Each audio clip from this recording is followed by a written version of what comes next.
Hi, how are you? Off and away.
Light be with you. For the Alliance.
Interesting.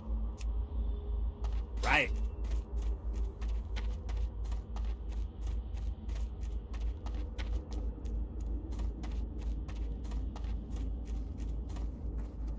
What can I do for you? Farewell.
What if New World is on sale right now? Right, New World is on sale right now for, I think, £25? £25, okay. You could sub to me 5 times for that price. And I'll never lie to you. I think subbing to me 5 times is a better use of your money than buying New World. Just putting that out there. Okay?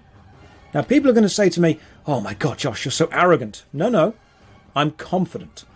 I'm confident that I can supply the product that I claim I'm able to supply. I'm also confident that I'm not going to turn off chat or trade within the next couple of months. You're not going to be able to dupe channel points. Okay? It's fixed.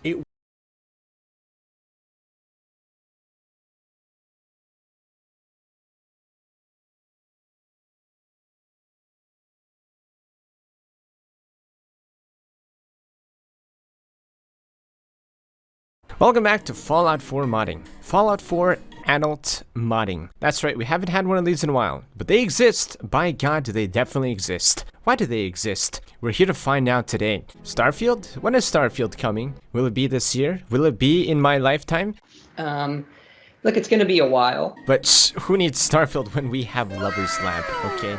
What a great endless pit of content. Alright, let's get into it. First up, we have a brand new power armor called Angeles Explorer Suit and Power Armor. So head to the Root Cellar and Sanctuary and find a power armor like you've never seen in your entire life. And try not to look too closely at how it connects to your body. That's just not very important, you know, just don't look at that. Instead, focus on its sleek and stylish design that kind of reminds you of mages or priests in MMOs. Of course, if they were heavily into BDSM, which, you know, maybe a priest might be, behind closed doors, underneath, in a root cellar somewhere. On the shelves, you'll find a few attachments. These are quite peculiar attachments that you might not be familiar with when it comes to power armors. In the bedroom, they might remind you of a few things. That's, of course, if you're a degenerate shit fuck. And by the way, I'm almost positive Bethesda never textured the inside of a mouth. I mean, what reason would they have to do that? So if they actually made the inside of this mouth over here, actually, that's mad props to them. It also comes with a few armor pieces, which I'm sure comes in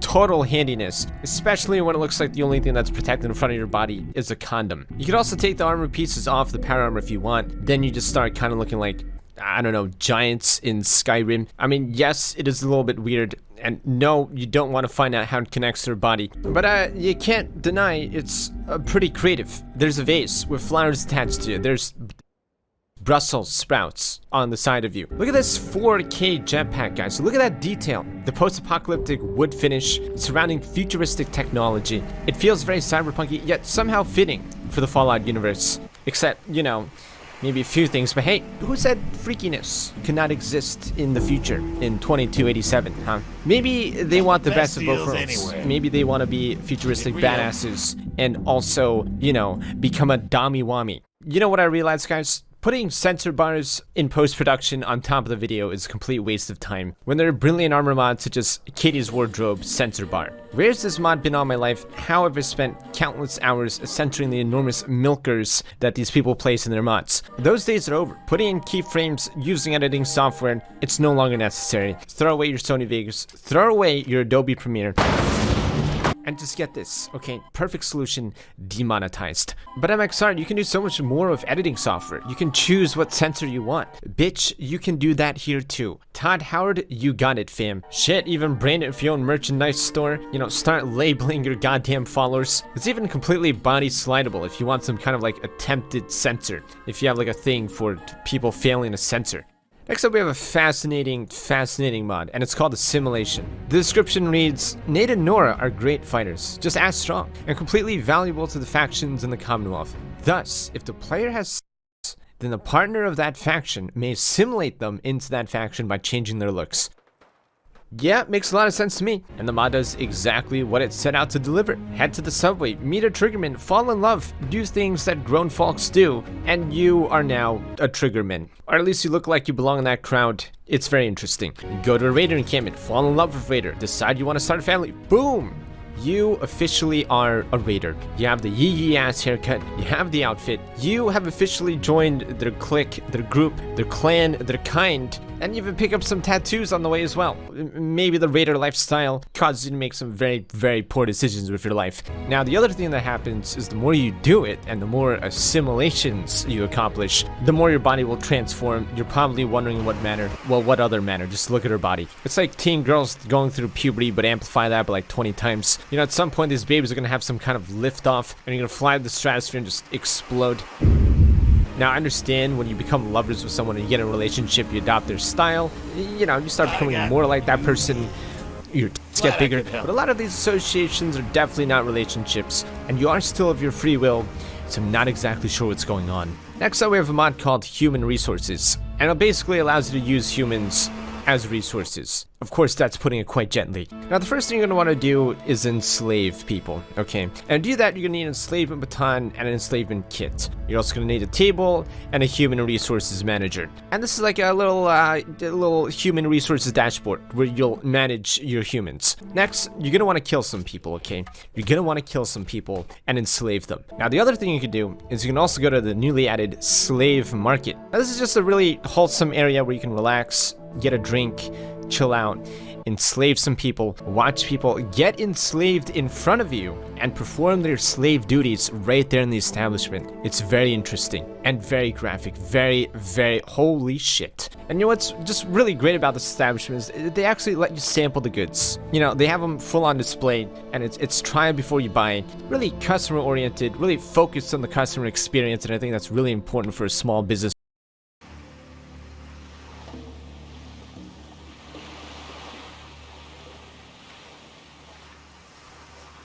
Interesting. Be good.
Yo.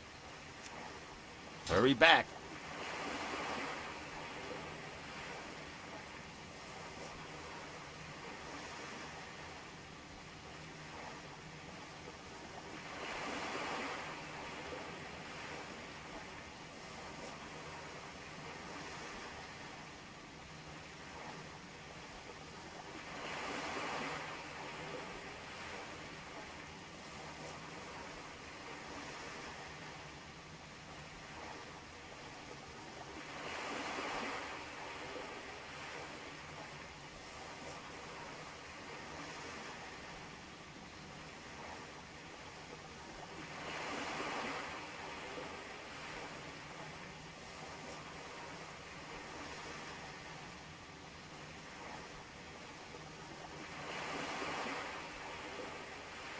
Yeah, what do you want?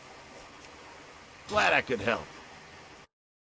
business owner. You know, all their customers seem very satisfied, very, very satisfied. On the terminal, you can actually sell the slaves that you've gotten for some gold, or even restock on slaves that you need. Now, with these slaves, you can start making money of your own and start putting them to work. So I started my own small business. You know, I put down customer attractors. I even put down advertisements to attract people to my new establishment. I spent hours making the place look cozy, ambient, inviting, and then it bugged out, and I had to restart, so I put less effort in the second one.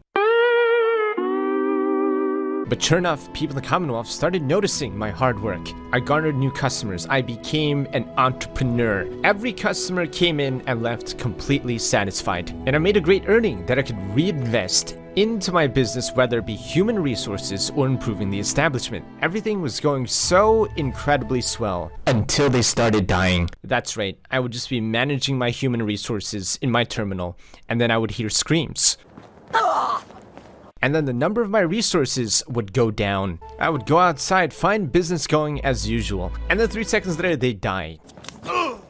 It didn't make any sense. I would leave the establishment and find corpses, dead bodies all over the ground. I would replace my human resources with brand new ones, and then step outside just to find out that they died. Now, getting replacements really isn't easy because you have to train them, which requires a lot of vigorous training. Anyways, I ran out of business, and that's that. Next up, we have a mod called Bump Ride. In the Lover's Lab world of initiating romantic interactions, they range from extremely convoluted and incredibly fucked up backstories and all that rival some of the top hentais of our generation to bumping into people, okay? Simply bumping and making one physical touch is enough to spur a romantic interaction, right? I'm sure this is how a lot of men wish reality were, especially in their high school or college, but that's not how that works, and that would be incredibly wrong. So here we are in Fallout. Head into Good Neighbor. Oh look, Finn's threatening to cut you. Oh no, I accidentally bumped into him. All of a sudden, hormones raging.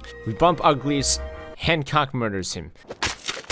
I guess there's something to be said about the intensity and the urgency, which some people might enjoy. And there's just something incredibly amazing about interrupting incredibly important story events by simply bumping into them. Kyle, no! It's like, whoops, and I'm pregnant. Now, keep in mind, this is also only for friendly NPCs, which is good, you know, makes sense. You don't just bump into mortal enemies and they're just like, alright, which honestly wouldn't shock me if that were a thing anyways, but you can get around that by using Wasteland Whisper. Stop! Human is friend. And now we're going to jail. And we're probably gonna end it there, lest my channel be deleted off this platform forever.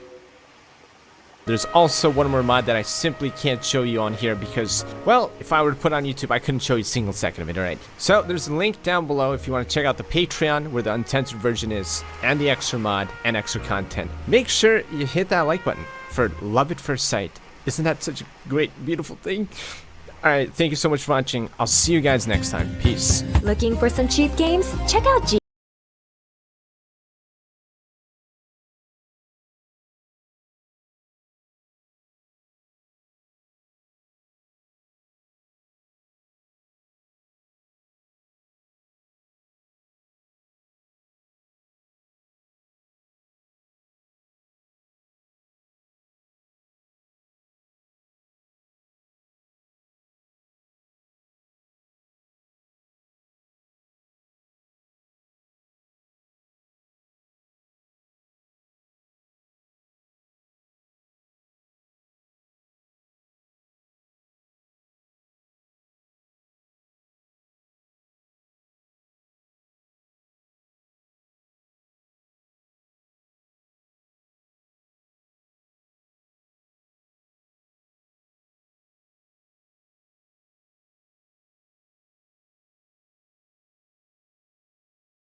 Game development can be a stressful and difficult cycle, especially when you start all by yourself and you're trying to create your dream game. The studio behind Kenshi, Lo-Fi Games, was started by Chris Hunt and has stayed on their website. Lo-Fi Games is a small independent game studios in Bristol, UK, which released its first game, Kenshi, in December 2018. Founded by Chris Hunt in 2006, Lo-Fi Games started off originally as a one-man team for 6 years. In that time, Chris struggled to get by as a security guard by night and lone game developer by day. Now that we're in 2021, Kenshi has been officially released for 3 whole years. If a studio has begun to hire staff and an actual team to put together a highly requested sequel, Kenshi 2. Or in this case, it's a prequel, as Kenshi 2 takes place before Kenshi 1, but you know what I'm saying.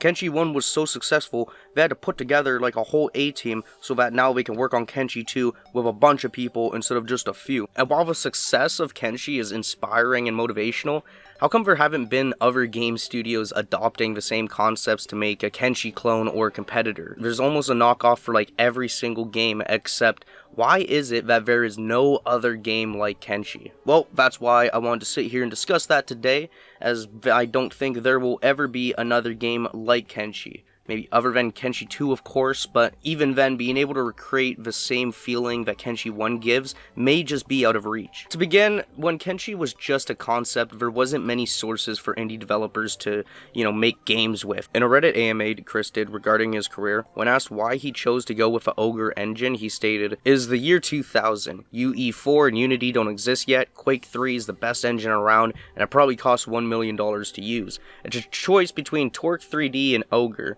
I went with some other engine that began with C, I think. It died. I switched to Ogre, open source, raw C++, and as future proof as you can get. That we managed to stretch it to 2018 is proof of that, even if it doesn't run that good no more." So starting development around the time of 2006 by himself, Chris, had to learn all the ins and outs of programming that he would need to create his masterpiece game. Now, in the early days when the game was just like an alpha, it still looked pretty similar to how it does today, just in a very downscaled way. As Kenshi went into Steam's Greenlight Early Access program in 2013, the game had already been in development for 6 years by Chris Hunt alone, and with that, there was an early demo with alpha versions.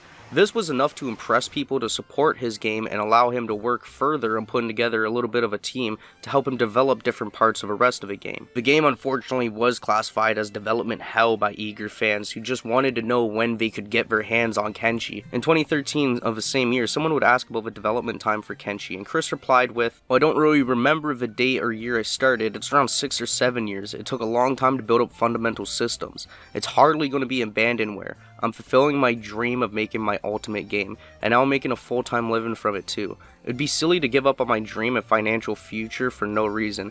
Any doubters can just ask old players about it. They will tell you the game has had regular updates the whole time. I don't make any claims to speed of completion, but I guarantee that the game will be finished, and I won't stop until it's done right. Unless I die, but it's not going to be finished in 6 months. There's a lot to do." And he was right, as the game would take nearly 6 years until 2018 when finally Kenshi came out of early access and it was ready to be its own full standalone game. Today, the game sits comfortably with 40,000 reviews on Steam, thousands of players still playing the game daily, and a growing community that is looking forward to the next game in the series. With all this in place, there's many reasons why Kenshi stands out from the crowd and offers an experience that other games just can't replicate. Firstly, in the tags, open world, sandbox, RPG, it's all super original stuff, but the way that Kenshi has all these tags, it could probably go with like 17 of them. There's a survival aspect to the game. There's sort of like a real-time strategy aspect to the game. There's base building. You can farm anything from like food to drugs. I mean, there's something for almost everyone to do in Kenshi. Using just 5 genres isn't really enough to describe the game. I mean, in this world, you start as a flat-footed, egg-headed scumbag who has no levels, all level 1. You can play with one character, or you can play like with up to 50 characters. This can be increased up to like 250 with the use of mods. Almost makes it feel like you're controlling each character like a sim. Like, they have very basic AI control of eating and stuff, but it's kind of your job to make sure that they do this. They train, they fight, they steal, they Fucking right in the pussy! You can either choose to settle down and live in a town, or you can build your own town from the ground up. I mean, the game even has a full mod creator in the game, which allows you to change properties or values of the game. So if you want a sword to do more damage or change how fast you get XP, the game almost makes it a part of the game to tweak its values to create your own utopia of a wasteland. When compared to other games, it's very hard to do it with Kenshi. Like, you can't compare Kenshi to another game like you would with, say, Call of Duty to Battlefield. Right now, I think RimWorld seems to be the most similar to Kenshi, as its open world has a lot of survival and base building aspects involving characters you train and recruit by yourself, and just like Kenshi, has enough things in the game to make most playthroughs much different from the last and be pretty damn long. Even then though, I just think RimWorld's like the closest thing to Kenshi. It's still nowhere comparable. The two games are very different from each other. Not only does RimWorld take more of an AI approach and look more or less like a survival prison architect, I'm playing, it's a good game, it's a good game. And to be fair, can't really complain about graphics, as well, the Kenshi's world isn't always that pleasing to the eye. The scenery from like location to location can either make you want to throw up, make your eyes hurt, or can be beautiful. There are moments in Kenshi which make the whole world just seem fucking glorious. You can look at a lot of different like cinematics and things done in the game, but really show it off in a good way. There's nothing like watching your small band of hooligans grow into like a huge unstoppable army across this huge planet that you get to explore. And while the graphics are like somewhat wonky in a way, of a lot of visual glitches you'll encounter quite frequently, they also, on the other hand, in my opinion, add quite a bit of charm to Kenshi. I mean, the game just wouldn't be the same without a lot of the silly and ridiculous like glitches or bugs that happen throughout the game. I didn't change any of the advanced options for the Shinobi Thieves. This faction of this area is the Shinobi Thieves and the Trade Ninjas, which I'm going to be hopefully getting in good with both of them. Now I have 100 cats to start with. It's day 1. It's 10:01 in the morning. And time is paused right now. If I press this button here, time is moving normally, normal speed. This right here is going to increase time to medium speed, and then right here is going to be fast speed. So it's speed control, kind of like in inventory or using heavier weapon. I have weapon skills here, but then I also have a melee attack skill. This is kind of an overall attack skill, and then each of these are going to be kind of which weapon you pick. You're going to level up in that type of weapon. Although this is going to be the overall attack. Each one of these skills and attributes, it's going to tell you if you highlight over toughness here and then come down. This is damage resistance skill and martial arts damage. Chance to resist stealth knockouts. Knockout time. So when you do get knocked out, how long you're down. Wound deterioration speed. And then the ways to train is getting hurt, getting beaten up, losing battles, not wearing armor, taking more damage, and getting up to fight instead of trying to play dead. Dexterity, attacking with light weapons, that's how you train. It's going to do attack speed and weapon block speed. Weapon cutting damage, rate of fire, reload speed. Perception is accuracy, ranged, or accuracy and range, not ranged. Shooting moving targets, and the ways to train is using turret and ranged weapons. Interesting. Okay. Yeah, what do you and then want? we have all these skills here as well. Hurry back. So the ones that I'm going to be gaining right off the bat are going to be athletics, which is going to be run speed. Stealth, which is... Stealth is the... Obviously it's the ability to not be detected, but it's also... it's avoiding discovery, but it also has disguises involved. So I can put on a uniform of the enemy faction or another area and, you know, blend in with their troops. Ability to remain undetected in darkness, and it's hindered by these.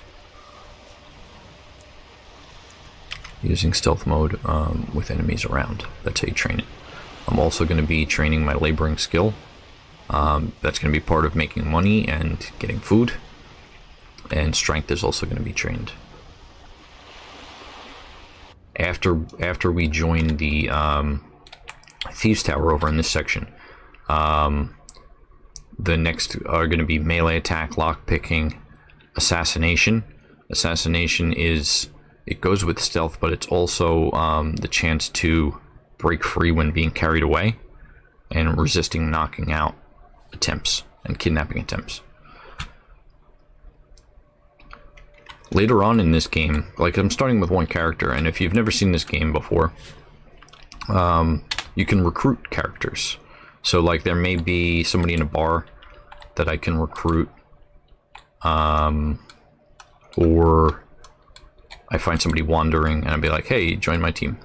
You can get up to 20 per squad, and then I'm not sure if there's a limit to how many squads you can have, but you can have a oh, okay, 30 squads here. Now they do get captured and imprisoned. They could starve to death. So there's different things. I'm just gonna name this one Squad 1. Hey guys, I'm Kyoko and welcome to Kenshi Tips. There's a good reason why I'm making this video. When I first started playing this game like a month ago, my community was really helpful with all the tips and tricks that they were telling me about and how I should handle stuff. And I did a lot of exploring on my own, and whenever I needed to know something, I usually go to the internet and check it out.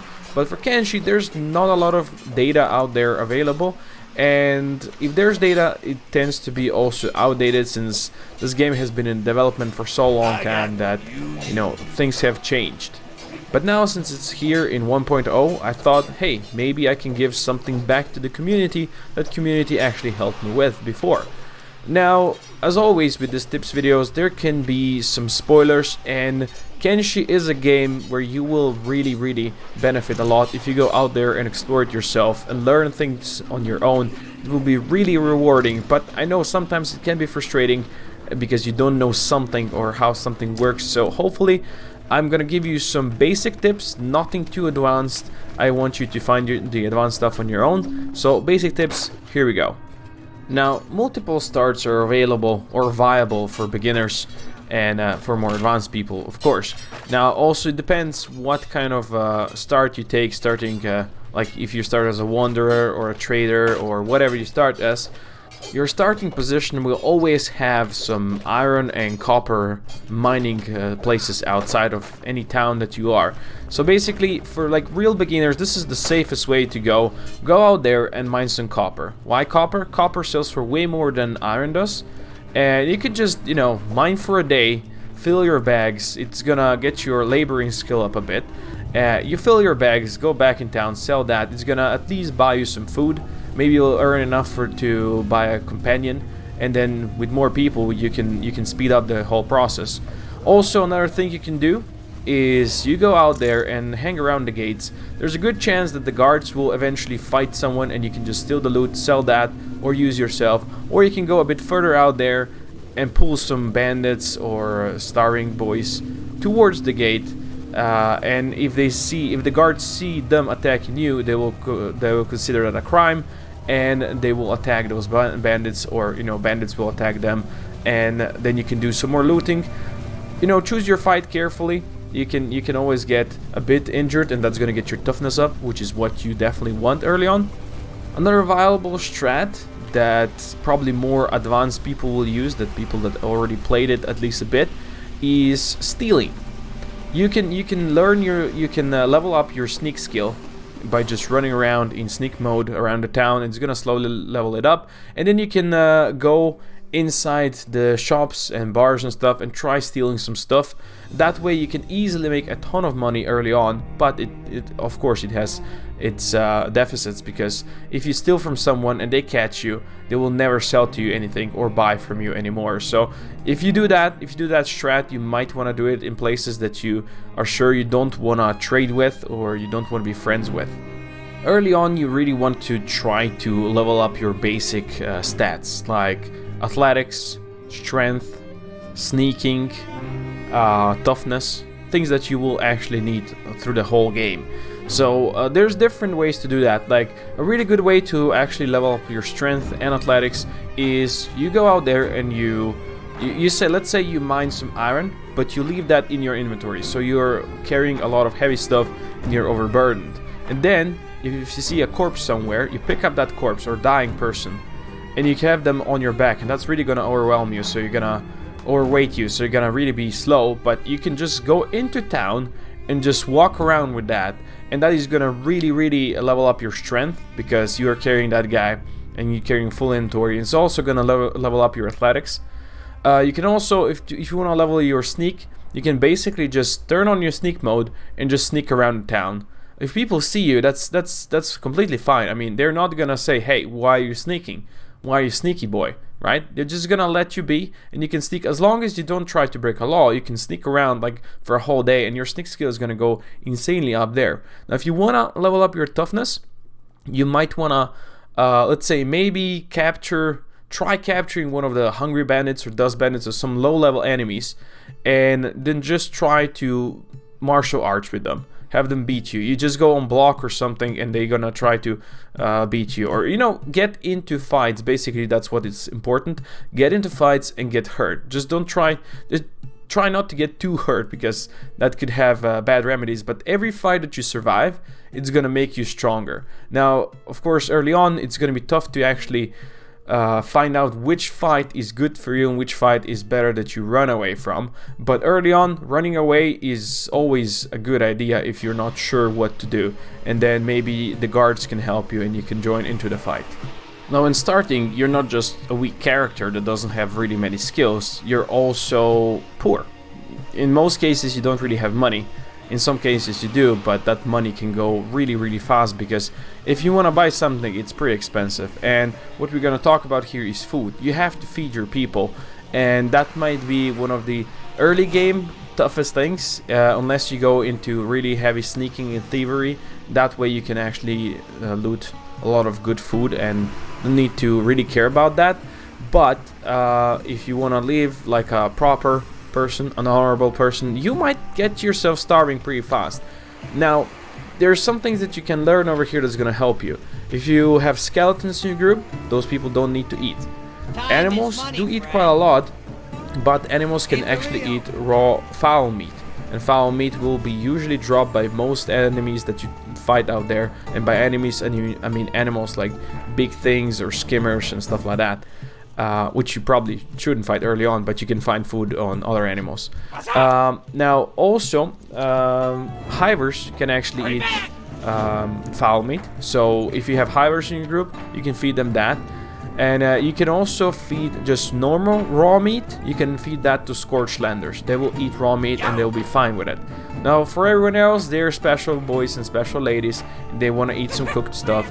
And to be honest, for you, it's better if you have cooked stuff later on, or early on, of course, because it's gonna have way more nutrition than just raw stuff. You can also easily cook up the raw meat that you find out there. You can always press B to craft, and you can put down a campfire anywhere, and on that campfire you can actually just cook or dry up the raw meat that you found, and everybody's gonna be happy to eat that.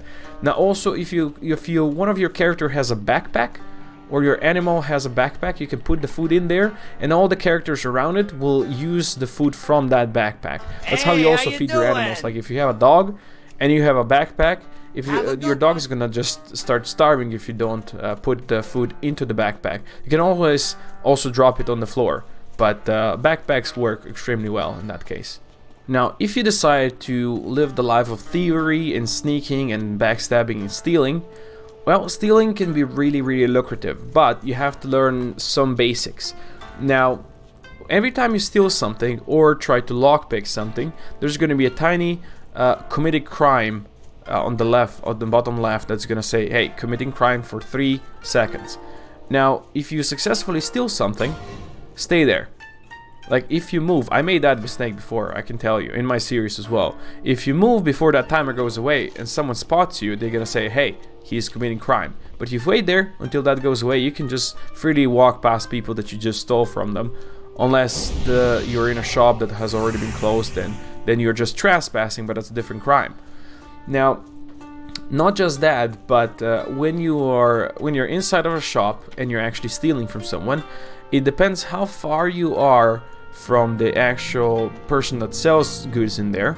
that's gonna give you the percentage chance of how likely you are to steal. So basically, the closer to that person you are, the lower the chance will be. So, like, let's say if he's sleeping on the roof, on the bottom, you should be able to steal stuff way faster. You can steal them, or way better chance that if you're trying to steal up top where he is. An easy way to actually level up your theory skill is also to loot stuff from the actual floor. It's gonna have a way better chance to actually steal that unless someone is looking at you. It's way better chance to steal that than if you're trying to steal from containers, because that has like a lower base chance.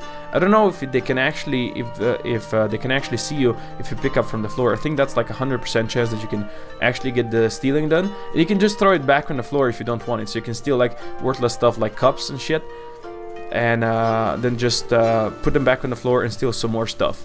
That's how you can level up your theory pretty fast, and then you can go with higher theory. You can go steal stuff from the containers as well. Now, if people catch you stealing, they might, if they actually catch you and they beat you down, they will put you in prison, and you'll have to stay there. They will usually take your stolen goods. Sometimes they're gonna take your weapon as well. So it's tough if you get caught, but well, at least you can get your toughness up, right? Also, if you manage to escape, you'll have a bounty now.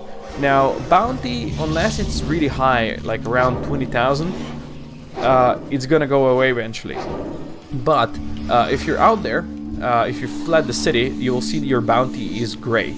Now, when it's gray, it's not actually ticking down. What you have to do is get closer to the city until it actually turns green. And when it's green, you can actually stay out there in, or around the city. It's gonna slowly tick down. It's gonna take hours or even days, depends on how high it is.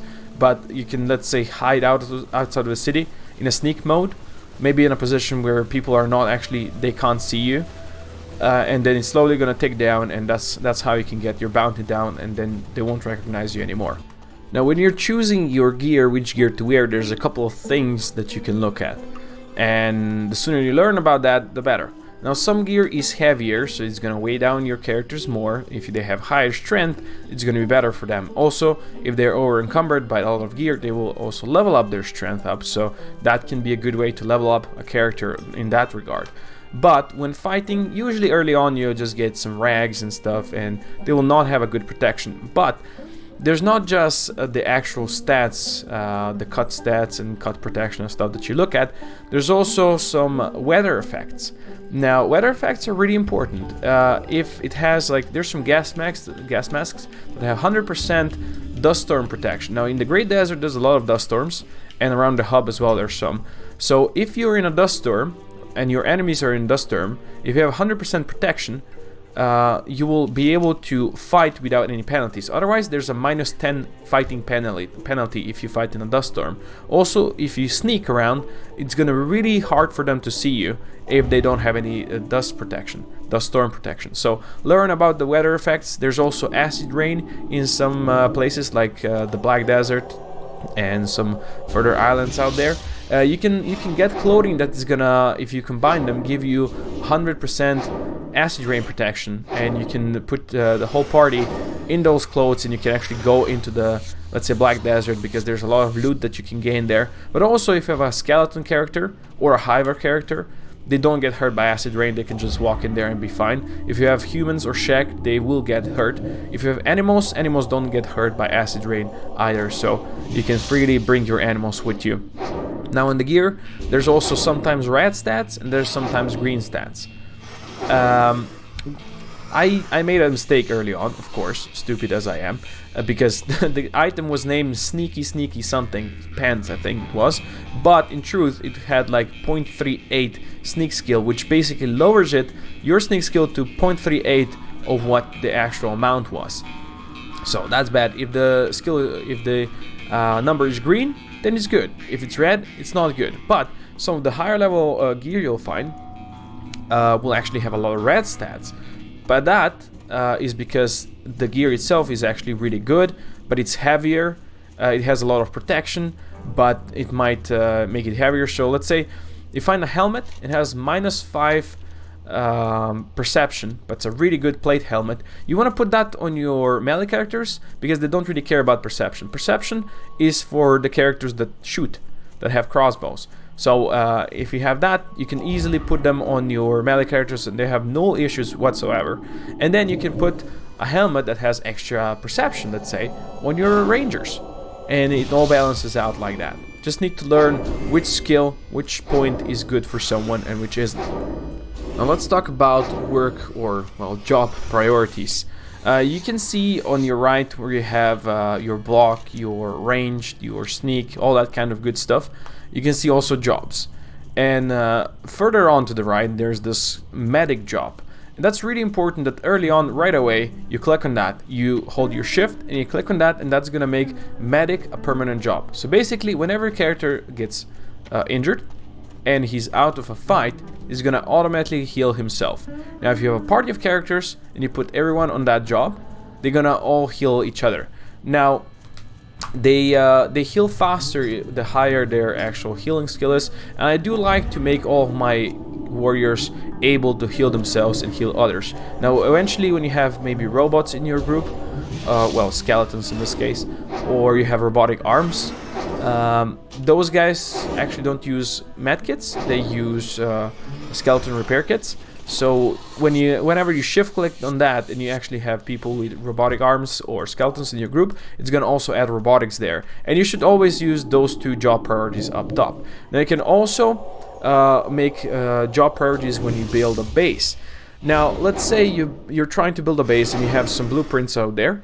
Your best engineer, you grab him and you hover over with your mouse over that building, whatever you want to do, and you shift click that, and he's going to get a job called engineer, and whenever there's an engineering job to do, he's going to do it.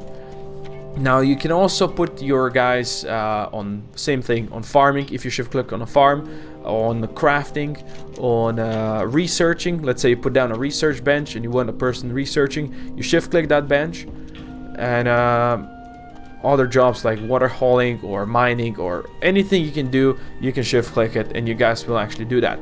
Now whenever you're starting to build a base, and I will talk about more base building a bit later, what you want to do is whenever your guy is working, let's say he's researching on a research bench on the top of a building that you built, well, during the night he's actually going to have a research penalty or crafting penalty or whatever. So what you want to do is early on build some lights next to the spots they actually stand on, so they are actually in the light during the night as well.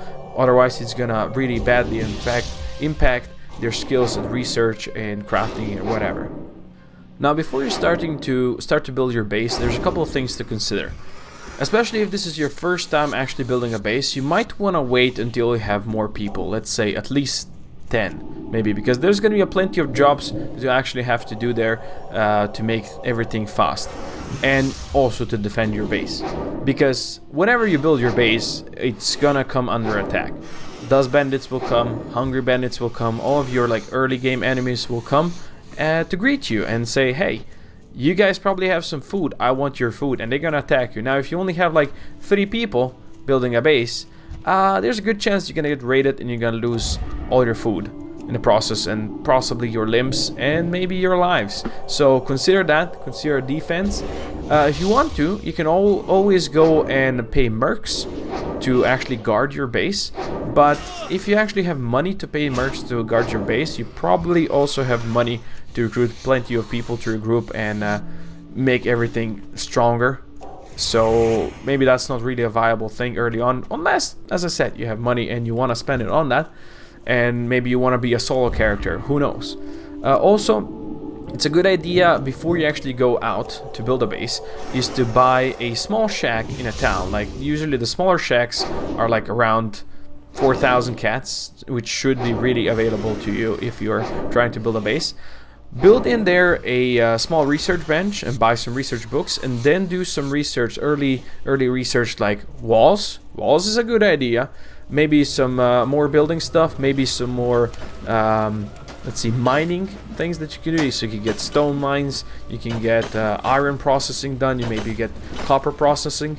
So all the like early important techs that you can get, you might want to research while you're still in a town. Maybe just put one guy on that, and with the other people you have, you can go maybe steal some more stuff or do some more adventuring before you actually go and build the base proper. Because it's, you know, if you don't have walls research before you start building, it could be a bad idea. I mean, as I said, you're gonna get attacked, especially if you're hostile to a faction.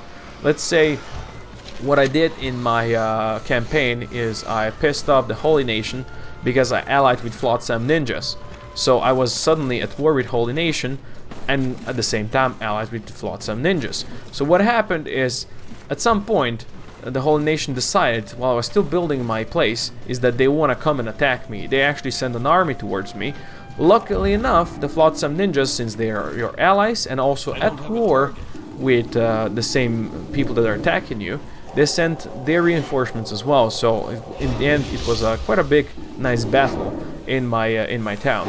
Now, maybe there's gonna be, if you ally with like a neutral nation, like maybe the people from the Shark, whatever bandits they are, and you get attacked by, let's say, Dust Bandits, they might come and say, hey, we're gonna guard your post because we are your allies, right? But not always you will actually get allied troops helping you with stuff. So now you have everything set up, you have the research done, you have some building materials that's gonna help you build stuff, you have some iron plates, because those are the two things you really need to build everything early on. So what are you looking for? What I personally like is accessibility, so I like to be somewhere in the middle of the map, so I have the same route to all the places around. I also really like the Great Desert because it's just my favorite place of them all. It just looks awesome, but not everything is available there, unfortunate. So what are you really looking for is a couple of things. You need iron, you need copper, you need water, you need fertility, and you need stone. Well, you don't necessarily need all of that, but if you have all of that in your base, you're basically set, and you don't need to make any further outposts or buy materials. Now, why I'm talking about this, so you need to be able to mine iron. So if you find an iron deposit somewhere, you can mine iron there, and out of iron you can make iron plates, which are basically usable in everything early on that you build and later on as well. You need copper because you're gonna need some copper to create power. And power is something you're gonna definitely need. And of course, you also need all these materials if you wanna craft some advanced stuff. Now, you definitely need stone, and stone availability is, well, it's available pretty much all over the map, but you'll need to build a stone mine right away and get on some stone processing, because stone is gonna build you building materials, which are basically used in building anything from walls to buildings to even the first lamps or torches that you're gonna put out there. So definitely need that. Now, if you want to do some cooking and prepare food for your own people without needing to actually buy it or steal it, because whenever you have a big group, you're actually going to need to spend a lot of money to feed them when you go on longer adventures. So cooking your own food is a good idea. So you're going to have to use a prospecting button, which is in the lower right corner of your screen. Use that. That's going to show you the availability of all the resources, but you're really looking for some fertility, because if it's a place it's a fertile, you'll be able to grow stuff. Now, to actually grow stuff, you need water. So in the desert, that's a really pain in the ass, because the best water you can get is like 10%, which is really, really low. So you need a ton of wells to actually pump that water up, and early on you'll have to manually pump it up. So if you just have one person do that, it's going to be extremely slow, and nothing's really going to grow with just that slow amount of water. Later on, when you can automate that, it's a bit faster, but still not really perfect. So you want to look to a place where it actually has some water. And as I said, fertility, stone, iron, those are your basic needs that you want. And well, I would always advise you to build a wall around your base, because as I said, you're gonna get attacked and it's gonna be nasty. And for defense, you can, whenever you have a gate and like level 2 walls, you can put a ramp on, and you can do some mounted crossbows, and you can put your archers up there, well, and they will use the mounted crossbows while people are trying to beat down your doors, maybe do some damage. The fact is, with crossbows and later on ballistas, the higher up you are, the more damage you will actually do, and the bigger reach you will have with your crossbows or ballistas. So later on you can build a tower next to your gate or two and have archers on top of each of the towers, or well, the turret guards I should say, that can deal plenty of damage to the attackers. Thank you everyone for watching my tips. I do hope you learned something useful along the way, and if you have any tips of your own, please share them with the community in the comments down below and we can discuss. And also, if you have any questions, feel free to post them over here, or you can always join my Discord community. The link will be in the description below, and we can always talk about Kenshi or any other games over there. I also have a series going, and in my series, the start was really rough because it was my start in actually playing this game like a month ago, but now I've learned a ton, played for like 100 hours in this last month, and I can say that there's more advanced coming in the future episodes, more advanced stuff and more advanced explorations and combat and stuff. So hopefully you check that out. If not, please enjoy yourself, and hope you learned something new. But I'll see you next time.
Welcome everyone to a Kenshi guide video. This video I'm going to be going over a bunch of topics like setting up a game, how to read the UI, how to progress, and a lot of things that new Kenshi players seem to have trouble with figuring out. So this video is going to be highly edited. There will be timestamps in the description for different parts and topics. If you like the video, make sure you leave it a like, subscribe, and share it with a friend that needs to learn how to play Kenshi.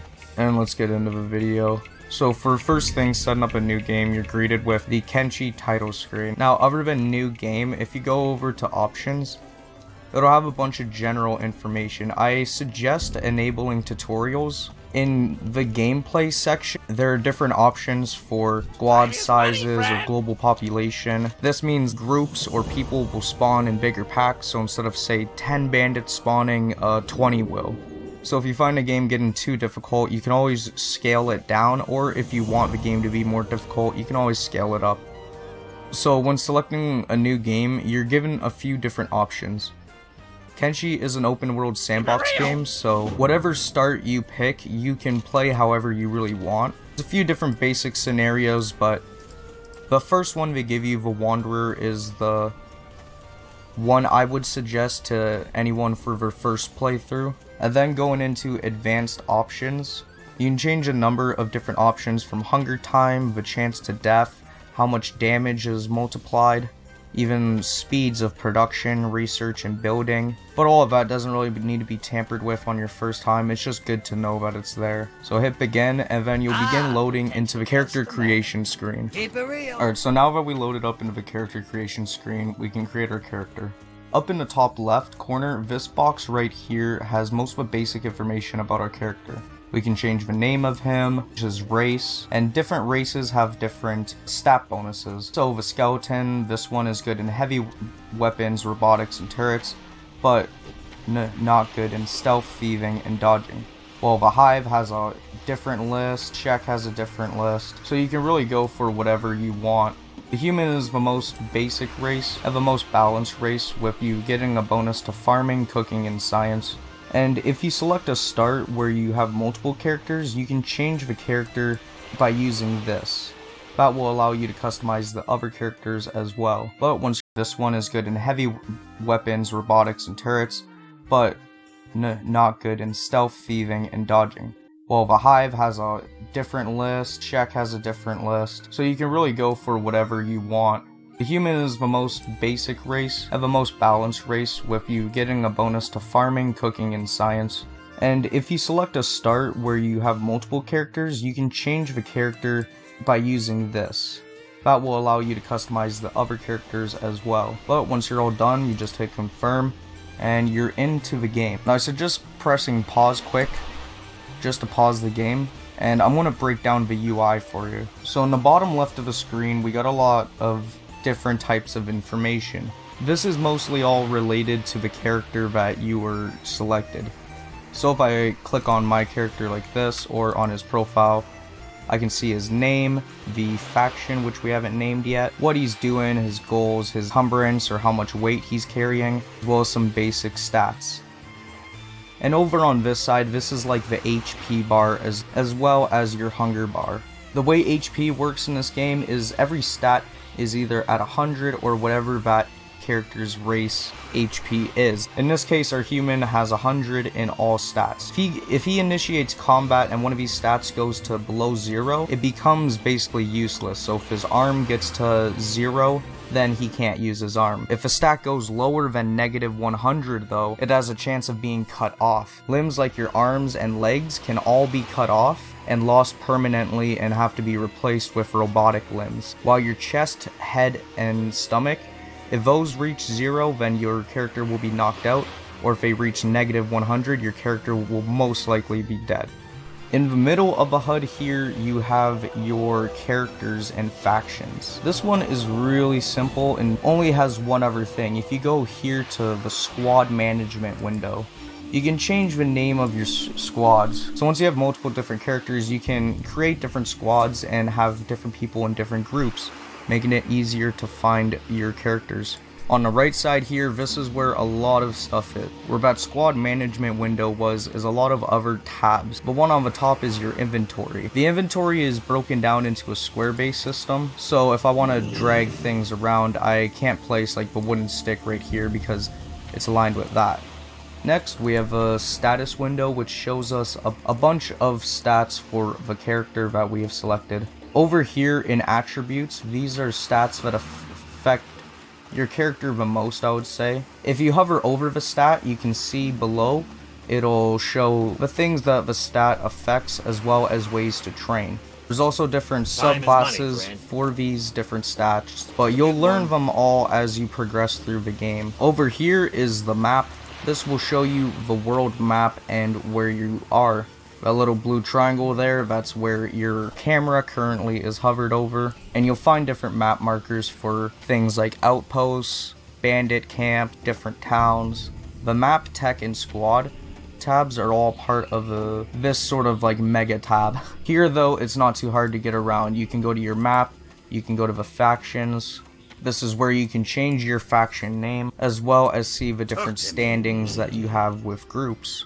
You've got research, which is a way to progress in game, which I'll go over later. You have crafting, so once you have crafting stations set up, you'll see different options appear in here. Squads tab, that any recent dialogue that had happened in game, so if you think you missed something, you can check this just to see what was said. And then an option for the AI. Now above that tab is the floor tab. This will allow you to go and see different floors of buildings. Say if I go into the bar over here and I'm on the first floor, I can press that and go up to the second floor. Beside that is the time bar. If you've played something like The Sims, it's pretty easy to get a hold of. Basically, you can pause the in real time in game, or you can play it, and that's in the jobs are worth looking at.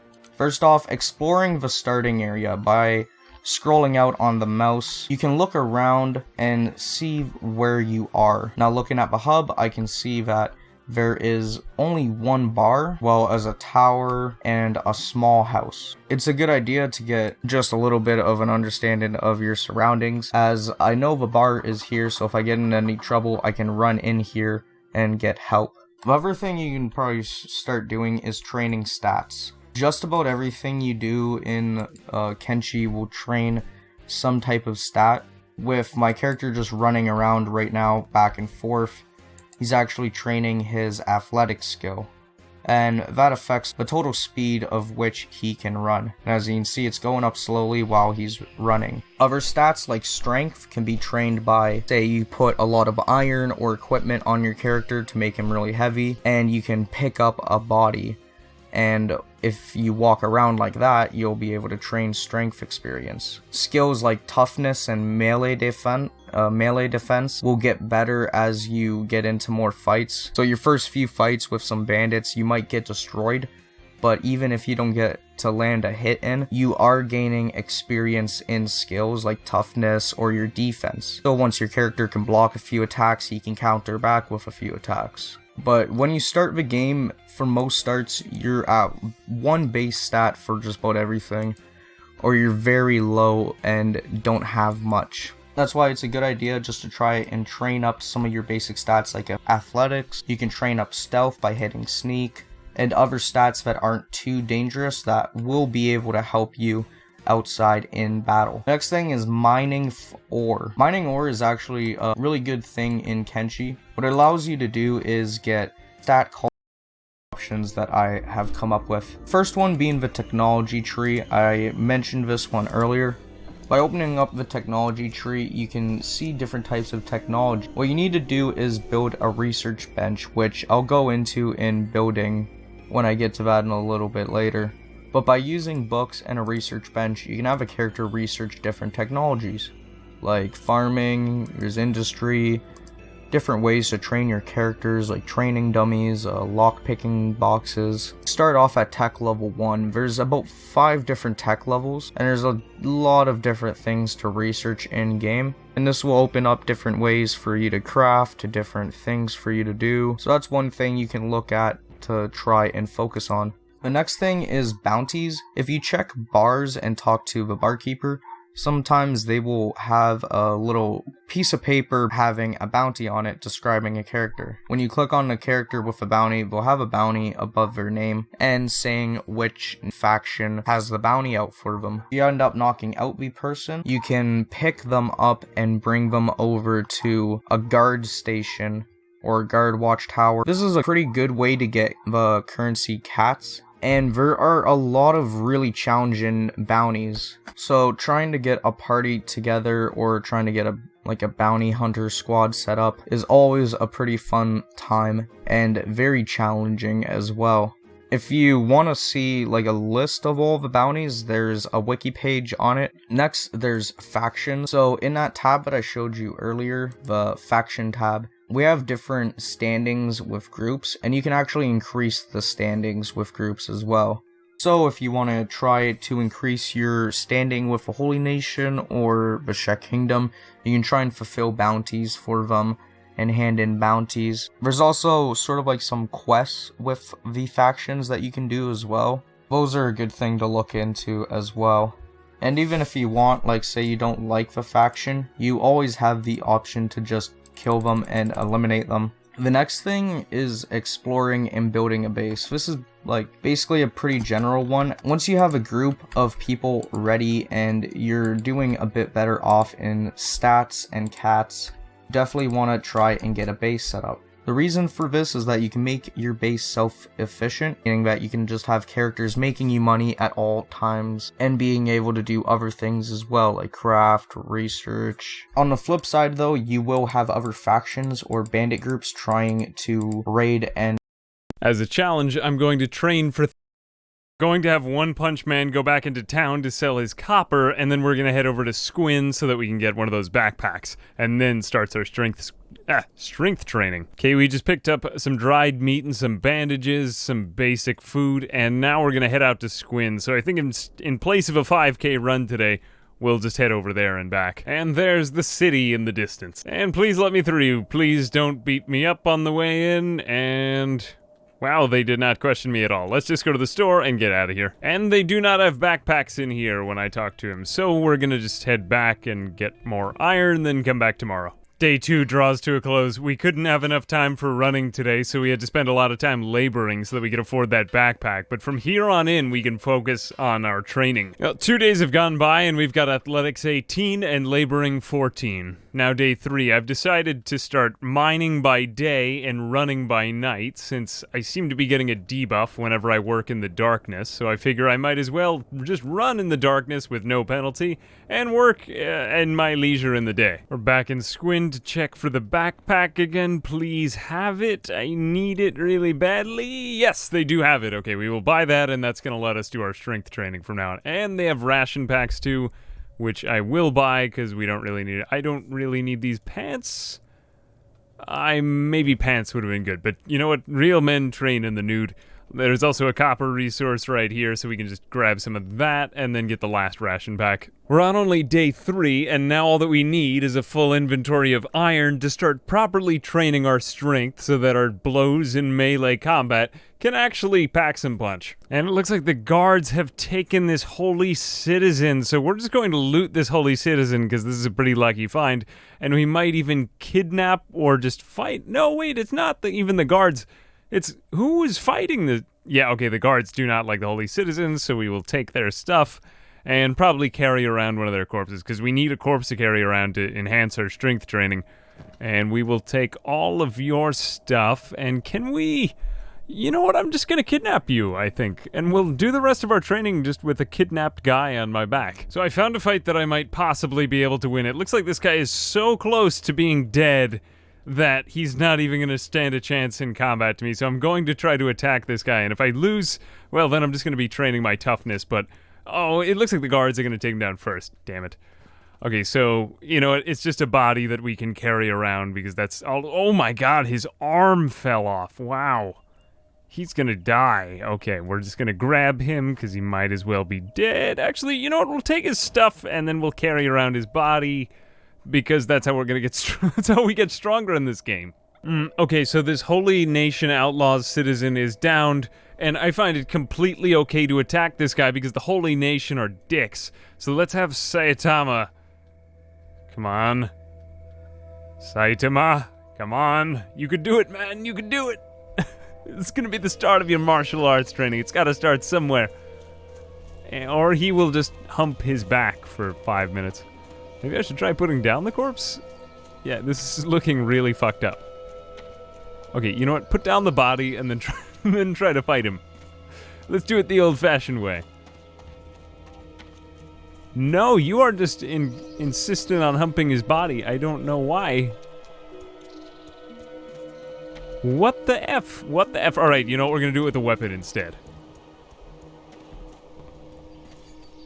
There we go, much better. Okay, so he has some combat training now, technically, and if this guy continues to get up, we'll just get more combat experience from him. Back to work. And when you look at that, 3 days down and we already have strength level 2, athletics level 24, and laboring level 21. We don't really care about this laboring, it's just the way that we're gonna get the strength up because we need something heavy to carry around. And when you look at that, the bandit leader got back up foolishly and now has lost his or her leg. I can't really tell. Okay, all of them are she's. I always call them he's, but pretty much everybody I've called he is a she in these games. So we'll just continue. But you're a bad person anyway, so you deserve this. Yeah. I feel like I'm saying it wrong. It's definitely not I've seen people get crucified for saying his name wrong. Is it Saitama? I believe it's Saitama. But I can't say that with my American inflection, so I'll say Saitama. What's on your mind? That's probably good enough. Okay, and we have some hungry bandits. It's day 4. We spent way too much time laboring, and I think we need to get into the actual strength training now, lest we be doomed to this forever. But we need to get our full inventory of iron. Am I gonna have to ditch this iron?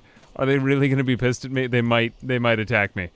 But this is doing wonders for my strength right now, so no, they aren't gonna attack me. All right, we'll just go back into town anyway because we need to get stronger. That's fine. Day 4 is up, and we have 3 strength, 24 athletics, and 31 laboring. Along with that, we also have an inventory almost halfway filled with iron now. We need this iron if we want to start our strength training, which is then gonna let us do our martial arts training. So there's a few things we need, but we're getting close. So I'm gonna start my run for the night, and we'll probably be a much higher strength tomorrow morning. And from running 1 kilometer, we got 3 levels of strength, up to 7 now. We're gonna go back to laboring for the day, and then our strength training should go even faster when we get more weight on our back, too. Well, day 5 draws to a close. I'm not gonna lie to you, it hasn't been the most enjoyable start because we got 37 laboring and not too much of our strength training, but now we have almost half the iron we need to have a full iron inventory and start training that strength even faster. So we're gonna go on our nightly run now. Instead of 5K, we've got to make it only about 1K, but we'll make up with that with more distance in the future days until we get ridiculously high strength. And just look at how much faster his strength is going up. Even than last night, despite the fact that he's at a higher level, his inventory just has so much more iron in it now that he's gaining strength at an even faster clip, including the dead body that he's holding on his shoulder, too. So he is getting way faster, way stronger, way faster. Oh, bandits. Alright, we gotta put this down, we gotta throw down the bag for a second, because they won't take the bag, but we gotta get out of here. And we will get some melee combat experience in here. I don't want to get beaten up yet, but soon we'll get beaten up. Let's just put this guy down and then put down our backpack. And we're out of here. We are out of here. Fortunately, we are fast enough that we should be able to outrun them. Let's see if we can get some martial arts training while he's standing upright against upright enemies. And good, the bandits are raiding the city, so we should have the ninjas help here. Yeah, I can't fight all of them. I probably can't even fight a few of them. But let's just see if we can get a couple punches in, because that'll start raising our abysmal martial arts stat right now. Come on, at least he's getting a little bit of experience in toughness, because he needs it without getting fully hurt. Ideally, we could train that without getting knocked out at all, because then we're pretty much just staring at him being knocked out. Yes, good. 34%. You hit the... Oh, man. His booty got crushed. Okay, let's just loot these guys, take all their shit, and... Whoops, wrong way. And sell that for food. And this might not be great, but I am getting him a blade just so that he can train his dexterity a little bit faster, because we don't want him to be attacking so slow, because martial arts can be painfully slow when they attack at first. Day 6 draws to a close. We've managed to reach a jaw-droppingly high laboring level of 41 for only this many days. Though I suppose a lot of playthroughs start like this. And our strength is now going to go up even faster, because I noticed that if you have things in your backpack, then they are reduced in their weight by 50%, so now we've brought our total weight up to holding 313 kilograms around with us. Minusing whatever's in our backpack, or 50% of whatever's on that. We have a little bit more to put into our backpack, but then we can start with full-time strength training, which is going to make him a lot stronger, a lot faster. He's already gotten up to 11 strength now. 11 strength, 25 athletics, 41 laboring. Toughness, dexterity, and martial arts still trapped at 1, 1, and 0. Day 7's drawing close to an end, and I regret to say that we've not got our strength training done, but we almost have the full inventory of iron now that we need to get started in our strength training in full. 46 laboring for these days, and having done it on his own, I think he'll get up to about, 40, I think he'll get maybe one more level, 47 laboring to get all of that iron, and then we can start him in full on strength. He's gonna need like 30 or 40 strength though before he starts fighting seriously, because I'm gonna need to get like one-hit knockouts with these fights. And I don't know, maybe he'll be better off with the sword at first. We'll try a couple different techniques and see how they compare experience rate-wise. Just to put it into perspective, he's carrying around 390 kilograms, which is somewhere around, like, that's 800 pounds or so. Or something along those lines, like rule of thumb estimate. But, yeah, he is carrying around quite a lot of crap with him. And day 8 has finally arrived. I'm going to leave mining behind now with one last space open for copper. Because if we start to get hungry, I don't want to have to start selling iron, and we could just mine more copper, sell that, and keep all of our iron in its current place. So now he's going to start trekking for all the mileage that he lost, and I think he lost about, I don't know, maybe 25 kilometers. So let's see if we can get 25 laps around the city, just to be extra safe. If we can't, and if we can at least break even with the five laps around the city at this level of weight, I'd be pretty happy with that as a substitute for his push-ups. And now strength at level 17. Christ, that's going up fast now. And just so we have a reference for right now he's at 95% encumbrance and is walking at his full speed at 3 times speed at 3 miles per hour. Hunger, ooh, that's a high hunger rate. We're gonna need to worry about that soon too. Oh shit. He's being chased by people. You know what, we should have just stayed in the city. We'll leave the things, we'll have to pick things back up in a minute. Who are you? I don't even have, I have 1 piece of meat. Okay, you know what, we're gonna put things down, go back to the city, and then beat these people up. I was gonna say, this is the strangest glitch. I found a glitch where, like, your iron, like, just disappears when you stack it. It's the weirdest thing. Oh well, we're putting that down. Run, One Punch Man. Leave everything that you love behind. Okay, and we're gonna get in on the action. We wanna, like, a little bit train our toughness, just not enough to get ourselves hurt. And dexterity, come on, baby. 2 toughness, okay, great, so he's getting a little bit of experience without getting his ass kicked. Good, and we're doing this with a blade because right now it's helping him train dexterity a bit better, rather than just going straight in with our fists. Soon we will train martial arts, though. Soon. Come on, get a few good hits in there. Alright, well, you know what? We can sell these to the people that they just hurt. We'll just pick back up everything that I know and love, and we will go back to mine out 4 more iron and then continue our ruck. Now, at the end of day 8, we've reached 22 strength, 2 toughness, 2 dexterity. Still no martial arts skill yet, but that'll have to happen at the end once we've maxed out a lot of other skills so that he can start to do things better, and gotten decent dodge, hopefully, too. And his melee attack is at 2, and laboring is pretty much halted at 48 now. And day 9 is going to be a giant iron backpack ruck around the hub. We'll see how far we can get in 24 hours, starting at strength level 23. It doesn't seem like he's getting much athletics experience from here, so it's mostly just strength. 12 hours ago we were level 23 and now we're level 29, so we're picking up at a steady pace now. I think we'll keep on doing this to level 40 or 50 strength. Should take us to about day 15 or somewhere where I could reliably get into combat then.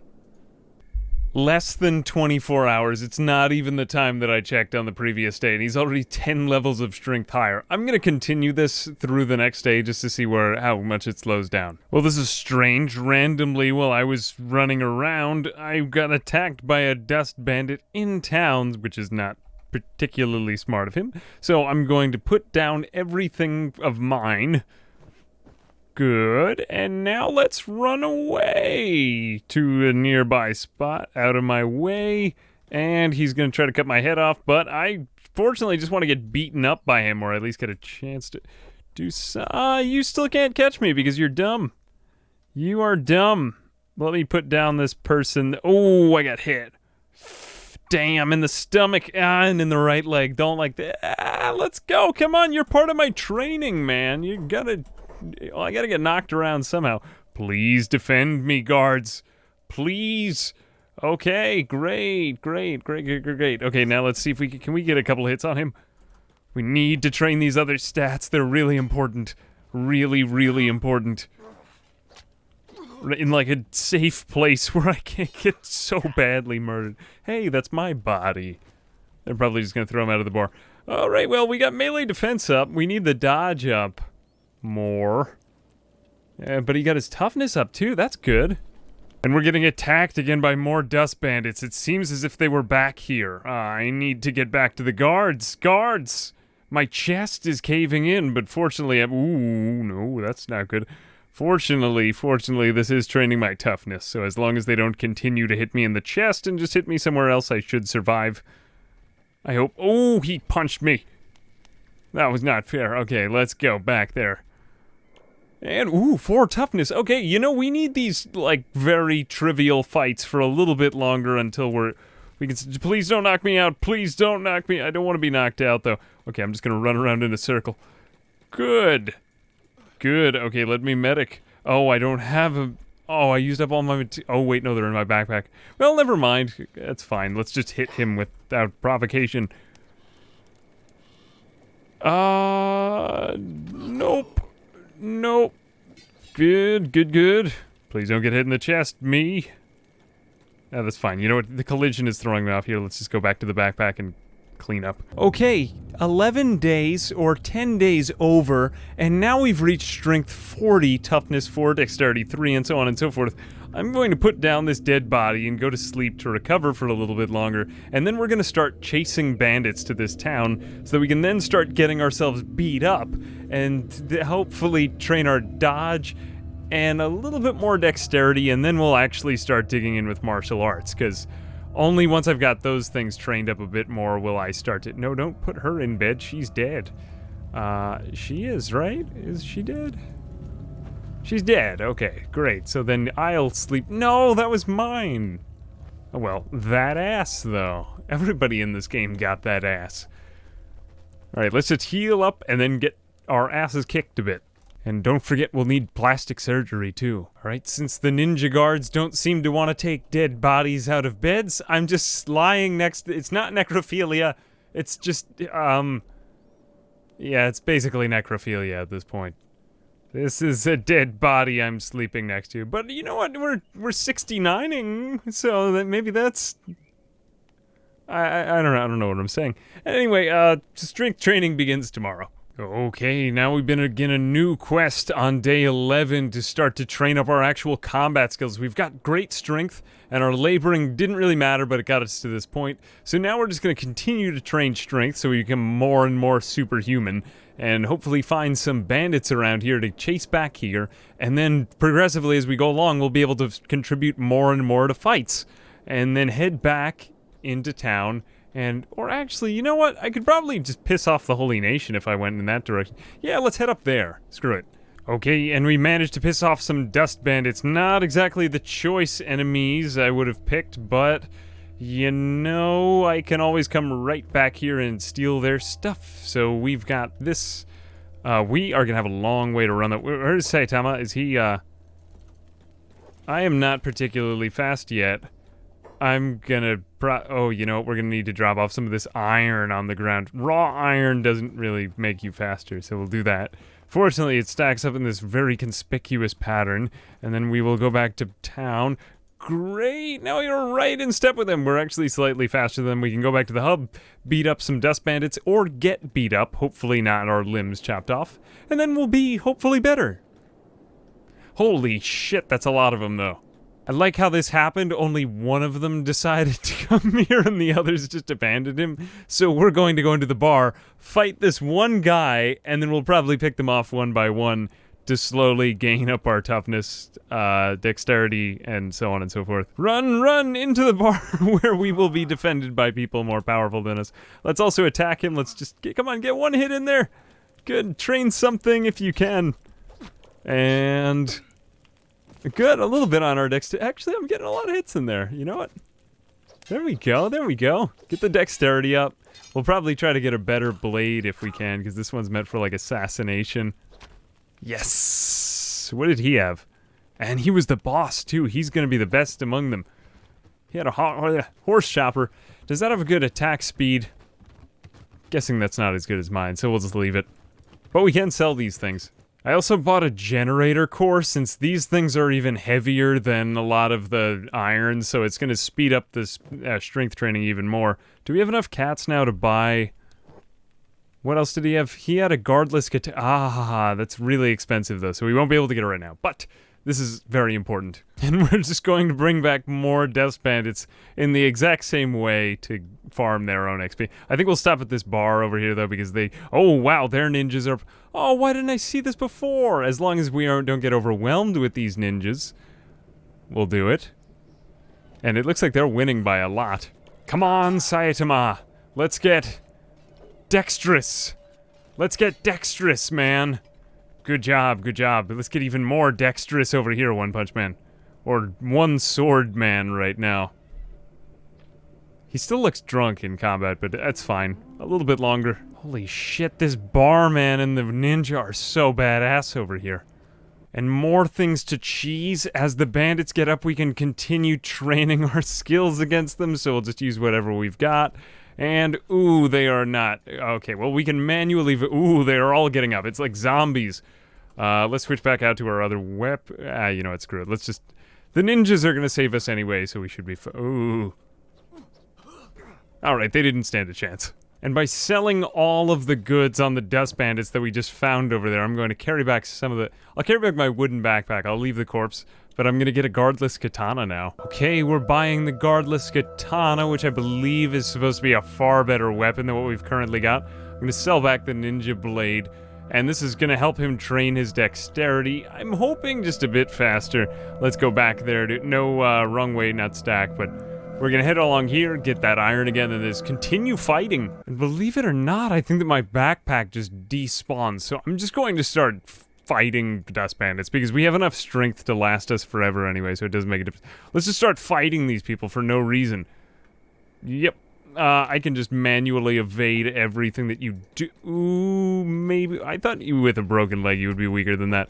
Okay, we will just run away and fight again, and this is how we will grind out our strength levels and our dexterity until we can become decent enough to survive in combat, and then we will perhaps get slightly... Oh, he just fell down.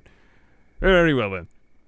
We're going to attack this group of dust bandits unprovoked so that we can get a hit on them, run away, come back... No, not like that.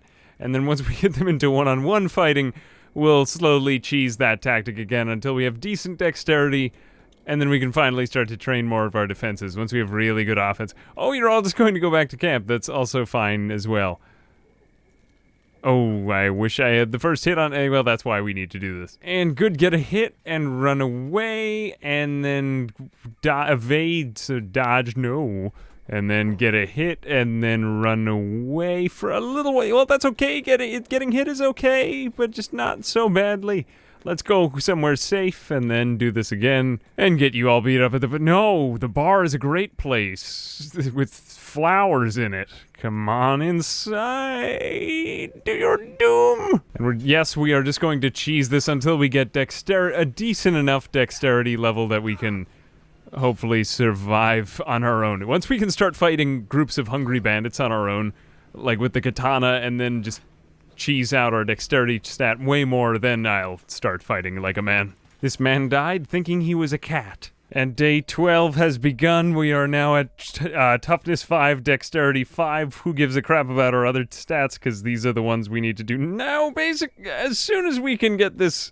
As soon as we can get some hungry bandits back into the picture, I will gladly go back after them, but the toughness is worthwhile. Ooh, don't get hit really bad. There we go, okay. As long as we don't get hit really bad, we're still training toughness. It's now at 6. We're getting levels just from getting hit a couple times. We want that to stop leveling so fast, because that'll be a sign that we're actually tougher by that time. So let's just continue to cower behind the guards. Yes, Dust Bandit Camp 3 has been wiped out, so we're doing a decent job now. We get 6 and 6 and more. And more Dust Bandits. This is rather entertaining. I didn't notice this before. But that's a thing. Go, Saitama. Go with your skinny, pasty ass. Fight him. Good, this guy doesn't stand a chance, but great. We got help again. Ooh, and he had some meat. I found a bone dog, and I'm gonna kill it in a cowardly way, too. Just do this. Ooh, no. No, run. Okay, well, at least you got tougher from the fight. Everything is a win if you play it right. As long as you play it right. And as soon as we cook this meat back up, we're gonna go get some better armor for our One Punch Man. We need him to be in the cities. Well, we don't need him to be in the cities. It'd be nice to have him with some heavy armor, because it does speed up the martial arts training, despite the fact that it makes him worse at it. More dust bandits that we're going to attack unprovoked. Oh, they got a real number off on us there. Let's just keep running back. Yuck. Still, toughness 8, dexterity 7 is coming along fast enough. And, ooh, we might go down here. I'm gonna run around a bit, but we just got trained in our toughness really, really well, because he got hit like 3 or 4 times in that fight. No, don't fall. Okay, run away from this fight. Let's go upstairs and sleep instead. No, don't fall. No, be safe. No, they followed me up here. I don't want to be unconscious. Okay, let's just continue running from all of our fears. Great. Okay, we're fine. Oh no, they killed the barman. Well, no, they didn't kill the barman. They just, I could kidnap the barman. You know what? I'm gonna give him first aid. No, oh no, the ninjas give him first aid. That's fine. Well, I'll just sleep in his place then for all the trouble I've got. Well, that would be more trouble I'm causing him, but who cares? Ooh, a dust bandit and a hungry bandit got into a fight outside, so I had an opportunity to exercise against both of them. It seems I can beat hungry bandits almost without any contest in battle now. I mean, ooh, well, that's not true. Ooh, not true again. I'll still win this, though, even though that I'm really injured to start the fight out. But soon we'll be fighting hordes of them. And we're going to attack some hungry bandits unprovoked, because I think we can beat them. Let's just see how we do in combat with them. We should be better at this. Good, we can defend ourselves slightly. We're going in with a handicap from our chest. But damn, look at that. Okay, we gotta get out of here. Run. Run. Maybe they'll for some reason defend me in the bar. For some reason they're defending me in the bar. Okay, even though despite the fact that I am a ruthless killer. For the first 30 days, there's no morality. Then after that, I'm a hero for fun. But for right now, I'm just trying to get strong. That's honestly the whole story of it. Wow, he got a lot better with toughness, though, and dexterity in that time. And he's getting better with these blade skills. We might want to start training him in martial arts soon, though, because we've got 15 more days left, and we need superhuman strength by then. Slave mongers have now taken our hunger. Really, I'm contributing to the problem of evil. But someday we will take it back to the slave mongers. Because, for real, I would like to see this character get strong enough to be able to fight people in this game who are legitimately evil. And there are a lot of legitimately evil people in this game. Until then, we're just going to continue training our athletics. We're at 37. We might as well get everything to an even 40 so that we can run from any threat under any situation, including fogmen. And just be on the lookout for more hungry bandits as I take more 5Ks around the city. That seems to be good. It's all according to the One Punch Man workout regimen. Just a ridiculous amount of body weight stuff, except for the carrying around of 1,000 pounds of iron on your back, but it's a good substitute. We're at 10 toughness now, so we should start to see more longevity in fights. Since we want to get ourselves training martial arts as soon as possible, because that's going to be our main thing we use, I want to get some heavy armor, because that's going to make it go up even faster, and also defend us from any heavy blows in combat. So I'm going to see if we can find anything of that nature. We have medium, okay, here we go, heavy grade armor class. Now this should hurt my martial arts significantly, but based on what I've heard, this should be better because we're still going to be training dexterity and whatnot for a little bit longer. But then when we start training martial arts, that actually is supposed to make the stat get trained faster than if you wear martial arts gear, which is weird to me, but I'll check and see if it works. Okay, and we found a group of hungry bandits. We are going to attack them all unprovoked with very little melee skill.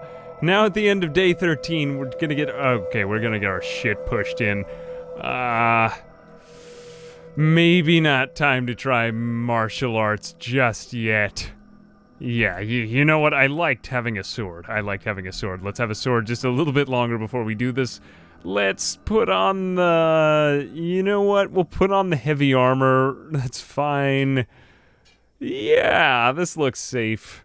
And if anything goes wrong, we could always just go back to stack because they are racist toward my race. I mean, in a good way, not against my... They like my race so much that they hate all of the other races. So we could go there for defense if we needed to. Ooh. Okay, let's go a little bit closer to stack on that note. We're just going to continue seeing if we can beat up any of these... Wow, we still don't stand any chance at all in fights against bandits. I know you can micromanage, but even still, that's a little weak for this kind of character. No, all we need is for you to be able to fight a group of these guys on your own, and then just think of all the experience that you can get. Just think of all that good dexterity experience you can get, and then you can reallocate that all into martial arts. It'll be glorious. Glorious! At long last. Okay, good. Help me, terrible people. Good. This will be the only part that I'm evil for, and then after this, I promise I'll be good afterward. I promise. Let's just see how you do in combat with one of these guys. Okay, we're gonna take off all of this armor, and we're gonna put on this armor, because this armor has better melee bonuses. I mean, martial arts bonuses, and I just want to see how this goes. So if I have you attack the target... In one martial arts hit, assuming you dodge, one hit, you're at 34 now, and you went up to 40. Okay, let's put on the other armor, and then just see what that does. Because then I'll train you in heavy armor, if that be the case. If that be the case. So 6%, and if this is a better amount of experience, then that means heavy armor is better to train in. He's at 40, and now... 54. Okay, yeah, so you know what? We'll get him a lot of heavy armor. We'll train him in heavy armor, even though that he's going to suck at it. But he should train his martial arts skill way faster then. And where are you going? Where the hell are you going now? I'm going to stay and I know this is completely against the message of... Oh, well, they already killed him. Well, let's see. Did he have anything good? Some chew sticks. This is nice. He also had a good turtleneck. Half pants, ragged, traders, leathers, that's fine, but we'll be training in heavy armor now for a while. Ooh, more fights to join in on. Oh good, reasonless fighting, I like it. Okay, and it looks like a bunch of hungry bandits got into a fight with a Garu. I'm going to continue my crusade. Ooh, they really injured its forelegs. Wow, that's... Ooh, what are you even? You're a Holy Nation Paladin. I was looking for these guys for half of my playthrough. They're really strong. Okay, he's gonna hunt them down. I'm gonna hunt down the Garu. May or may not be a good idea, but it's also about to die. This is gonna be more experience that we very, very much need. Then I'll fight the peasants. Aren't you supposed to be dead almost?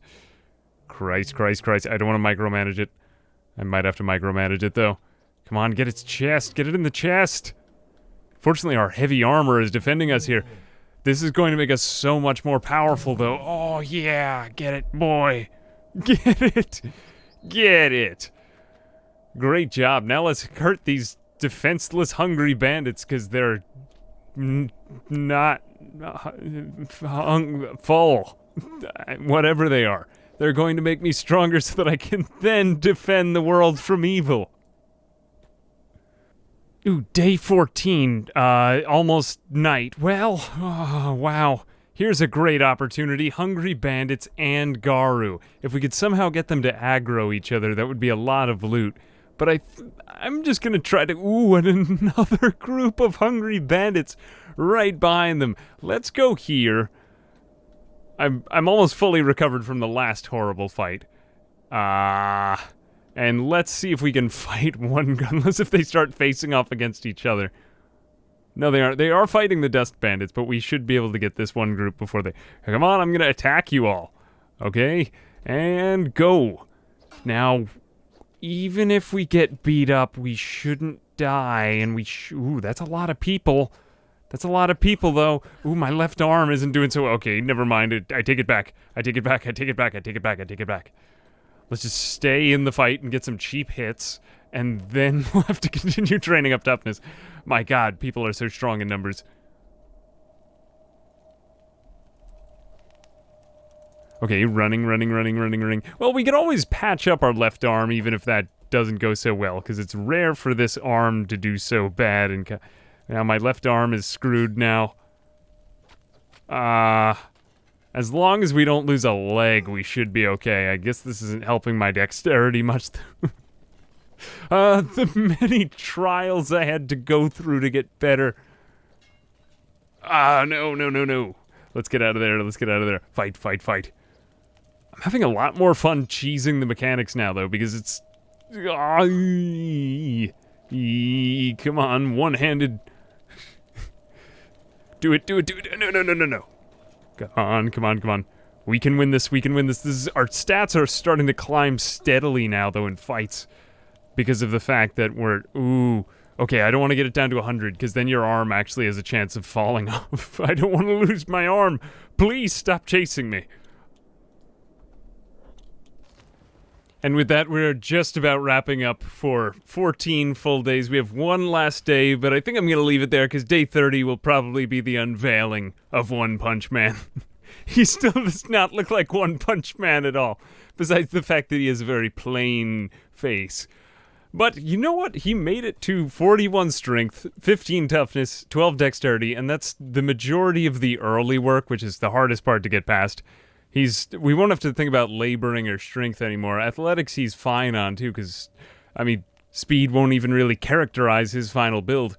He just needs better dodge so that he can do better in those team fights, and then we'll start to train up his martial arts. So I think we'll finish up his sword training, and then we'll start up his martial arts training. We'll see if he becomes the superhuman man that we thought he would at the very end of it all. But fortunately, his arm is now no longer limp, and he will be able to get a few decent hits in combat. Oh, great! You're touching the mattress now. So your arm that is like a Kevin Ware arm now.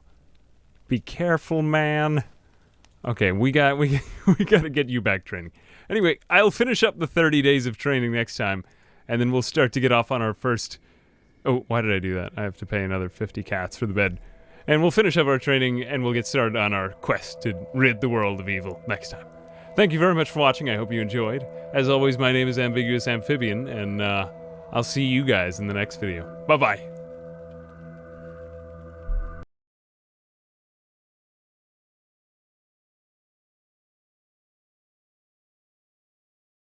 The training of One Punch Man continues today with more getting our shit pushed in from days 15 through 30, hopefully to get our dodge and martial arts up. So let's go find some bandits to get our asses kicked by. Ever since I played Pokemon as a child, I always found stat bars increasing to be unfathomably satisfying to a weird degree. So I hope you'll forgive me for what today's video is going to be.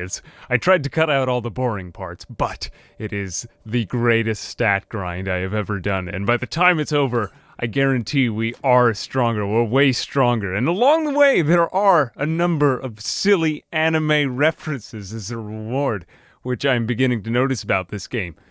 Everything resembles something out of Naruto or other anime. But by the time it's over, we can do shit like this, which is totally fucking worth it. Just look at the kicks on this motherfucker. It is really fun.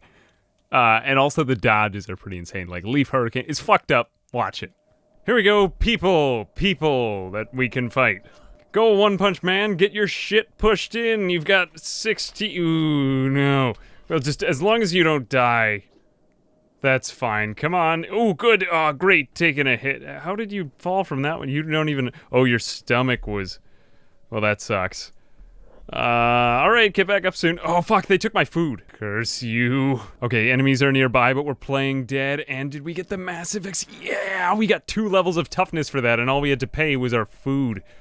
Are you gonna Yeah, he's gonna be alright. He was fine. So if we can just get our asses kicked again and then get up from playing dead, we should gain a lot more. Good! Kick my ass again! Just a little bit, though. Just a little bit. This is great. Every time that we get up from playing dead, if enemies are nearby, we should gain a lot more strength or we should gain a lot more toughness. He's in like the crouching tiger, hidden dragon pose. Okay, so now I'm playing dead and watch my toughness go up from 19 now to 21 just for getting back up when enemies are nearby. So we're just gonna keep on getting beaten up by these bandits to see if we can gain like 40 toughness. Who cares about my stomach? Hit me again, hit me again, hit me again. Hit me again, man. Do it! Do it. Fuck. My stomach is at -6. We're gonna want to heal up, actually, but continuing with this strategy, we should be... Ooh, no, please don't shoot arrows at me. Just punch me in the chest. I'm like a very specific masochist. Day 15, I've found a bunch of dust raiders, and I'm gonna see if I can bring them back to the hub. Okay. Taking a risk here, but maybe we can best one single dust bandit in hand-to-hand combat. No, put away your sword. Finally, we're getting good at something. We're getting good. Ooh, hungry bandits, hungry bandits, hungry bandits. I know what to do with you people, except I have to heal first. Yeah, get a hit in there, Saitama.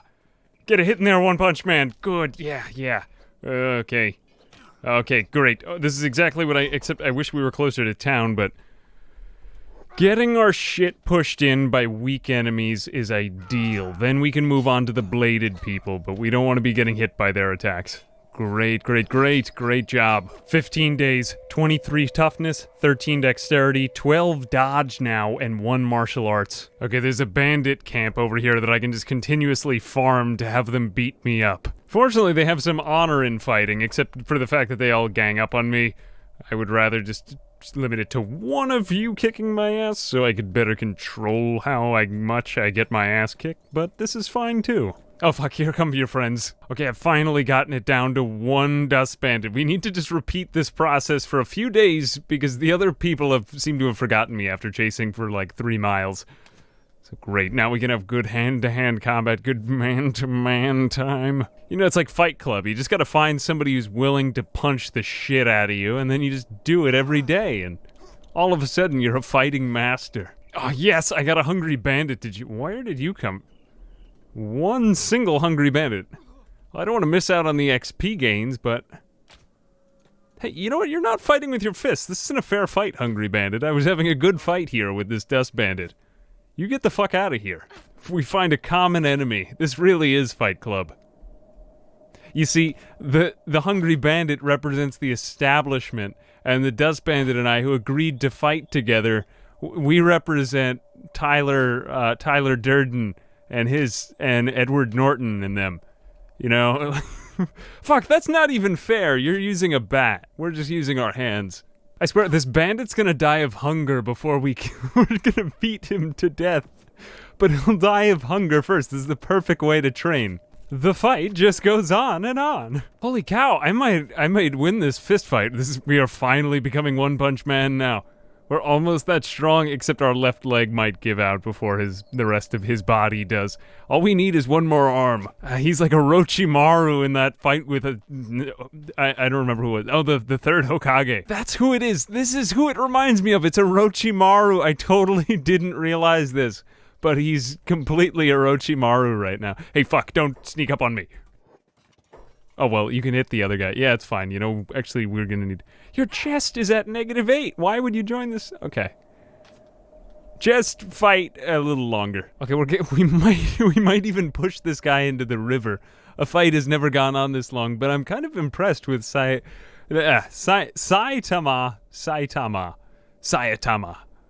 Whatever he is. One Punch Man's combat prowess now. Oh, get fucked. Ooh, he decided to get back up. Ooh. Tough guy. Stop, please kick my ass. Attack unprovoked. And great, okay, I can't wait until they hit me with their flurry of blows. Oh shit, he just got friggin' falcon punched back there.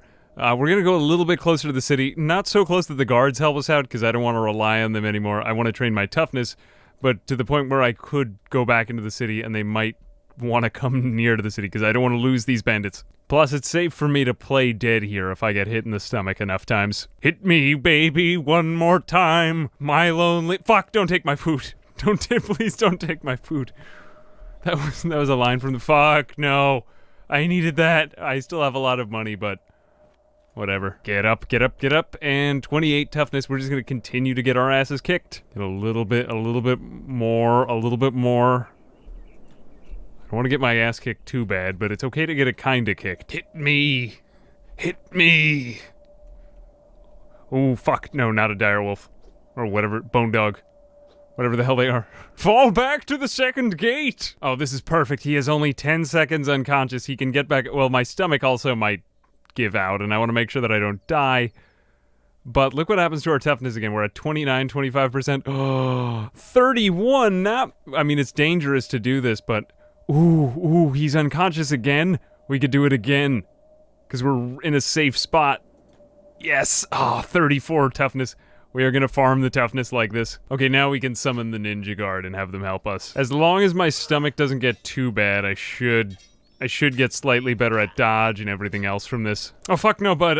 Okay, now they did cripple my leg. I am in trouble now. Fuck! Okay, 2 seconds of unconsciousness.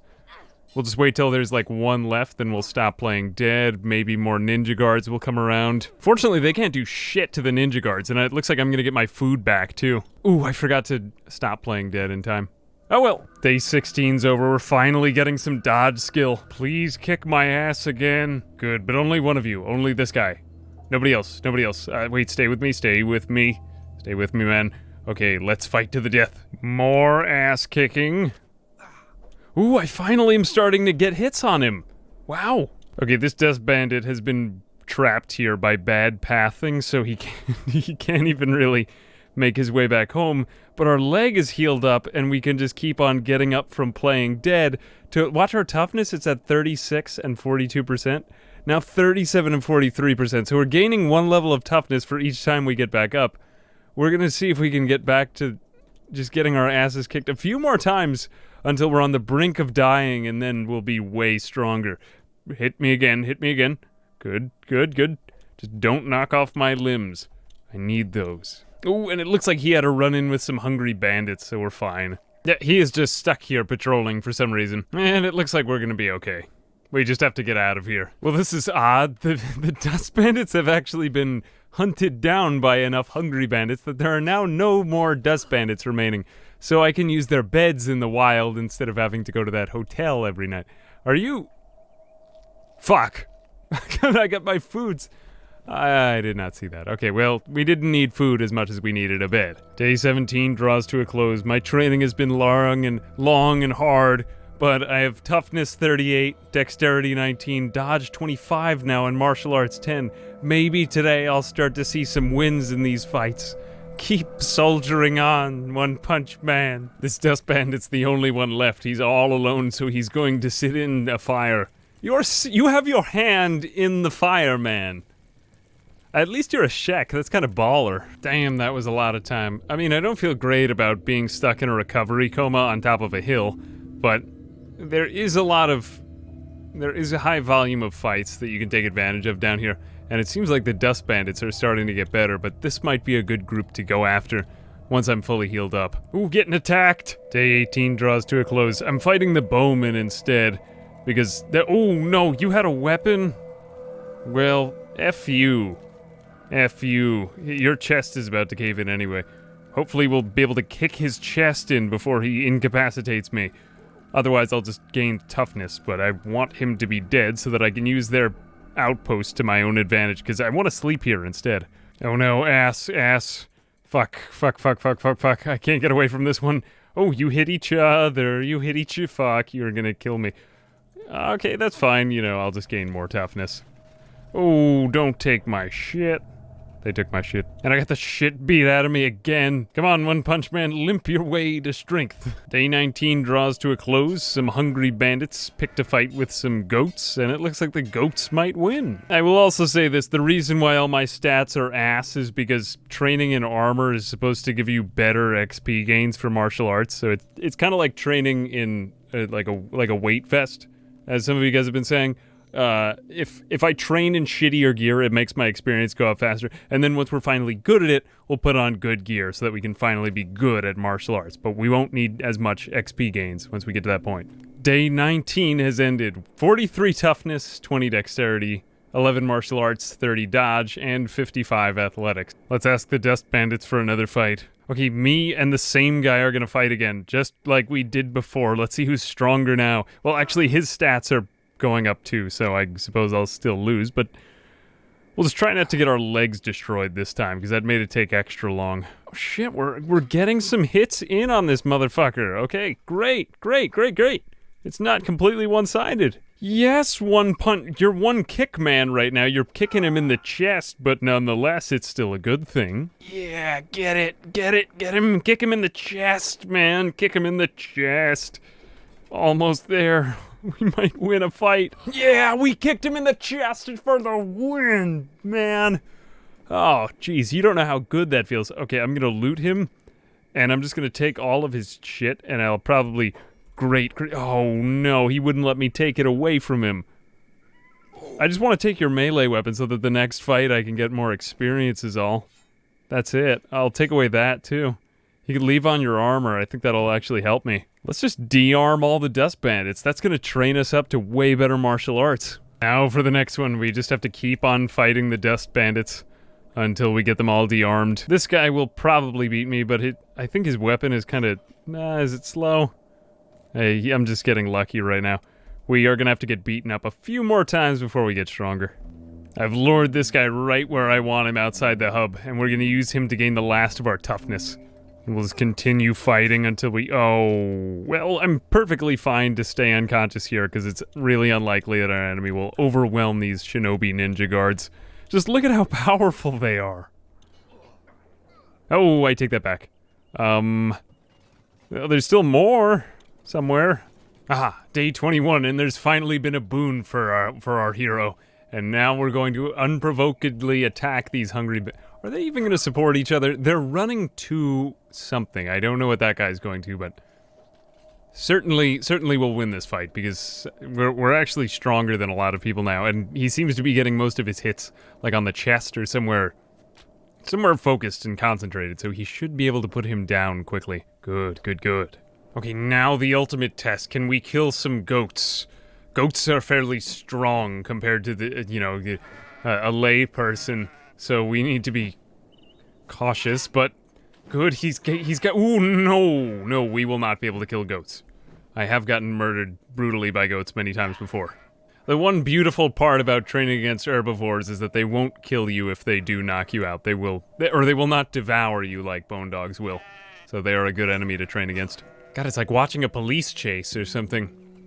Oh, fuck, they got me. Day 22, more ass kicking for today. More ass kick. Still just getting ass kicked, but until we get, like, martial arts 20, we can't really fight anybody, so it's fine. We'll just get toughness 50. I can't even see him striking these blows. He's getting so fast now. Ooh, hungry bandits. Hungry bandits, even better enemies than the... I don't want to fight the escaped servants of the Holy Nation, or whatever they are. Holy Nation outlaws. I know there's a difference. I'm just, ooh, you hungry bandits will help me.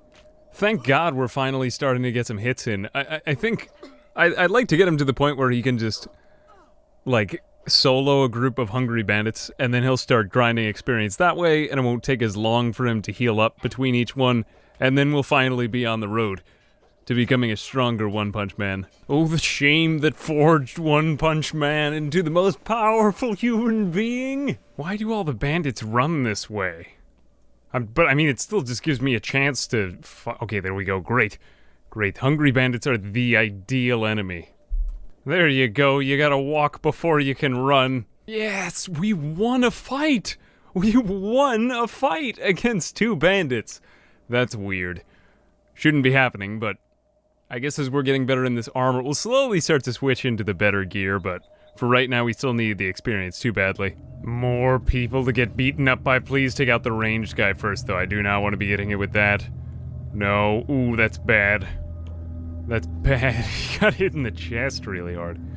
Well, I guess we could use a little bit more toughness, maybe to 50, and then we can start fighting again. Take him off one by one. Yeah, that guy. Okay, fine, you can hit me, that's fine. Hit me, baby, one more time. Come on. I just want to fight you alone. Please don't have a... Oh, no, you have... Well, that's not that great a weapon. Who does he... He looks like someone I know. Who... I don't know who it is. He definitely looks like a lot of people, though. Ooh, more bandits. Good. Fight the weak to get stronger. Good. Fight the weak. Attack that one now. Good. Fight the weak. They deserve to be hit. Good. Get that one too before they... No, the guards. Never mind. You did a good job anyway. And more hungry bandits. Yeet! Let's go in. The weak fighting the weak to get stronger. Come on, come on. Attack all the hungry bandits. I don't care which way. Well, don't go over here if you want to attack one right there. Whoops, whoops, whoops. Go, go, go, go, go. There we go. There we go. Maybe we could get some of these pack animals too. They're usually quite rich. Oh, that's it. Yes, more bandits, more bandits, more bandits, more bandits. I know they're Holy Nation outlaw escaped servants, but they're still weak, and I like them for that reason. Can we at least get you? If I could beat one of you people in hand-to-hand combat, that would make this whole task way easier. Yes, I knocked one out in a group. If I could do that with more, if only I could do that with more of them, then we would be way stronger. But right now we are still working with terrible gear.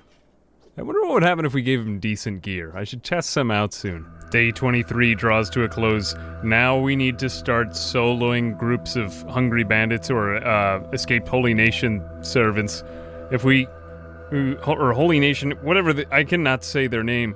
Escaped servants from the Holy Nation outlaws. So I guess servants who are in the Holy Nation who then joined the badass Holy Nation outlaws. And I'm kind of an asshole for kicking up because they're cool people.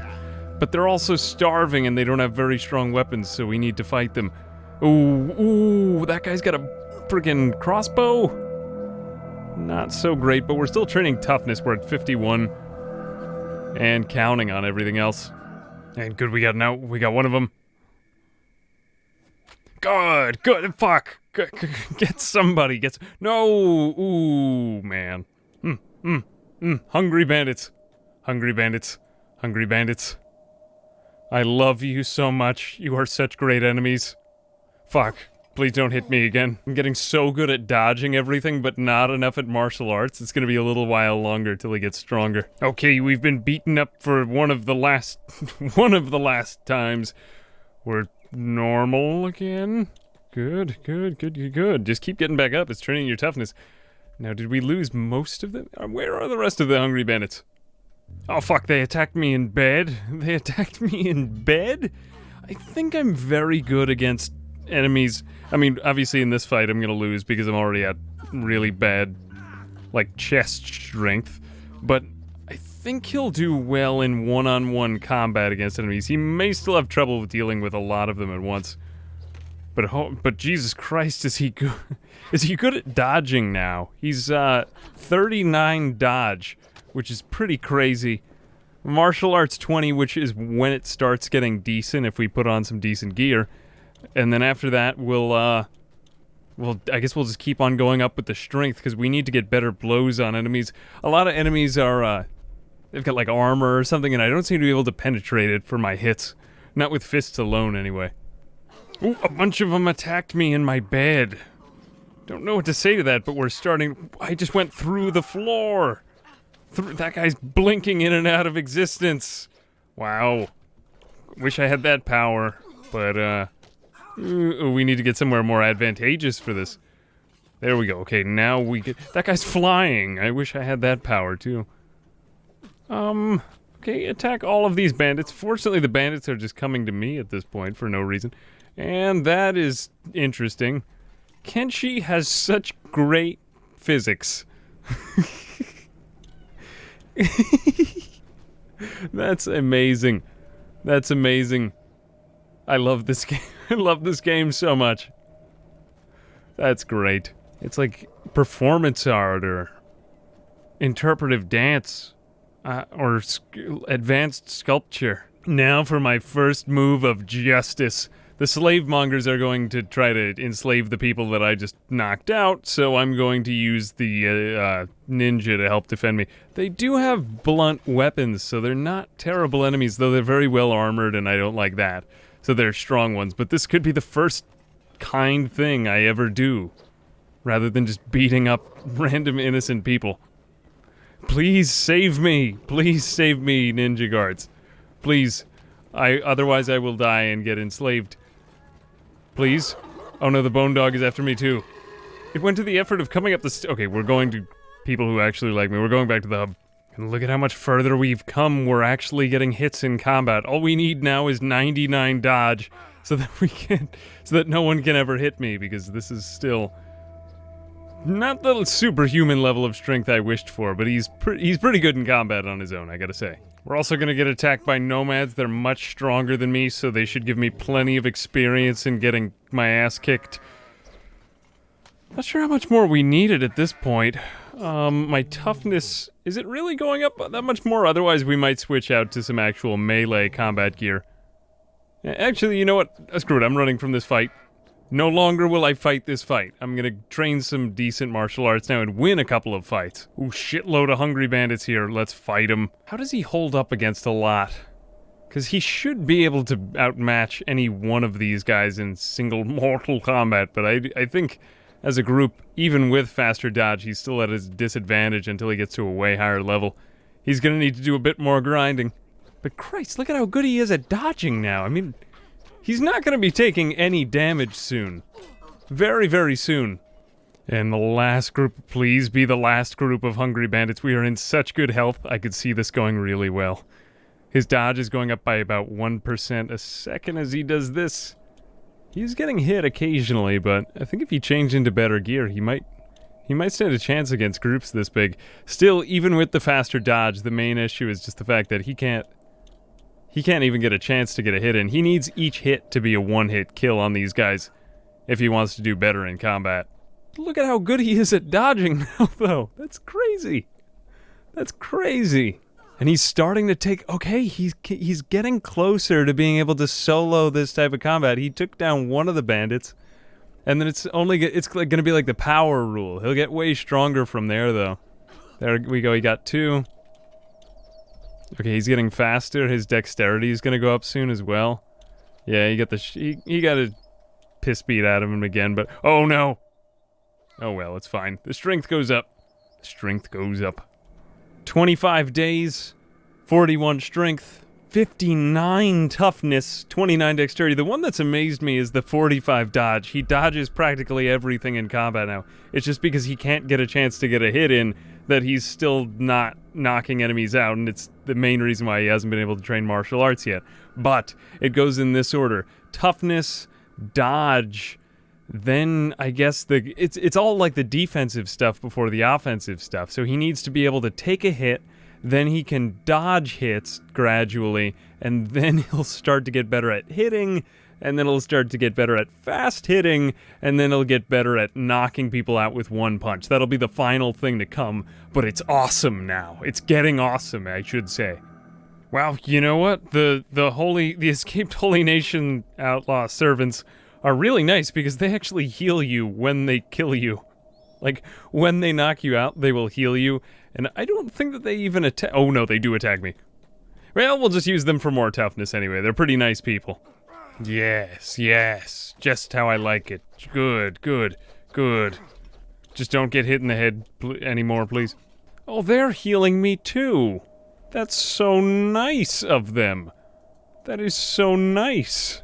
No, please, please, no. Don't hit me again. Don't. Please don't do it. Don't do it. Now I get my revenge. I guess this is where you get your combat experience. When you have allies, you get your combat experience. But when you're all alone against a group of 20, until you're a martial arts master, you're not going to be getting a lot of combat experience. You'll just be getting toughness experience from getting beaten up. Ah, finally, a chance to leave my dunderheadedness behind. That's about 5 hungry bandits, which is far less than the ones I had seen before, so we might manage to get better with dexterity or martial arts or whatever, just some sort of combat in this fight, rather than getting our asses kicked again. I'm sick of getting my ass kicked. Oh, no, don't, those were my enemies. I didn't want you to fight them. I'm going to claim the rest of these hungry bandits for myself and just kick the crap out of them. 24 martial arts, though. We're getting better with it now. We'll be striking harder and swifter punches soon. Okay, stay away from my kills. Good, they're going away. All right, let's see if we can get a few more. Go, One Punch Man, go, go, go. It's day 26, for Christ's sake. You need to get stronger. You have 4 days to get way stronger. But if he can beat them in groups of this size, I think that'll be fine. Let's just attack all. Man, there is a leader right here. He's better armed. And we're kind of backed up against stuff. Stop dodging! Just get in a punch! Please! Yeah, he spends like 90... Yeah, he gets 1 punch in for every, like, 10 that they get. But he did manage to knock that one pretty hard.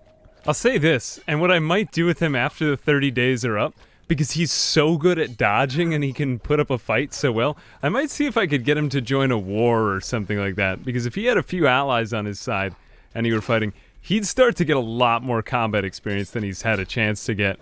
Because right now it's still mostly just dodge and toughness if he goes against these guys all on his own, but like he gets in a few good hits in a group. He'd be a good soldier in an army still. Oh, we can't let these slave mongers get away with this. Yeah, we have to do some good in this fucked up world. Okay, we're gonna start just declaring war on slave mongers, and we'll use the... Basically everyone in town will declare war on, and then we'll use the town guards to help defend us. But slave mongers are pretty bad people, so... I mean, look at how well I'm doing in one-on-one combat. I hardly take any hits. He's not like one punch man. He's like one dodge man still right now. But look, he just beat a slave monger with his hands. That's cray. That's cray. Let's attack one more. As long as I can just fight one at a time, that's fine. Okay. Ooh, get the fuck out of there, man. Yeah, we don't want you to. Okay. No, get inside. Okay, please defend me, samurai people. Please defend me. Please defend me. I need that. I need that a lot. Okay, we'll just fight you right next to the bed I'm gonna lie in when I'm... Fuck. Well, I might be able to dodge a lot of it. Wow, the shinobi are not gonna help me at all. Whose side are they on? They like justice. Somebody do something. You're honestly a guard to your own nation, and I'm trying to keep slavery out of your nation. You're not gonna help me? As long as I can get somewhere wide open where they can't attack me. Why am I going over there? I'm committing a crime? I'm not committing it. Well, I am committing a crime, but it's a good crime, you know? Just fight these people. I bet I could fight two. Wait, is one of them a boss, though? Slave monger. That guy looks tough. No, neither one's a boss, but he looks like it. He's very thick. Okay, come on. Damn, he's very, very good now. He's very good, except for his left arm, which might fall off. Ooh, no. Oh, no. Now I'm Orochimaru. Okay, we have to get out of here. This is very bad. We don't want to lose our arm. Can I attack one more? Can I just get this guy down? Oh, damn. I got that guy down. Well, this guy's gonna... No, fuck. Ah, damn. I don't want to lose my arms. Fuck, I might lose my arms. That would not make me One Punch Man anymore. Can I please get hit down? That's very bad. That would be very, very bad. Let's just take off the armor. All of the armor. We don't want to lose our legs and arms. Fuck. Alright, you know what? Actually, this is fine. I'm just gonna take off my helmet so that they hit me in the head. Great, hit my head. Hit my head, man. Hit my head. Don't cut off my arms, though. Don't cut off my useless arms. My left arm, no! Oh, fuck no, bud. They might enslave me. Oh, no, I'm a slave! At the end of 30 days. 30 days of training, all for this. To become a slave. Well, fortunately, they have a lot of other slaves, so it'll be easier for me to escape, I hope. I'm normal now. Okay, well, I'm just gonna walk away. Fuck, no, I was really hoping that the shinobi would help me with that. No, I'm just gonna walk away from you. And I'm completely fine, although I am enslaved. Let's put back on my helmet and just take off these shackles. Unlock shackles. Well, at least one of my arms is good. Come on. Alright, great. So I'm going to escape now. First aid. Let's just run in here. Discovered. Apparently I'm discovered, but I don't feel discovered. Took off my shackles. Alright, I'm fine. I just look like a slave now, so I'm gonna get attacked by all slave mongers.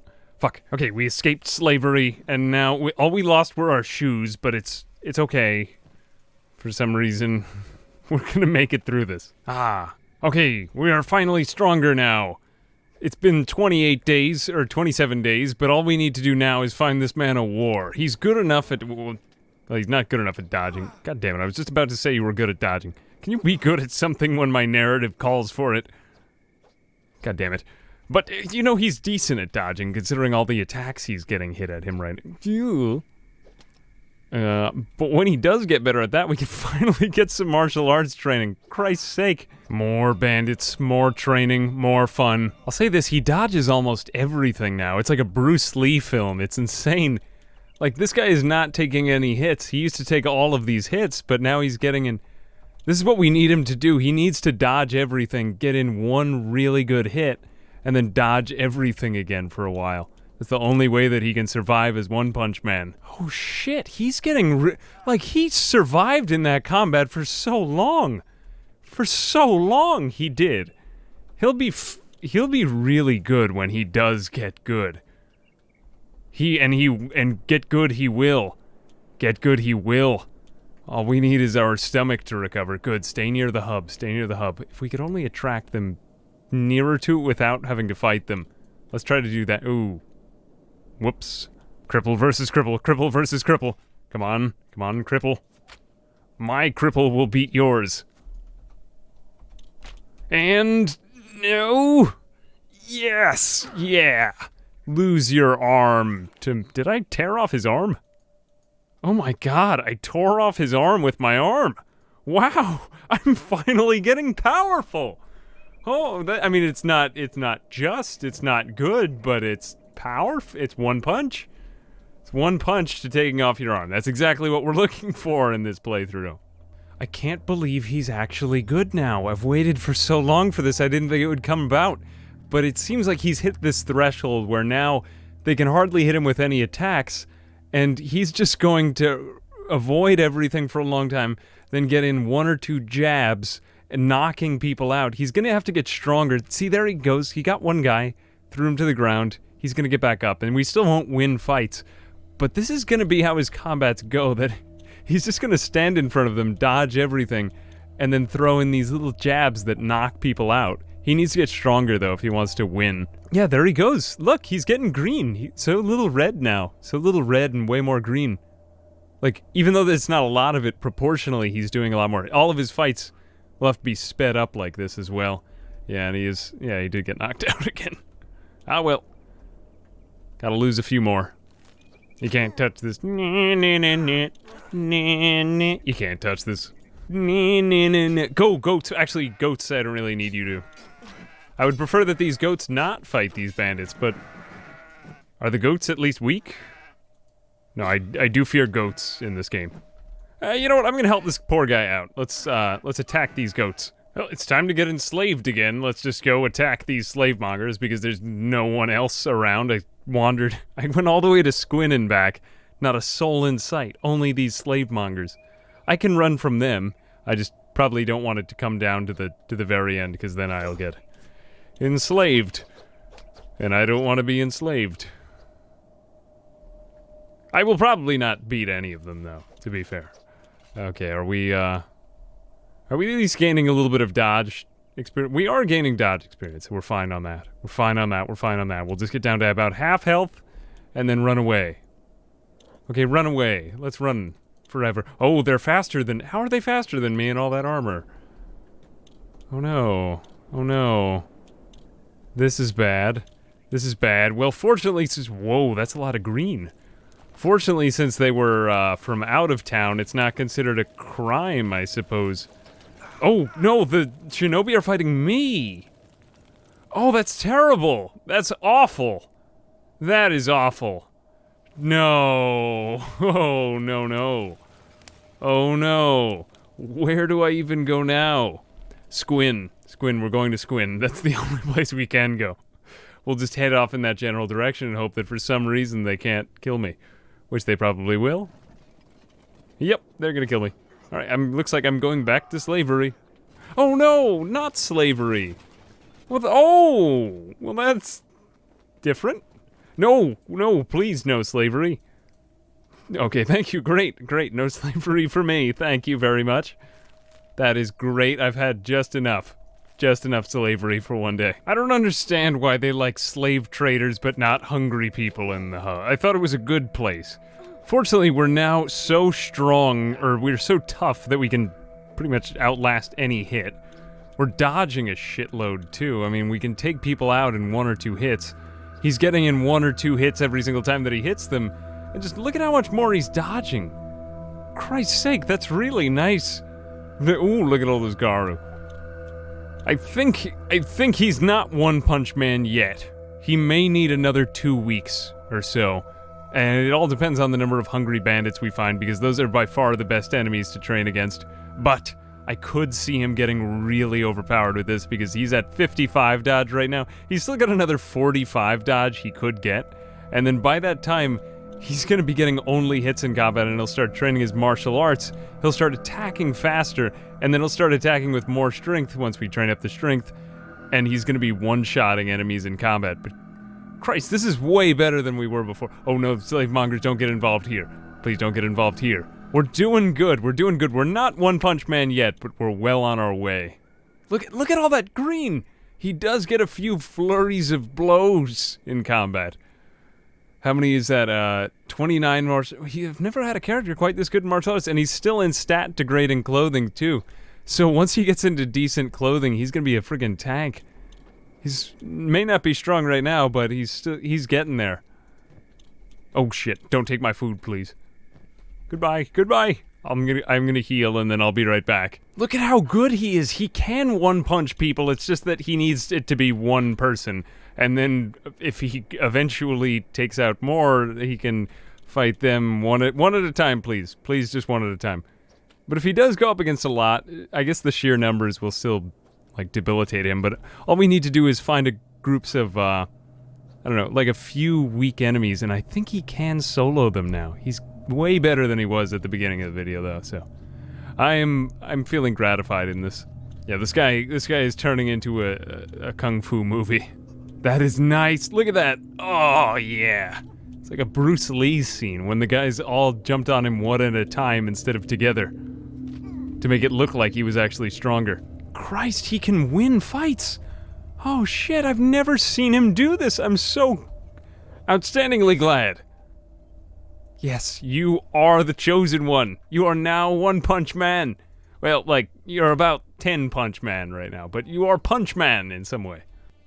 Here is the penultimate test before we embark upon the rest of our journey to rid the world of evil. Can we prey upon, like, narrowed down innocents and hungry people who are much weaker than us in such a way that we don't have to go to bed after it? If we could do that, I would be completely satisfied with this. If not, and if we're at least getting close, knocking out 3 to 4 of the bandits, I'd still be happy. But has all the training been in vain?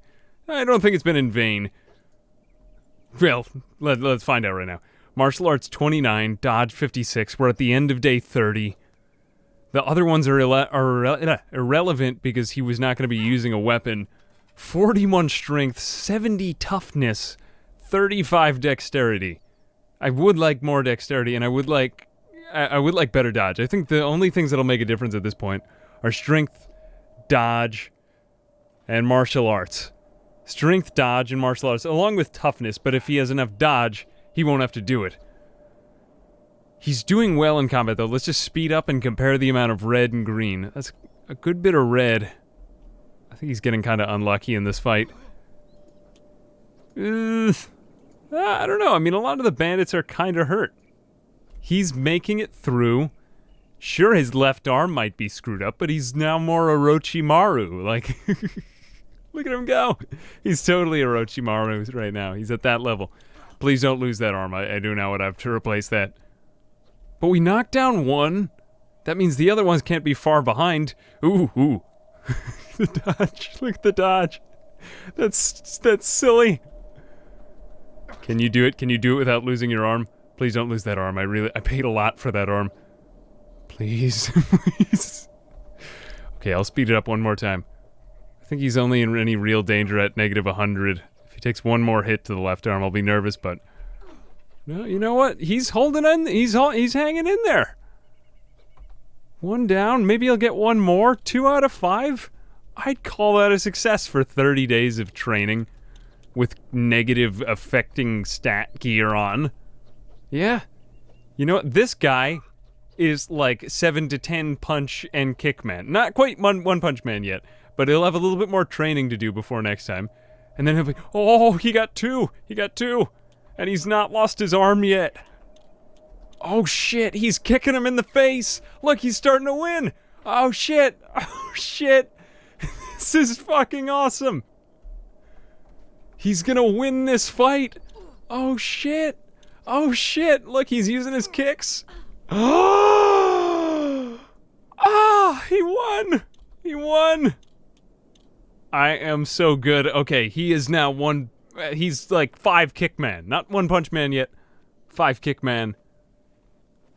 But that's fucking dope. I've never made a character this powerful. This guy is more powerful even than the torso right now. Not to disparage the torso, but 1 punch man, if he had a left arm again, would be way stronger. Maybe we'll just let him lose an arm so that he would be forced into hitting everybody with 1 punch. No, I don't want to do that to him. 41 strength, 70 toughness, 36 dexterity, 30 martial arts, 56 dodge, and 67 athletics. Those are the stats that matter, and now we can start going out on the open road, fighting groups of hungry bandits. We'll need it to be 5 at first, but then we'll get stronger, and then we'll be able to fight bigger groups of hungry bandits, and then after that, we'll start fighting dust bandits, because they actually do seem quite sinister. Bonus fight, bonus round. He's gotta be better against these guys. Wow, he's not even taking damage from some of the hits. But it's still going to be a while before we can go up against armed enemies, but he is getting in a good number of hits now. I'm glad to see this, because before I didn't think he'd get in any. Wow, it's like Naruto! Damn, he's way stronger. Look at all the arrows in this motherfucker! Holy cow! Nobody does that. He's like Boromir times 10.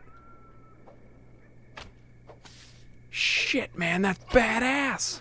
Shit, damn, this guy's a fucking tank. He could do anything, except I don't want to lose my left leg, please. Please don't let me lose my left leg. I gotta take off the helmet again so that I don't lose my left leg. Shit. Remove that. Okay, great. Just cut my head off or something, not my leg. Great job. Ooh, how powerful am I now? How powerful am I? How powerful am I? Let me know, ooh. Let me know. Oh, fuck, he can kick a motherfucker in their face. He's still taking a few hits. But it won't be long before he's... I kind of want to take off the armor. We'll find him some better armor soon, but it's still helping him in terms of not getting hit for as much. But it is seriously hurting his dodge. His dodge would be twice as good if he took off the armor. Look at it. 35-23. His dodge skill is 58. He'll be so good when we get him into decent gear. I can't believe this. But is he going to be able to solo this even with the negative armor on? Wow, look at that. Look at all those hits. 76. He's getting like Lee Sin hits right here. This is badass. This is Leaf Hurricane, baby. Oh, shit. Damn, he can solo groups of bandits now. This is so much fun. I've never thought beating up groups of hungry bandits would be this much fun. Oh, what about goats? What about goats? Let's find out. Let's attack the goats. Wow, look at all that goat blood. Shit. Get revenge for those other goats that killed me in my last series. Shit, man, look at... Once he can kick, he is so much better now that he can kick. Maybe not 1 punch, but one... He's taking the kick part seriously. Oh, no. Oh, no, he is starting to get hit, though. Let's get him to bandage for a second. Ah, fuck. Alright, well, we're all gonna kill these goats either way. Great job, great job, great job. That's food for days. Wow. We're now able to Falcon Punch and Falcon Kick our way to every victory. He might be able to one-shot everybody soon. It's not far off. We just gotta attack these goats. Come on, get some more goat experience. Great, get that goat. It wronged your family. It wronged your family. It dishonored your mother. Damn, I didn't ever think I'd be able to beat goats. Shit, he just killed like 4 goats. Alright, let's see if we can fight a wild bull for no reason. Come on. This would be super badass. We destroyed its entire right foreleg. Ooh, and it's both of its forelegs. How is it standing? How are you standing? We are so much stronger against single foes. I don't think I can be beaten. Oh shit. We could kidnap it. Oh wow. That would be immoral. Kidnapping a bull. We need to find stronger enemies now. We are getting really strong. We need to find nomads. Nomads, I'm just gonna pick a fight with you for no reason. I know you're way stronger than me, but if we can kill you, that would be perfect confirmation for me that we're ready for the next thing. Okay, how does he do against the nomads, a much stronger enemy than my previous ones? He's probably gonna get his ass kicked again, but that'll be good for his toughness. And they're all herbivores with them, and they're nice people. So even if I fight them, they won't hurt me so bad. Alright, so you know, we're still experiencing pain again. But it was worthwhile, because we haven't experienced this in a while. Good, get your shit pushed in. That's how you get stronger. Alright, so sum total, by day 32, we're able to beat everybody except for nomads, pretty much, in this part of the world. I would say mostly everybody except for groups of slave mongers, giant groups of hungry bandits, which we should be fine against now with his area of attack kick. But this guy is so much stronger than he was. He's like 5 kick man right now, but I think within like one video, he'll be One Punch Man in at least this part of the world. Now we need to find a war where he can get in a lot of combat experience, because once you get to the higher martial arts levels, they get sick. Okay. That was a lot for one day. Thanks for watching. I know we went over the 30-day mark, but he was just starting to peak in his power, so it was totally worth it. Anyway, thanks for watching. I hope you enjoyed. My name's Ambiguous Amphibian, and I'll see you guys in the next video. Bye-bye.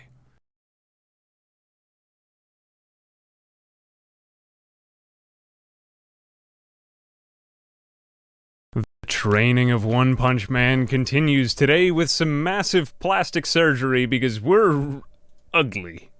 But there is hope, because One Punch Man lost his own anime hair when he did his training. So now I figure that ceremonially, if we want to follow canon, we need to make ourselves look slightly more like One Punch Man. So many hairs to choose from, but we're gonna go with, there we go. But he's too somber. We need him to look more joyous. I think a nice wide head would work. Head shouldn't be too big, right? Normal sized head. His neck could be slightly larger, but not by too much. He could get all brolic, but I like him with the thin neck better. That's perfect. One Punch Man at a slightly wider jaw. We'll give him completely neutral. We need to make him look as completely neutral as possible, except not have lips that big. Not too much, but that's somewhat better.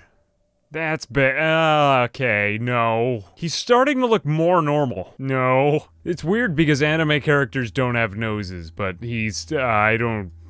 I'll give him an unsexy nose. He still looks weird. That's better, okay. Yes, no, yes, Well, that just looks terrifying. I like that, though. That's kind of funny. Perfect. No, he looks like he belongs in the Elder Scrolls. I like this thing, though. He definitely looks like the Elder Scrolls now. Holy shit, this looks normal, actually. I need to make it in some way abnormal, though. That actually looks a lot more like the real One Punch Man. I mean, like, there's something off, but I hit randomize and it just all of a sudden became, I mean, he needs to be slightly darker, I think. I think One Punch Man was, holy crap, look at how much stronger we got. We are way stronger. We didn't have abs and chest muscles like that before. Look at the biceps on this guy. He's way stronger now. Okay, he just needs some silly eyes now. You know what? One smaller neck, and that works for me. Actually, he's not that bad looking. He's pretty good looking. He's not as memey as but we can always get plastic surgery again. I'm satisfied. I think that this looks like a better One Punch Man. Okay, we are now born as the real One Punch Man if he were not looking like anime at all. Holy crap, he got way stronger. Let's check out our stats. So, I've done some shit. So pretty much now our stats are 52 strength, 75 toughness. I mean, Jesus Christ, if there was ever a good toughness, it would be that. 42 dexterity, so we're attacking fast enough. The main limiter is just the mechanics of how martial arts works. He needs to hit martial arts 40, and then I think more shit will open up for him. Athletics is great. All of his stats are great. It's just a matter of the fact that he's alone in combat, so we're getting him some decent gear. I mean, I don't have any super cape or anything like that for One Punch Man, but today we want to go on an Avengers quest because we lost the torso in the Foglands, and we're gonna head over there because I have a few things set up. I'll just show you really quick on my base. If we can just speed over. I did buy one small house in the hub, and its purpose was only to hold iron. I have backpacks of iron I need to hold on me, but I won't bring these with me to the fog because it's gonna get me killed. I need to be very, very careful, and we're going to avenge the torso now by training on fogmen. I just want to get a lot of kills. I want to see what this character is capable of against a lot of numbers of foes. And then, oh, we are out of money. We'll need to fix that in some way. We might need to mine a little bit more. We'll head over to the Foglands, and we'll just kill as many fogmen as we can. To the fog, away! Actually, right before we go, I just want to get a little bit of basic lockpicking training, because if we should get tied up by the fogmen, a little bit of training here may go a long way for us. It can vastly increase your toughness to get slowly eaten away by these people, but I don't want it to come to that. And we got 12 lockpicking. That's enough for me to feel justified. I'm going to the fog to avenge the torso. Now, to give you a sense of how fast and strong we are, we're running at 24 miles per hour. Are those... No, those aren't hungry bandits. We're not going to go back for them. But we're very fast. We're fast enough to escape from the fogmen. I think you need about 22 miles per hour to be able to reliably escape from them. So, no matter what... Oh, beak things. Shit. Are they gonna kill me? I might have to go on a detour right here. Stop at the hives. Nope, it looks like they didn't catch up to him. He's fast enough, he's good. Now today, my friends, we're on a quest for vengeance from true evil. Although it's a natural evil, it is evil. Cannibalism. The fogmen are here. Now, we don't want to go to any of the death yards. It will be a death sentence if we end up in the death yards. We'll need to pick the lock. We would get out. We might even gain toughness, but it's not a risk I want to take. So we're just going to see if we can find some fogmen on a patrol, distract them, fight them until we gain a little bit of experience, and then slowly pick off their numbers. If we can get to the center of this, we might make it to Mongrel, and then I'll take Beep. I will take Beep as a companion. Okay, we've got some fogmen right here. Surprisingly, they're not attacking... Fog princes. I'll attack them anyway. These are probably way stronger than the rest of the fogmen, but I still want to see if they're a match for me, because fogmen are notoriously weak. It'd be good training targets for this guy. Now, as long as more don't join in, I should be alright, but I have to be careful not to get knocked out around these guys or they will eat me. Okay, I'm taking hits. These are probably the strongest among the fogmen. Not exactly the foes I wanted to go against, but we're winning. We're winning the fight. I've never even looted these guys because I've always been swarmed by more as soon as I've killed some of them. And our left arm has been incapacitated. Wow. They managed to do a lot to me there. Some of them had blades, but most of these guys have blunts. Fog heavies. I don't think I ever went against these guys. Oh no, that's their arms. My bad. My arms are completely fine. I don't know why I said that. Did we not? We knocked off a guy's arm in the middle of this combat too. Where is it? Where is your arm? I cannot find his arm. Wait, is the other one going to contact the others? I have not seen how this dynamic works. He might be going to the death yards to go get more help. Alright, well, we did discover Where are you going, One Punch Man? Where the hell are you going? Okay, well, Mongrel is back there in the distance.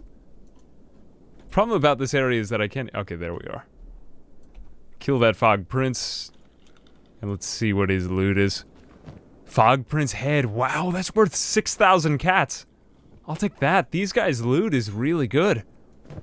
I must have picked up a decent bounty on one of these guys. Okay, we'll grab that. And everything else. Okay, we're gonna have to start dealing with more patrols. Are these fog heavies? Okay, you know what? I'm gonna let these ones pass. If I can.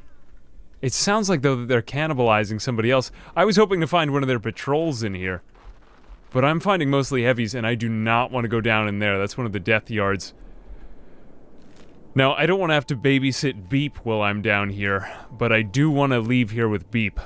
He would be a good companion. I've been getting a lot of requests to do a robot companion, or Beep as a companion. I would gladly take Beep along for another trip, maybe even a mechanized Beep. In fact, you know what? Let's go to Mongrel, or stay near Mongrel, just in case, because we want to have somewhere where we can rest up while we're fighting these Fogmen. I'll fight these heavies, too. Oh, whoops, I don't actually need that. I don't actually even want this in combat. Let's take these things down. You know, no, use your fists. We gotta oh, shit. Look at that. Look at all the enemies there. Christ. We do not want to pass out around these guys. That would not be safe. Okay, to Mongrel. Let's fight them with the guards, not away from the guards. That's too many at once. Hard to believe that someone would build a city right in the middle of all of these fog people. Like, how do they trade? How do they import goods without people getting cannibalized on their way in? Well, let's sell this Fog Prince's head and then buy us some slightly better martial arts gear. I think this will do the trick. Alright, we're gonna pick up a decent bounty for this Fog Prince head, and unfortunately, I think that's about all that I want from this guy. I need martial arts rags, and he has ninja stuff for a stealth effect, so not exactly what I was looking for. I will take a head wrap because I could use this. We're gonna need to find something else though, because it just doesn't fit this. It doesn't fit the One Punch Man vibe. He needs to have his bald head showing gloriously in the sun. And we'll just have a rest here tonight. We need to rest up, fight Fogmen, rest up more, eventually recruit Beep, and then repeat. This seems like an awesome way to train. We've got Fogmen right here who are constantly at war with the shinobi guarding the city. We're gonna get a lot of experience, and we are one-shotting Fogmen here. So all it takes is one hit to kill them, or take them down. We just destroyed that guy's left arm with one punch. Crap. This is exactly the type of enemy we need. Is he gaining decent experience, though, with it? I know he's gonna gain at a slower rate because he's in good gear. But if he can get through these combats without getting hurt, that's what I'm looking for. He's still getting hurt, but I mean, you know, he has the town guard nearby. We'll see if we could recruit Beep to just be back up here. I don't know, maybe we need to seek out tougher enemies. It seems like I accidentally committed a crime in town, so the shinobi guard are actually after me. Which is okay, because they're decent, worthwhile— No, don't let the Fogmen take me, though. Okay, good. The shinobi guard are probably gonna arrest me, which is fine, because I can get more— Oh, fuck, no, don't leave me out here. Don't leave me out here. I've got second— Ooh. Shit. Opened by the Fogman. This is where Beep would come in handy, but we don't have Beep. Alright, let's just get back to town. They're gonna beat me up, but it's fine. Honestly, maybe I should just start fighting the shinobi guard, because they're stronger. It's the only way to get strong enough to be able to take on any evil. Now, to me, this is weird. If you commit a crime, they'll beat you up, but then they'll consider that you are, like, fighting the guards anytime you try to defend yourself. Even if they knock you out and they don't take you to jail, so the bounty on your head just keeps going up and up. And then they get more and more pissed at you, so I guess I need to leave Mongrel now until the bounty is cleared. Expires in 79 hours, so I think I just need to escape the city, because otherwise there's no real— I mean, I'm committing a crime just by standing up now. Am I committing a crime? Yeah, they're gonna want me, they're gonna want to take me in, and they're gonna say that I'm committing— Okay, so I need to get out of Mongrel. This is very bad. I need to just escape for a few days. I think I need to seek out stronger opponents, not these Fogmen. I think the revenge is futile. We're going north and east. Unfortunately, we are fast enough to escape all of the Fogmen now without any problem. And that's it, we leave the Foglands behind. And it looks like this holy outpost was overtaken by Fogmen, but we've got a holy paladin, or a high paladin, fending them off right here. Don't know who will win this fight, but there's a lot of Fogmen over here, and I'm hoping that they take down the holy paladin, or I can kidnap him, because he actually serves as one of the best martial arts training dummies in the game. If I could get this guy down, I'd be in real luck. Like, if we kidnapped this guy, we could get the highest level of martial arts, easily. Well, we've managed to face off the Hungry Bandits, the Fogmen, and the Holy Nation, all against one another, while staying alive with a negative 38 on our stomach. Alright, the High Paladin is so close to being knocked out. We gotta kidnap this guy, though. I hope he gets a hit and... Yes! He's been taken down. Okay, we're going to kidnap him. Because he's going to be such a high priority target. Okay, I'm kidnapping the High Paladin. There he goes, flying through the air. Let's take off all of his stuff so that he doesn't get back up and kill me, because he is a fairly strong enemy. Yeah, we just have to avoid all these Holy Nation outposts, because they won't be too happy that I kidnapped a High Paladin. And avoid the Holy Military Base and the Holy Farm. None of those would be good. Alright, we've managed to kidnap this guy back to the hub. I'm just going to put him down, and he's going to... Oh, didn't expect that. Now we need to make sure that he stays alive so that I can train my martial arts on him. But we don't want him to be doing well in any way, shape, or form at all. He is gonna be... Is he playing dead right now? I'd be playing dead if I were him. Now he's probably gonna want to escape from us. My job is gonna be to find a guardless katana to cut off his limbs, because that's really all that we can do with him. I'm gonna kidnap him, but I don't want him to get too much stronger, and I want to make sure that I get stronger before he does. Right now, he's actually resting, so I don't really like this. I could sleep next to him, but I'm gonna need to have eyes on this guy for a long time. We'll see if we can get rid of his stuff, too. I'm just gonna loot him. He simply does not have the energy to keep moving. We are gonna farm this guy, though, for a lot of experience, because that's what you do with the Holy Nation High Paladins. They're some of the strongest enemies. Really, it's mainly just the legs, so we'll give him anything that covers the arms, but not the legs. Now, the problem with this guy is that he's gonna keep on wanting to try to escape until we take out everything from him, so we'll just keep on first aiding him, and not his legs. We want his legs to give out. Yeah, this is what I'm talking about. Every single time that they put him down, he wants to escape, but he can't. It's so sad, but it's so righteous for how evil these people are. Not that I'm much better. This is actually perfect because his right leg is going down, so he's gonna lose his right leg, but the rest of his body will be okay. We'll make our house private, we'll put him in a bed in it, and I'm just gonna start punching his body to train my martial arts. Set dismemberment to frequent. Okay, he lost the leg. I don't know what happened, but I think when I threw him out of the home, he lost his leg. So we now need to patch him up. Let's just put him down for a sec. Oh, wait, no, go back in my house. My house is private, no one come in here. Please, give me some privacy. This feels like the Mr. Moon playthrough with the Candleman. Jesus Christ. I love Mr. Moon. The next stop is Squin to get a bed to keep him healing in. Okay, I don't seem to be doing it right because the paladin got out of the bed, but we've got him in a sleeping bag. Maybe if I put him in a real bed, he'll then get away better, but this guy is gonna be a punching bag. Yeah, we can totally hit him while he's asleep. So then all we need to do is this, and then I guess we'll first aid him, and we'll just keep on using this. Wow, he's a literal punching bag now. This is fucked up. This is so fucked up. But, like I said, ignore morality, play Kenshi. Okay, for this exact method, I used a video by Garichi because it looked awesome. I'll link it below. It's the coolest hack I've ever seen in the game. We're just gonna dismantle this, and we'll try to get a house and a bed so that we can hopefully keep this guy slightly more securely locked up. Just want to say hi, Paladin. You have made the best friend and prisoner. This is kind of fucked up, but, like, he's... You know. It's too bad we can't figure out what his toughness is, because it's gonna be rising a lot very soon. When I get you home tonight, I'm gonna make love to ya all night long. You High Paladin. Okay, I'm gonna put you down in my camp bed. This is like a scene out of Reservoir Dogs. Christ, I'm gonna love ya. Oh wait, not with that sword. Don't use that. No, that's too much. We don't really need all that. I'm gonna make love to ya. I'm gonna cripple your stomach. Alright, let's see how much more, no, stop training on him now. We do want to first aid him. We want to make sure that his stomach and chest don't give out. Right arm, we could keep his arms. Maybe. Well, we don't want him to lose his limbs when we're fighting against him, so we'll not heal any of his limbs. We'll just let him stay like that. And we'll wait until he gets better, see if he gets up. And I want to see if he leaves the house.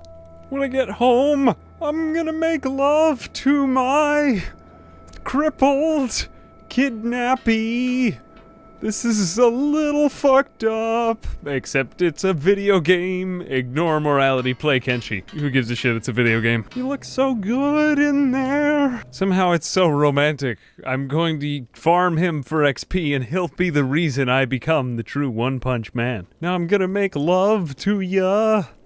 And I should get a lot of experience for this now. Every single time he hits him, he's getting... Yeah, that's an ass ton of experience, and he's... Wow, it's really on the martial arts. Okay, so we'll keep him around like this for a while. We gotta make sure that he doesn't die, though. We gotta give him first aid. Because you don't want your guy to die on you in this kind of situation. We might take off another leg. I don't think it really makes a difference anymore here. He's okay, so we'll just let him recover, and we'll slowly, like, research. Let him recover, and then as he gains toughness, it should be harder to kill him. And I should get higher strength levels. You know, maybe we'll even do something nice for him at the end. I'm gonna give it to you real good. And yet at the same time, it feels empty, you know? This is everything that we need for our grind, but it just... It's not coming as sweetly, it's not coming as quickly. I think we might take out some... Like, don't get me wrong, this guy's fucked up and evil. Like, the things that the Holy Nation does are screwed up anyway. So it's a taste of their own medicine. But I think we need to do more good. We need to be a hero for fun. So let's put away our fucked up evil ways, and let's see if we can take out some bosses. We're gonna look for the Dust King boss, because I've been looking for this guy, and he's supposed to be in the border zone. And he's supposed to be located right around here in this unknown tower. So I think we're gonna just head over there and see if we have the martial arts prowess yet to take out a few of his guys. So supposedly they're in this tower. It's incredibly suspicious. I don't know why you would go to all of this effort to wall in a tower, or what good a wall would do you, but I do know that we're pretty decent against Dust Bandits. So this guy shouldn't be too bad, because he's like early to mid-game boss, so... I think our stats are there, we don't have any other people, but... Can we come in? Do we need to pick the lock? Really? Alright, we'll pick the lock to this giant gate. Because there is a lock to be picked and it wouldn't just be remotely located on the inside. That makes perfect sense. Okay, and we picked the lock to the gate. That is my favorite thing. Who's this guy? I'm One Punch Man. Oh fuck, I just got hit in the chest with a sword. Alright, let's take out the ranged guy first. And let's just check on him. Oh, shit. That's a lot of you. I didn't expect you all to come out right at first. You must be the Dust Boss. Well, it is, or the Dust King. Shit, he's big. Christ, this is the perfect enemy for Saitama. We're gonna spend the entire fight dodging, but if we somehow manage to get through that, we might be able to get a hit on. I wonder what happens if they kill me. Let's just see how he does. He is in good gear now, so he should last a while in this fight. I don't think he'll win it, somehow. I think he'll do okay, though. And if nothing else, it'll train our other stats to get into this boss fight.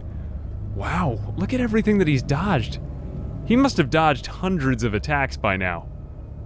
Great, okay, he's got a few of them. When he gets in one hit, he's, like, done with the fight. He got 3 people with that last hit. Holy cow. And he's hitting, like, over 100 on some of these guys. 128, 60... I'll slow it down, because I want to see what he's doing exactly. The Dust King, what has the Dust King got? 35,000 cat bounty now. Whoa. We've hardly taken any damage. He gets in like one hit every few seconds. Christ, look at this. He spends 10 minutes dodging, then he gets one hit, knocking out like 5 guys. Just wait till the dexterity goes up. This was a way better way to train stats than what we were doing before. I like this, I like this. Even toughness is going up too. Okay, he is starting to take a lot of hits, and remember, as he takes hits, he gets worse in combat because the injuries tend to slow him down. But it looks like we got the Dust King. Oh shit, we did! He's dead! He's dead! What the- well, is he dead? He might not be dead. Let's loot him. Okay, we're gonna take all of his shit because I guess he's got good gear. It's decent. This is really, really, really valuable. Model number Mark 3. Okay. He's got a nice ass. All right, we're going to grab him. I mean, just a man appreciating another man is fine, you see. All right, let's go into the oh, fuck. Well, you know what? I bet you could kill him with the Dust King on your back. That's fucking badass. Take his sword. Oh, that is so gangster. Jesus. That is really cool. Now I'm gonna sleep in the Dust King's bed. Just to piss him off. Holy cow, bossing is way fun. Oh, it's like RuneScape. Christ. Alright, let's go up the stairs, find out if there's anybody else. Oh, these might be better training dummies, too. Max level 15, it's still not that great. Well, what else do they have? They have other prisoners here I could beat up. I think one of those people we might even be able to recruit. What is your name? Cat. Oh, hey, new guy. He looks like a hippie. Want to chat? I just get so excited when I see visitors talking to me. Not much to see here. Sometimes I like to count flies. Yada, yada, yada. You're not as interesting as Beep. That's great, but, okay, I just, let me see if I can get him out of here. What happened to the Dust King? I just put him down, for Christ's sake.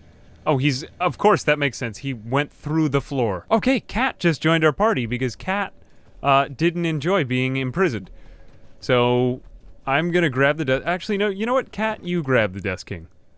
Cat, you can grab the Dust King, let One Punch Man do all of the fighting, and we'll see you on the way out. Damn, this is badass. I'm gonna keep his sword for a second. That is cool. I like bossing. Go, do it. Yeah, man. Oh, it looks like Cat fell down immediately. Cat, I'm gonna make you into a robot. All the dust bandits are left in the in the dust. I'm leaving them in the dust because they're dust bandits. There they go. Down with bad people. Okay, we're gonna leave Cat here and we're gonna bring back the Dust King to the police station because he's wanted. Cat will just have to find his own way out because he's pretty irrelevant to the story and I think it's mainly about One Punch Man. Now finally ridding the world of evil. I just want to say that the physics are on point. Really on point. Oh, it looks like that we lost the Holy Nation palette. You know what? It doesn't matter because bossing is a way more interesting and cool way to level our stats. So screw it, we're done cheesing stats. We're just gonna go through boss rush mode now. Okay, I got my reward for the Dust King. We brought him back alive. So now his thick ass isn't... This guy is really, really fucking built. Can't believe that we beat him. But I kind of like beating him as a skinny dude, so I'm like, we've come really far in just 57 short days. It seems like they've flown by. But I think we're gonna continue going through the bosses now. I may as well just continue up the boss tree. Let's get rid of all of his shit because it's very expensive. We got bounties for the Red Bandit and Shade. We'll go after them next. Okay, Cat can just take care of himself however he wants. I'm going to worry more about One Punch Man. I'm going after Shade, who's the leader of the Swamp Ninja people or something like that. And he seems to reside around about here. So we're gonna head over to their base and see if One Punch Man is strong enough. Shade is a female Scorchlander, soft and floppy, a dagger-wielding ninja trash wanted for acts of theft and general deviousness. Please put her general deviousness. Please put her out of her pitiful existence where perhaps she might be reunited with her spine in the rotten, maggot-eating depths of the coward's nest. Who writes these things? Last seen cowering in a raptor hole in the swamps. Okay, we're gonna go kill her. And it seems that she's wanted dead or alive, so I don't think it really matters. I'm a cowboy on a steel horse I ride. I'm wanted, dead or alive. Okay, the swamp is really, really shitty. Ooh, we gotta swim. We gotta learn to swim at long last. Discovered village. Ooh, holy cow, Kenshi is beautiful. I can't believe I never came here before. Really, the villages are pretty varied. Just, I didn't give them enough credit, I think, when I first laid my hands on the game. I don't think we're going to be spending a lot of time in these swamplands, nor do they look that safe, just judging by the escape routes, but we're going to go right in for the Shade and then get out of here, I think. We're a little further off, but we'll get to her soon. Oh, Cat's getting attacked at home. I can't imagine, well, I guess because we killed the Dust King. I'm just going to let him fight it off on his own, because he's a mature adult He can fight his own battles, his own physical battles. Okay, we're in the South Wetlands, and this should be the location of Shade, the Scorchlander ninja evil thief lady. Well, here we go. We're at the Swamp Ninja base, and honestly, this reminds me of Mass Effect or, like, Knights of the Old Republic. I guess we'll just knock on the door? Nope, we don't even need to knock. We'll just open the door. Oh, there's a lot of them here. And from Naruto, I know that Chunin are more than Genin. That's Shade right there. Wait, pause. Shade. You are one ugly son of a bitch. I know she's a woman. But she is. Now, let's attack everyone. Let's go for the weak ones first. The Genin are probably weaker from Naruto. Great job, great job. Okay, yeah, that works. Flying asshole move works. Use the flying asshole. Okay, great. And great time to first aid yourself. Okay, for some reason they don't know that I want to kill them all. Well, I'm gonna attack all of them anyway. And you totally look like somebody from Coder. Don't know who it is. Now let's speed through, see if he does... Oh, damn! Damn, look at him jump! Fortunately, they are not all attacking me at once because they are fairly strong. It does seem like... they have decent shit on them. I'm not gonna go through and, like, loot all of them, but... Yeah, we're gonna win because they're just really fucking dumb. They are just so dumb. That is historical dumbness. Wow, they are individually fighting me. This is the stupidest group of ninja I've ever seen. Either that or they all are just really, really honorable. That they don't want to fight me in like a 20-on-1 fight. But I just killed their entire... What has your training even been for if you can't beat one guy who kicks you all in the face? Okay, now the ultimate test. Can I beat Shade? She is not... She wasn't even that strong. There is a giant... mushroom elephant in the room, I just noticed as well. Called a swamp turtle? Is that thing sentient? Can we fight that? We could bodyguard it. I don't know if I want to attack it, but a little bit I do. But I also remember the last time I was eaten by wild animals. It was not very nice. Okay, is that Shade? Nope, where is Shade? Let's just grab her and get out. Okay, and I'll be taking your leader and all of her shit. And goodbye. Let's grab her. Goodbye. Didn't like this place. Don't like your home. Let's beat up everybody here. Okay, we're going home now. Great place. Had a good time. Give me money. Great. Okay, they will take her alive. And did I get the money? I did get the money. Okay, let's get, Oh, maybe he's got more, confiscated books. I'm a bounty hunter. Then hunt for it, hunter. Check the wanted post. Oh man, come on, dude. If you're taking in the bounties, it's like you're playing a guessing game with your justice system with me. Do you have any confiscated goods? That is great.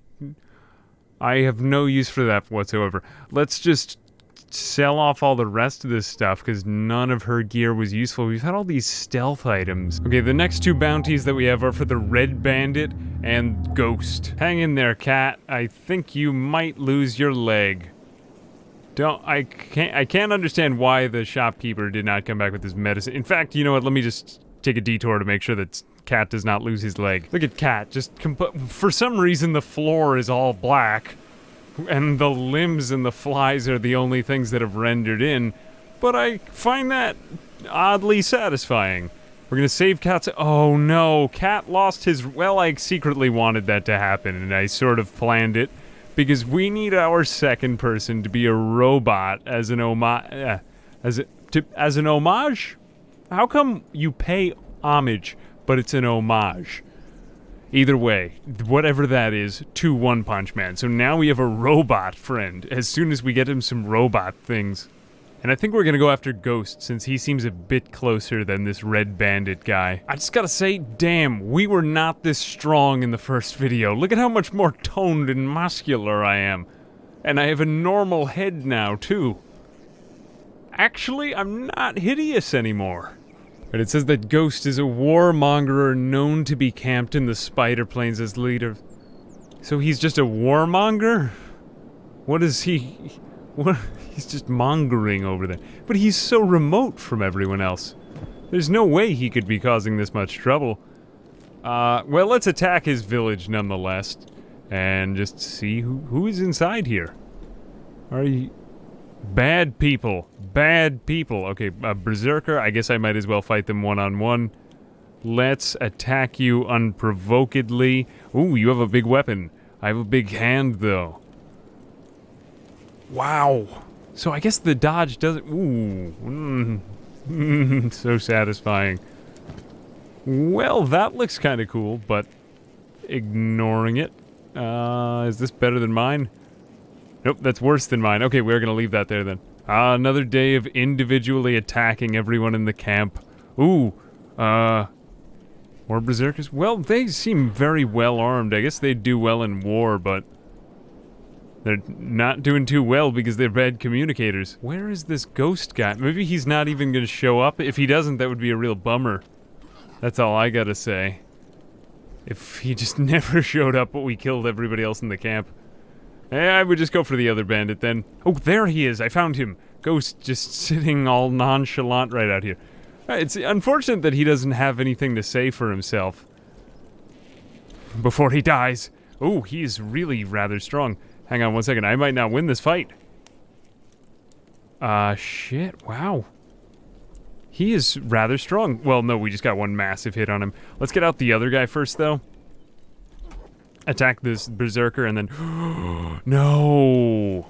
Ooh. I just took a big hit. I just got my ass beat. I'll play dead for a bit, I'll take out the other one, and then I'll fight him off, because we should be able to win still. And we get the other guy. I'm down, but it's just me and Ghost now. Is Ghost gonna be able to kill me? I'm playing dead. Ghost is probably, like, touching my butt or something. While I'm down. What will he do? Can my chest get better? Yeah, we're gonna be able to beat this guy, right? Christ. He's pretty strong, actually. Maybe I underestimated him. Okay, he keeps spanking me whenever I get up, so I gotta wait here for a while, just in this awkward position until eventually I get stronger again, and then I will kill him. I think Cat might have died. I honestly didn't... I have no idea what happened. Cat, I think, is dead, though. This is kind of twisted. I can't move. If I move at all, he's gonna spank me. I need to wait till I get up to, like, 50 chest health. Okay, he's totally fine with me just leaving for a little while. I think I'm gonna put down my sleeping bag, just have a nap, and then kill him. Here we go, putting the camp bed down, just all nonchalant right nearby. Gonna go take a nap. I can't believe that my only friend died in the world. I'll find Beep at some point, or a really, I needed somebody who was a skeleton. That was my true vision. I didn't like that guy that much. I gotta say, I don't know how this guy is a warmonger. It says that his current goal is staying home, and he just sits there. He's so goddamn peaceful. I tried to kill him, and then he lets me live. That's like the ultimate Taoist Chinese philosopher right there. This guy is not a warmonger. I think they got it messed up. I'm the one who cut off a guy's leg and then beat him in his bed to get stronger. So for our last act in our boss run, we're going to take this completely innocent man and just mercilessly beat him. Okay, and attack this innocent man again. I'm surprised that we lost this fight the first time. But now it looks like, I guess we just got unlucky, because it looks like no contest now. That was kind of scaring me at first, to be honest. Fragment axe. This looks very good. I'm just gonna grab all of his stuff and sell it. This stuff isn't so worthwhile, but I'll take it anyway. Okay, now that he's naked, let's pick him up and bring him back for looting. Okay, and we just made it back into Squin. We're gonna return him here. Hopefully I didn't pick the wrong town. Did I pick the wrong town? Please don't tell me I picked it. Talk to, and we got the bandit bounty. Why are you so lazy, officer? And he's not going to help me out with anything, so we got our other bounty. We have 64,000 cats. This is by far the best way to make money, I'm starting to think. We're going to finish off our house in Squin. Maybe we'll find a skeleton companion to join us. I don't know, I'll see if it comes about naturally, otherwise... Ooh, fuck, I didn't mean to intrude there. Let's get a little bit more building materials, finish off our house.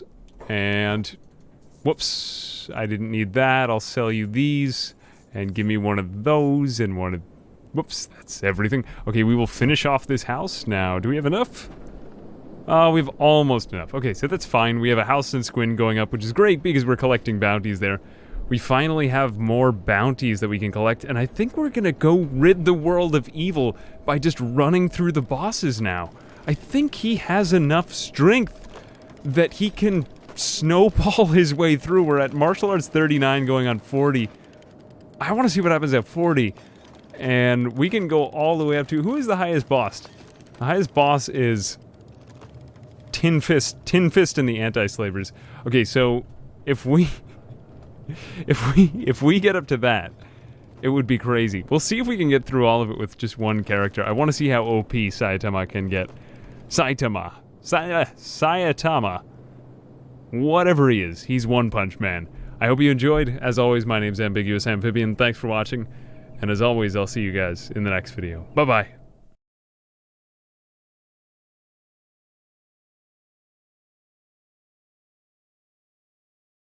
I'm just a hero for fun. The training of One Punch Man has ended, and we go on to our glorious quest to rid the world of evil by going through Kenshi's boss rush mode. We're going straight through the bosses, and we're going to take out Sand Ninja Oni today. Supposedly, Sand Ninja Oni resides somewhere around here in the Great Desert, so we're gonna fast travel there. And I think afterward we're going to go over to this tower to go find our new skeleton companion. Thanks to Call Me Doc and Mike S for recommending this move. Go, go, go, go, go, go, go, go, go, go, go! This is better than the Naruto running through trees to save budget on animation. Running at 25 miles an hour at athletic skill 77. Still could be doing better, but this is without robot legs yet. We ran too fast for the Holy Nation to even be able to see us, going straight through bad teeth. Alright, they let me go. I literally outran their entire nation.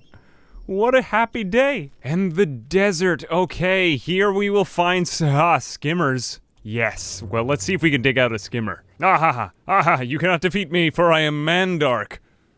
Oh, please don't touch me with your... Whoa! Whoa! Falcon punched. Let's go over and get it. I never thought I would beat these people. They're terrifying and huge.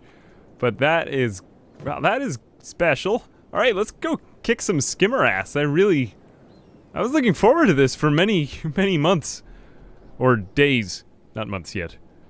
Wow, fortunately we can take them out without contest, pretty much. Alright, let's go cross the desert and murder everyone. Now, Sand Ninja Oni is thought to reside at the Cactus Den, which is somewhere in this cliff, I believe, if I read the wiki right. Okay, let's go skimmer. Really fun to just be able to... Whoa! Look at the airtime! I can't... He went out of render distance! That is One Punch. That is One Punch. I installed a dodge strafe mod to make this more fun for me. I wonder if he'll get a chance to do the animation or if... Oh, he just did it! That is fun! That is fun! There's a lot of mods I could install. Ooh. There's a lot of mods I could install. Except I'm worried about mod conflict and not being able to reload my save has happened to me many times in RimWorld. But I tread on fearlessly. There must be Sand Ninja Oni. Go on, Saitama. I think it's I was told it's not Saitama, which I had thought it was before, but it's Saitama. I think I'm getting closer now. I don't think I've ever even watched the anime. I read the manga, but, I read one thing of the manga. I liked what I did read. I want to read more. Okay, and this is Sand Ninja Oni. You're not gonna be too happy with me. Holy fuck, I'm a badass. Shit, that is cool. Ooh, I don't like those. Don't like that. Is Sand Ninja Oni right there. It is not hard to mistake. I might get knocked out. I might get killed. Okay, let's run. This guy is clearly, stronger than me. I'm gonna have to go nap for a little while. In the middle of a desert. Wow, I did not think that it would be so easy for me to kill skimmers, but so hard to kill Sand Ninja Oni. Let's rest up for a moment. We're gonna have to re-strategize. Somehow I don't think that these things will be any match for me. How does he deal with this bullshit? But not that bullshit. This looks far more terrifying. Speed up, speed up, speed up, because I'm impatient. Man, it just looks like they're dry humping him. I don't know if we'll win this one either. It might just be the fact that I'm going up. Ooh. No. He's unconscious, but why aren't they eating him? This one's like, oh, I hurt my stomach. And that one too. Alright, well, very not smart of them to do that. Please don't eat me. Okay. They are not eating me. Well, I am passed out in the middle of the desert with an increasingly bad stomach.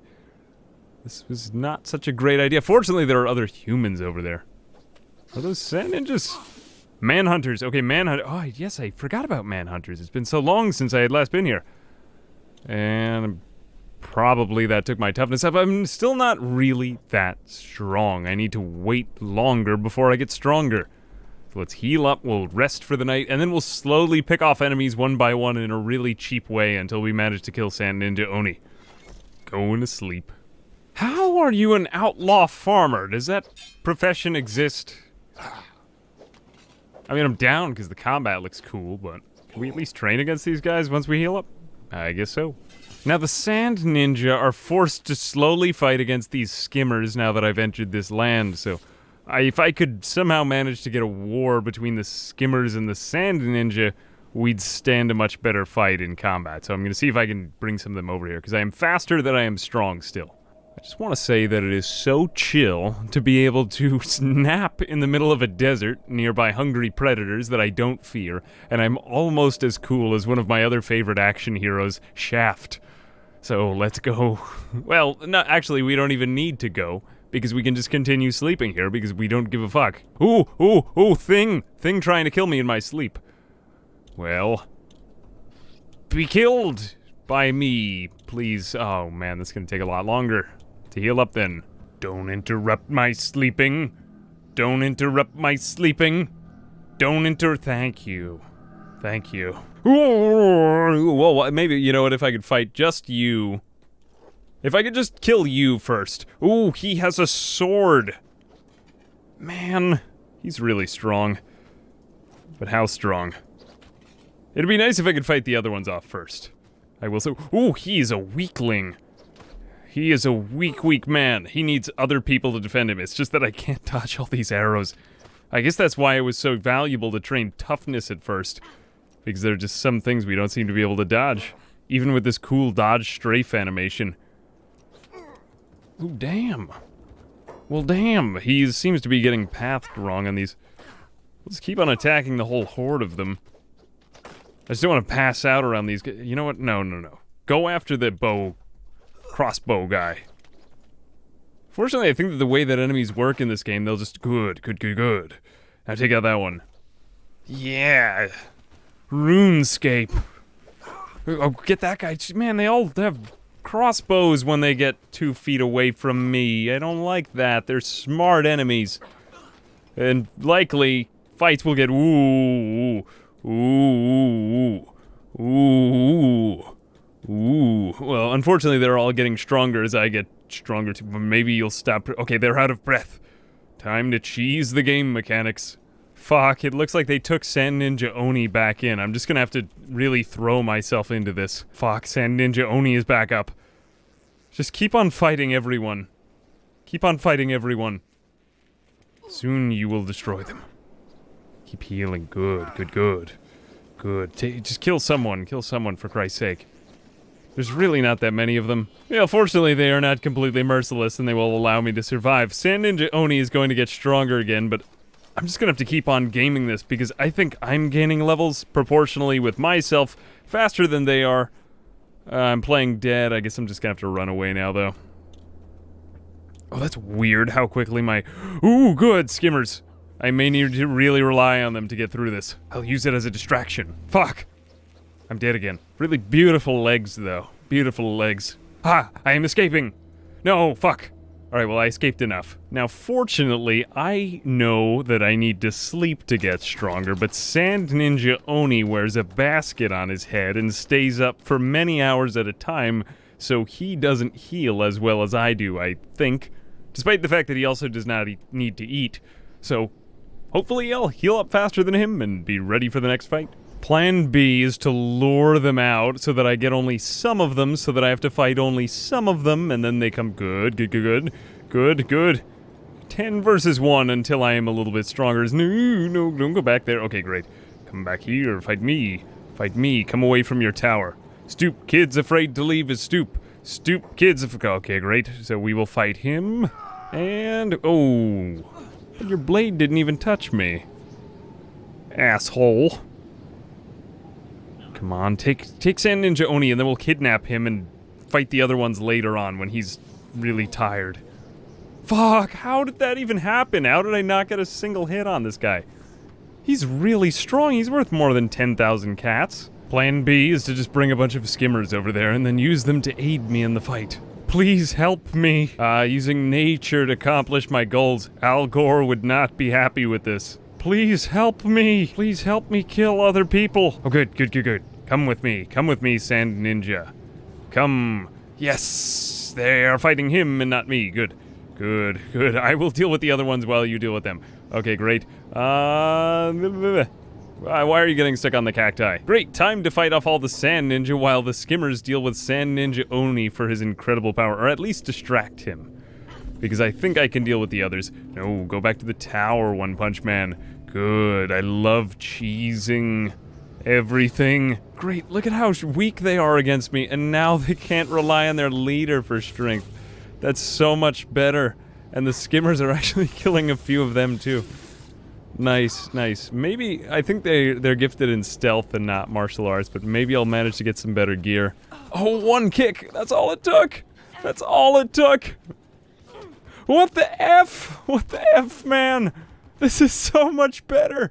Oh no, don't do that when you're fighting a guy.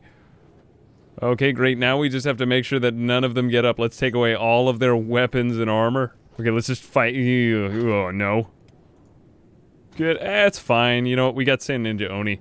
All we have to do now is fight off a couple of they are lost in the desert. Where is Sand Ninja Oni?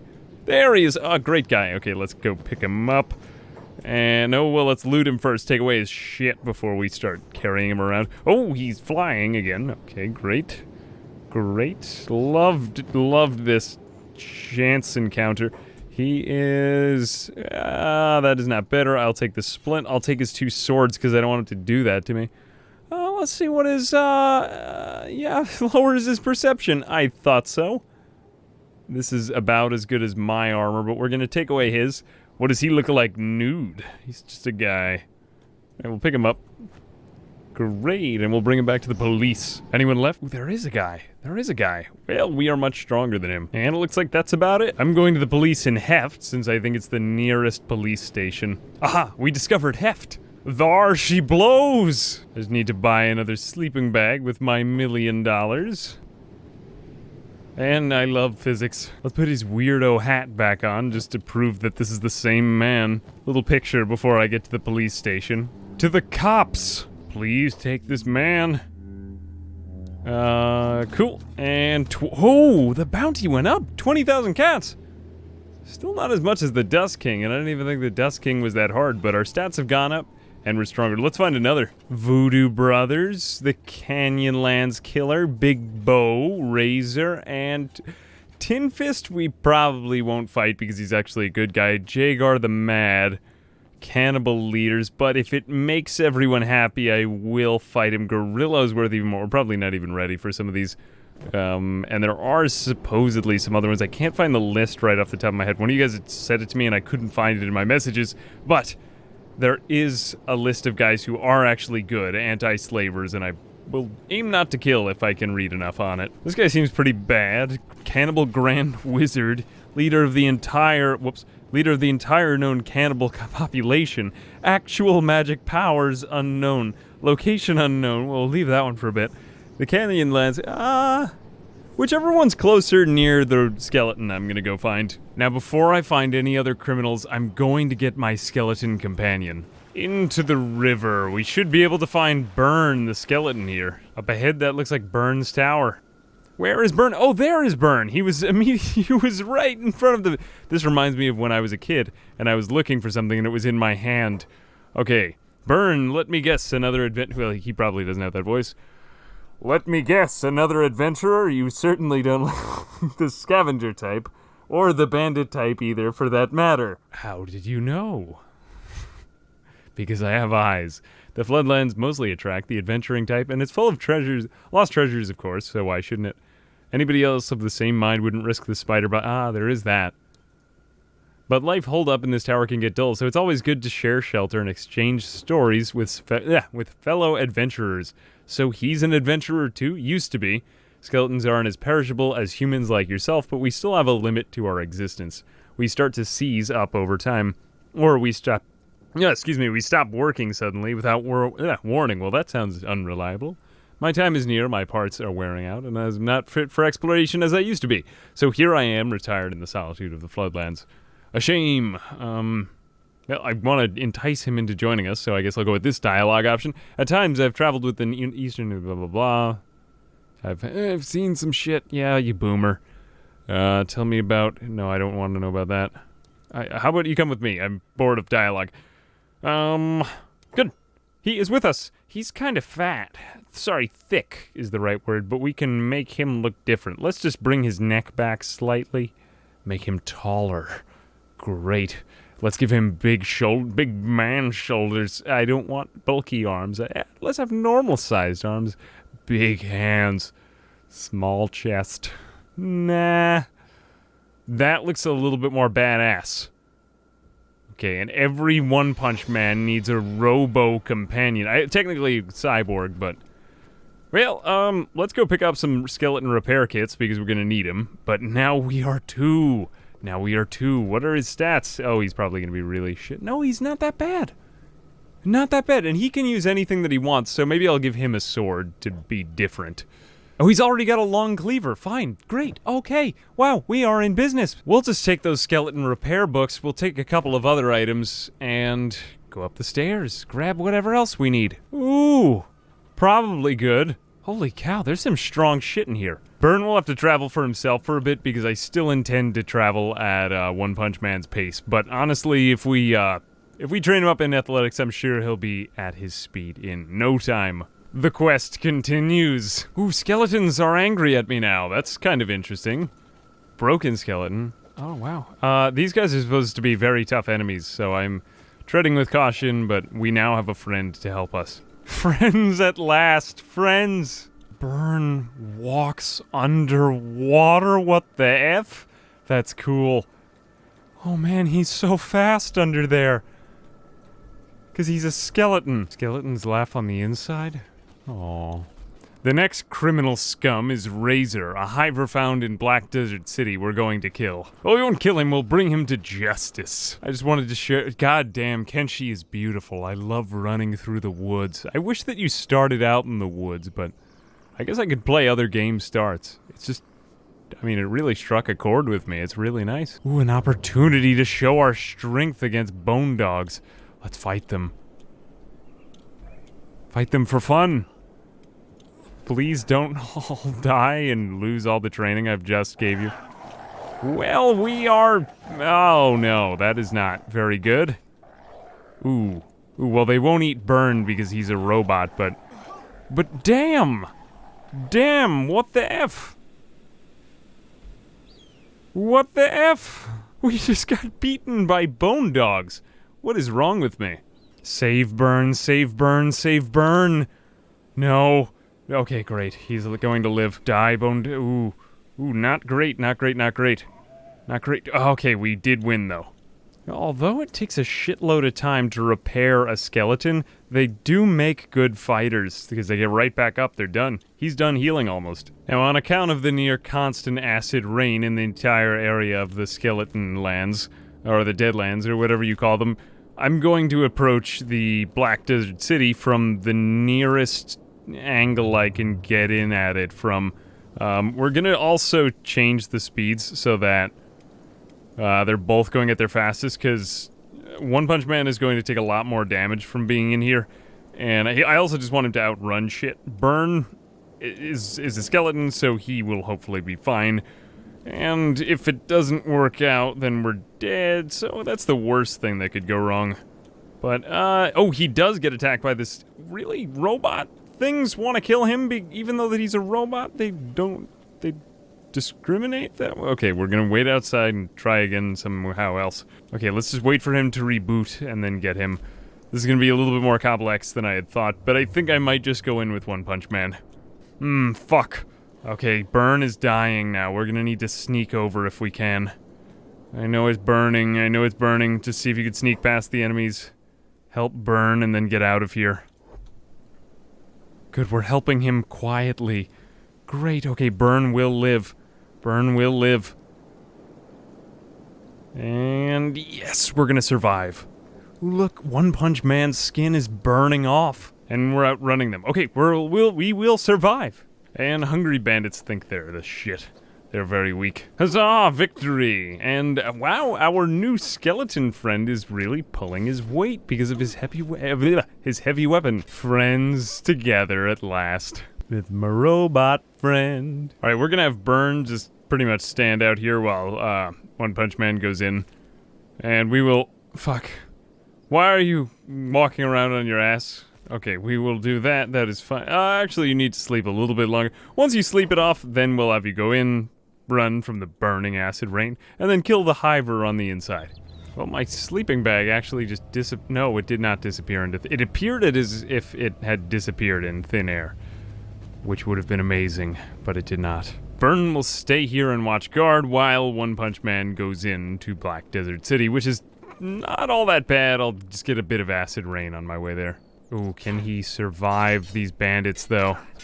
If he can survive the bandits, then we'll be fine. It appears as if he... Yeah, they are no match for him. Damn, Burn is getting in some good hits. I just hope that he makes it, because I don't want to have to go back with One Punch Man. I would rather just have them fight separately. It's just that he's not all that strong yet. If he were stronger, he would start to mess with the mechanics. But, oh, that is really nice to have heavy weaponry. Okay, Saitama found the bar, and now Burn is gonna do... Oh, he may not win this fight. Well, you know what? We'll be out of here with the hiver before we even get to that point. So let's just go in, kill the... Where is the hiver? There should be a hiver in here. Oh, there he is in the corner. Okay. Alright, I'm just going to attack him unprovoked because I think he's completely alone.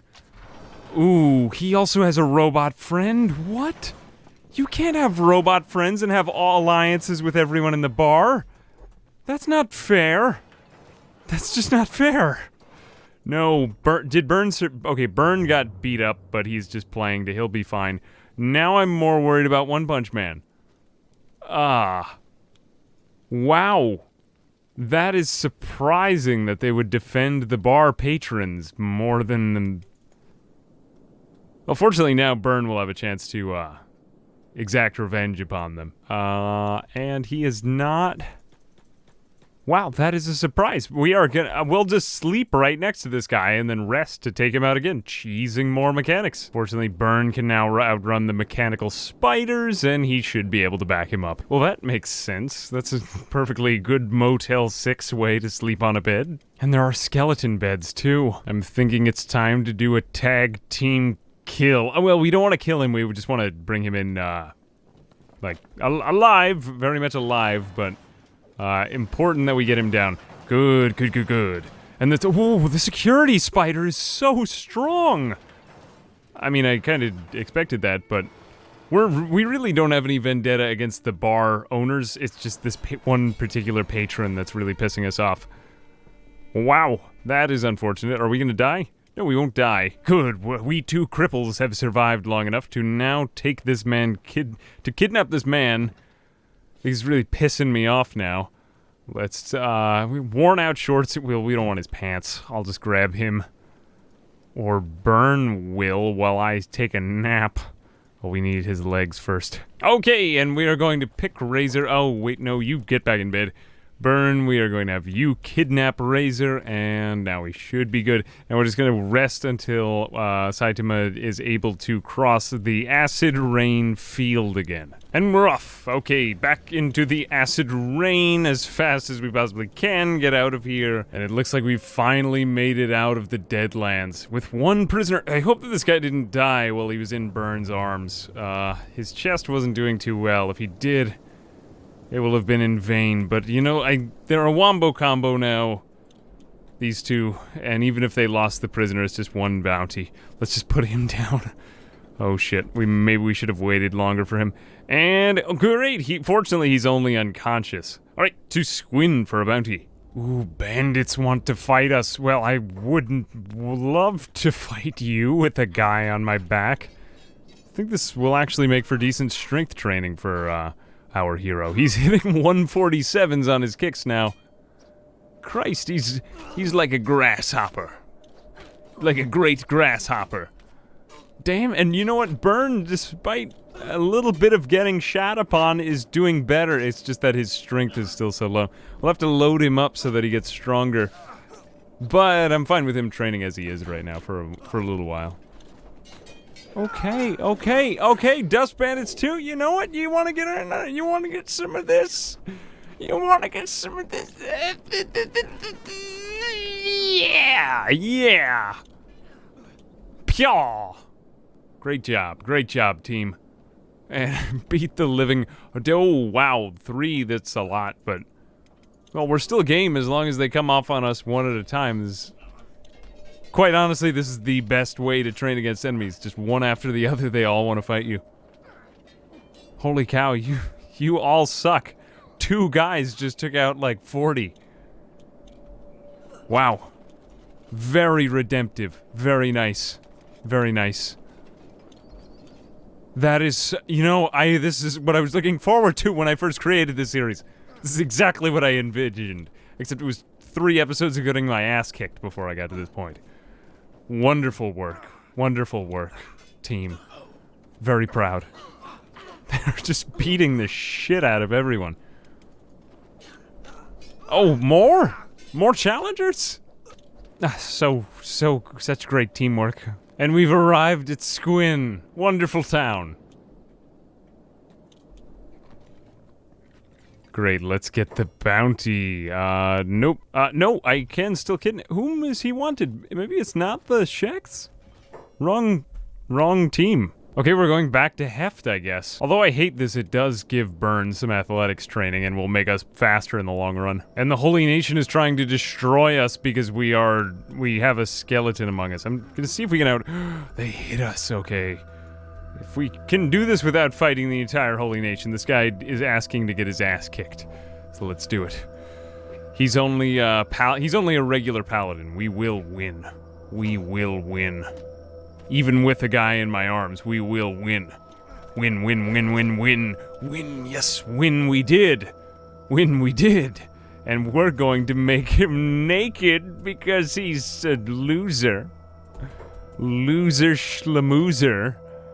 Oh, you're gonna be naked in it. Fuck, he's not naked.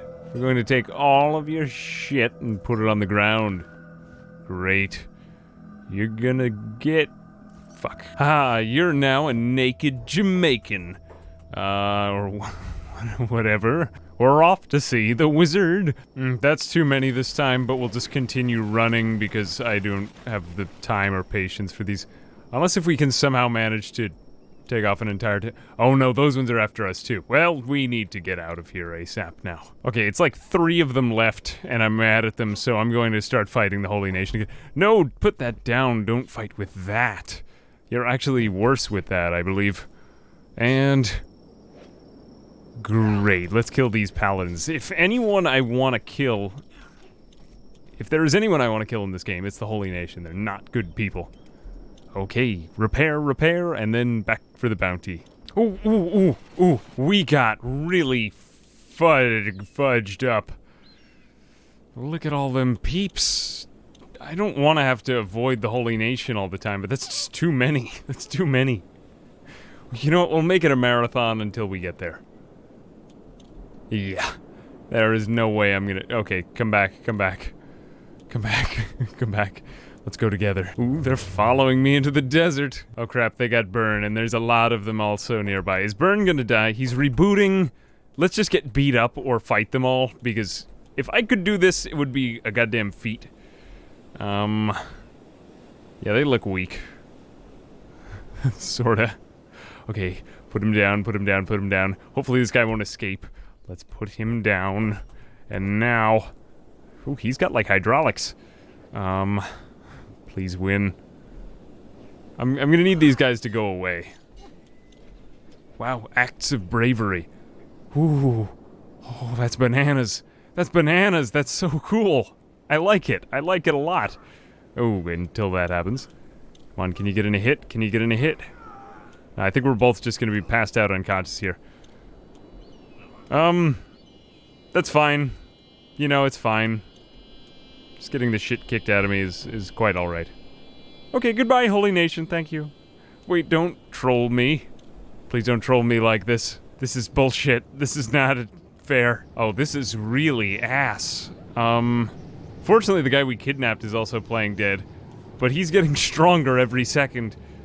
I'm gonna either wait till skimmers come along or... Oh, no, no, no. Slave... Fuck, manhunters are there? They're probably gonna want us. Fuck. As if this day couldn't get any worse. Oh no, we've been enslaved! Fuck! That's not good. Shit. You grab him, and then we're out of here. You know what, we'll all just get enslaved together, it's quite alright, but soon we'll kill our captors. Come on, kill your captors, kill your captors. Oh, fuck. No, we have been sold into slavery. This is weirdly convenient. We've both been enslaved by a group of manhunters who are heading in the general direction of the city that we want to go to. Because of the Holy Nation, otherwise I think we would have been fine against these guys. But we've also been enslaved with the guy that we captured. So, it's good for him, but we'll have to slowly turn on these manhunters, and then take back our man. Okay, this looks like the perfect opportunity. They're being attacked by giant skimmers, so we will now free ourselves. Let's just unlock the shackles. Burn, you unlock your shackles too, and let's get out of here, now that they've been ambushed. This is all you need to wait for. Okay, great, we picked the lock, and take off these. Unfortunately, my sandals are somewhere. I lost them, but I'll get new ones, and we will attack them all. Good. Are you gonna try to escape? No, then we'll take you back right after this. Great job. Come on. Come on, no, fuck. Fuck, where is the skimmer? Oh, they killed it.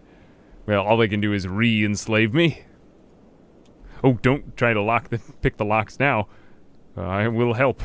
Crap, it looks like Burn's not gonna be able to get Saitama back. He's just gonna get the shit beat out. He's gonna get really tough, but he's gonna get the crap beat out of him. No, he lost one of his limbs. Oh, shit. No, these guys are so evil. He's been crippled. No!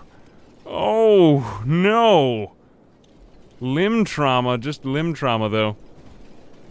Well, fortunately, they've taken me back as a slave, so I will get out of here. But now I'm a one-armed slave. Joke's on them. And we're stuck in slavery. Okay, One Punch Man has been brought in to be made a slave, although he's fully powerful almost at this point.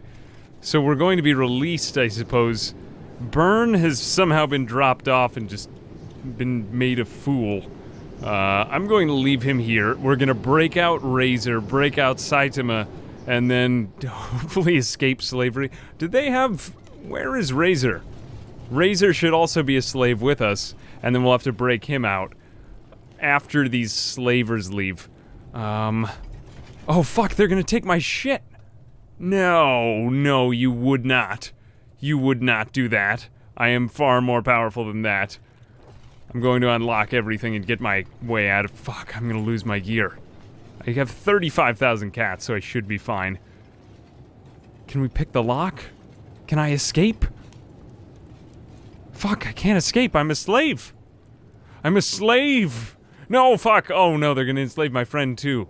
Oh, shit. Oh, shit.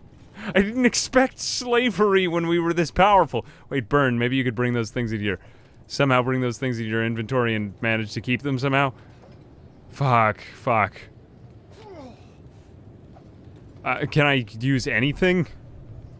I could probably just take them back into my inventory because they're literally right in front of me.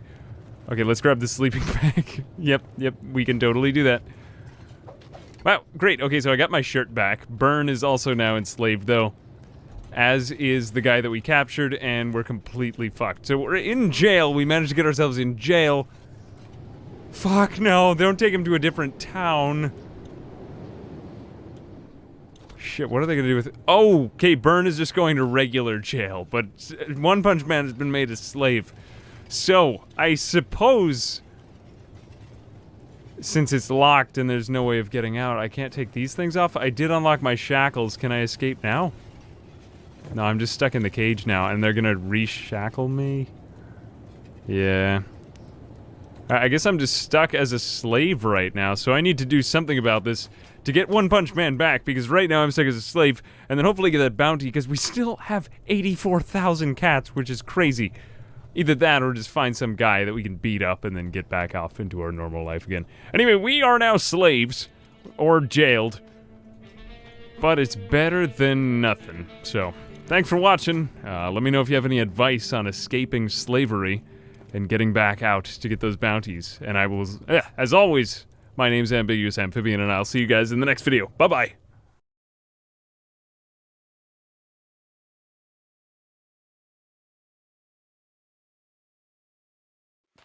Up till this point in his training, One Punch Man has run free, roundhouse kicking everyone in the face. Until slavery has happened now. Slavery is not good, so we are stuck in jail, or in slave jail. Minimum security, but it's a task to get out since Burn is also in regular people jail. Before I say anything else, though, a side announcement is that I will be completing the real One Punch Man training with slight modifications in real life. It's gonna be bananas. Come follow me on Twitter to see more and wait for the update. Hello friends, welcome back to Kenshi. In the last video we were enslaved because of a very unfortunate event with some slavers, so I've turned off the martial arts dodge mod so that I don't get my ass kicked again. Anyway, One Punch Man is now a slave, but he hasn't been bought yet, so Burn is in regular jail, and we need to get him out of regular jail to get Saitama out of enslavement, hopefully in some way, or buy back Saitama. If not, get enslaved and sold to somebody else. So Saitama is now unlocking his shackles, and he's able to get those off, but then when we try to escape, he's not able to get out, is he? So he's basically just, no, he is not stuck in here. He is completely safe, and I am leaving slavery right now. I thought I was going to have to spend a lot more time being a slave. Screw it. Okay, so now I am back to being strong again. Great. Great, so the prisoner, okay, they are really going to want to stop me from being an escaped prisoner. I should have waited to heal. Burn is not going to get in trouble, though, for my misdoings. I'm just going to run the hell away. I need to get my other shit. I lost everything that I have, but I still have 84,000 cats to buy anything that I want. But Christ, these slavers are really going to want me. Where the hell are we going to go next? We need to get out that hiver, but honestly, I don't think that the bounty on Razor is relevant anymore. I just need to get away from this city for long enough. No, the entire town is after me. They really want me to be a slave. Since One Punch Man is so much faster and stronger than any of the town guards, I'm just going to escape with him to Heft, get a robot left arm because Burn has lost his comeback, break out Burn, and run the hell away from here. Oh fuck no. Burn was not only in regular jail, but he's now been put back into slavery for some reason. So now he's also a slave. So I guess we'll need to ambush an entire slave monger crew if we want to break him out. Apparently they're going to let me into Heft without getting pissed at me. Heft is totally a chill town. They let me come in as an escaped slave.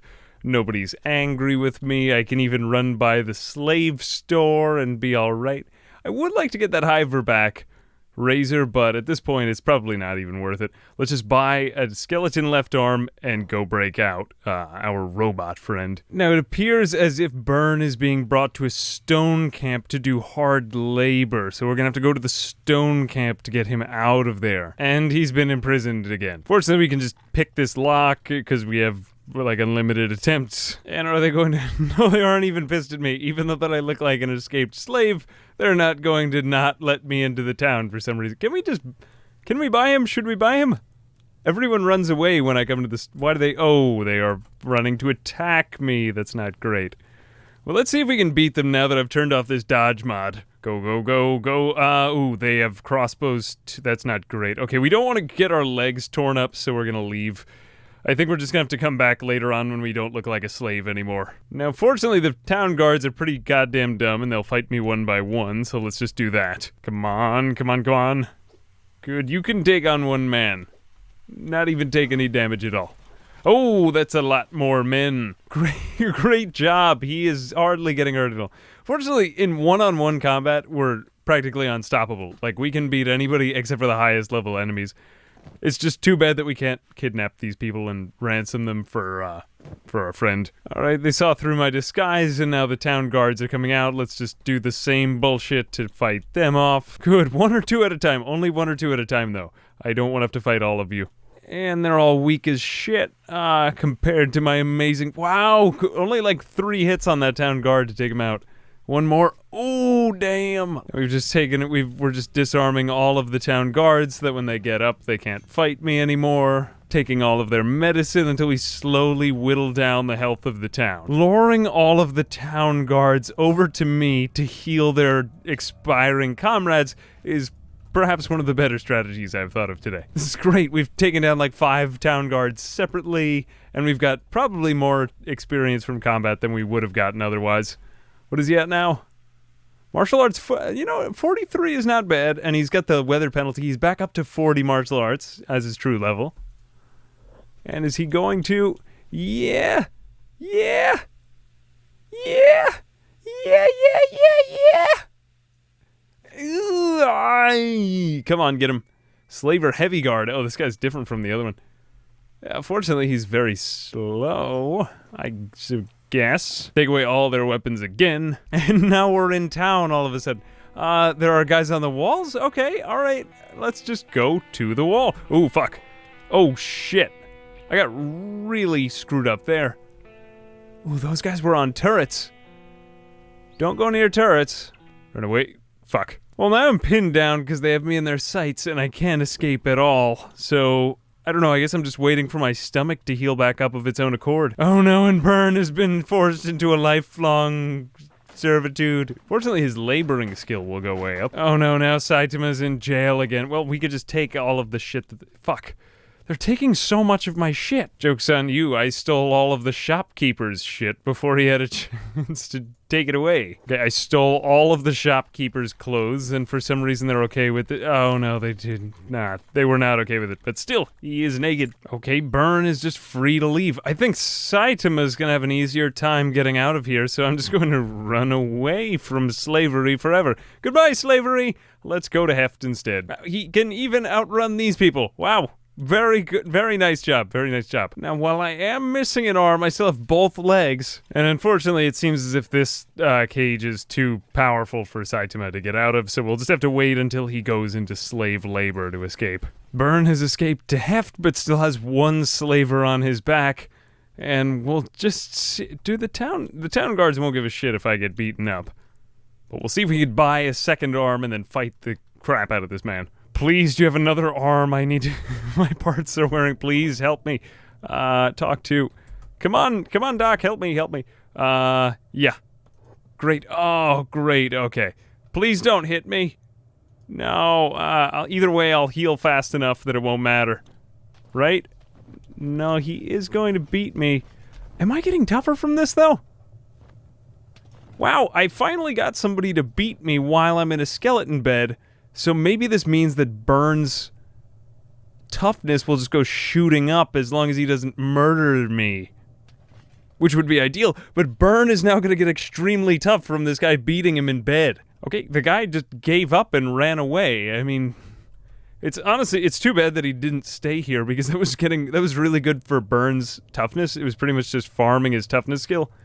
I suppose that now we'll just buy new limbs from the skeleton doctor. Burn will be good as new, and as soon as we get somebody to unlock this cage, I can run away and escape to Burn and then get back to our normal life. Now, fortunately, the guards are pretty goddamn dumb, and if you continuously just unlock your shackles, they will continue giving you new pairs of shackles, further driving up your lock-picking skill. So I can stay in jail just continuously upgrading my lockpicking skill until eventually I have enough skill to get out of here, which will take a long time, but nonetheless, you can farm it. We didn't get much for Burn, but we did get him an economy left arm until we can finally manage to get him something better. In the meantime, I'm picking up every single contract that we can find because we just lost so much from getting enslaved. Okay, and now we finally have enough lockpicking skill that we can start to attempt to break out of our cage, which should be giving us some skill even as we fail.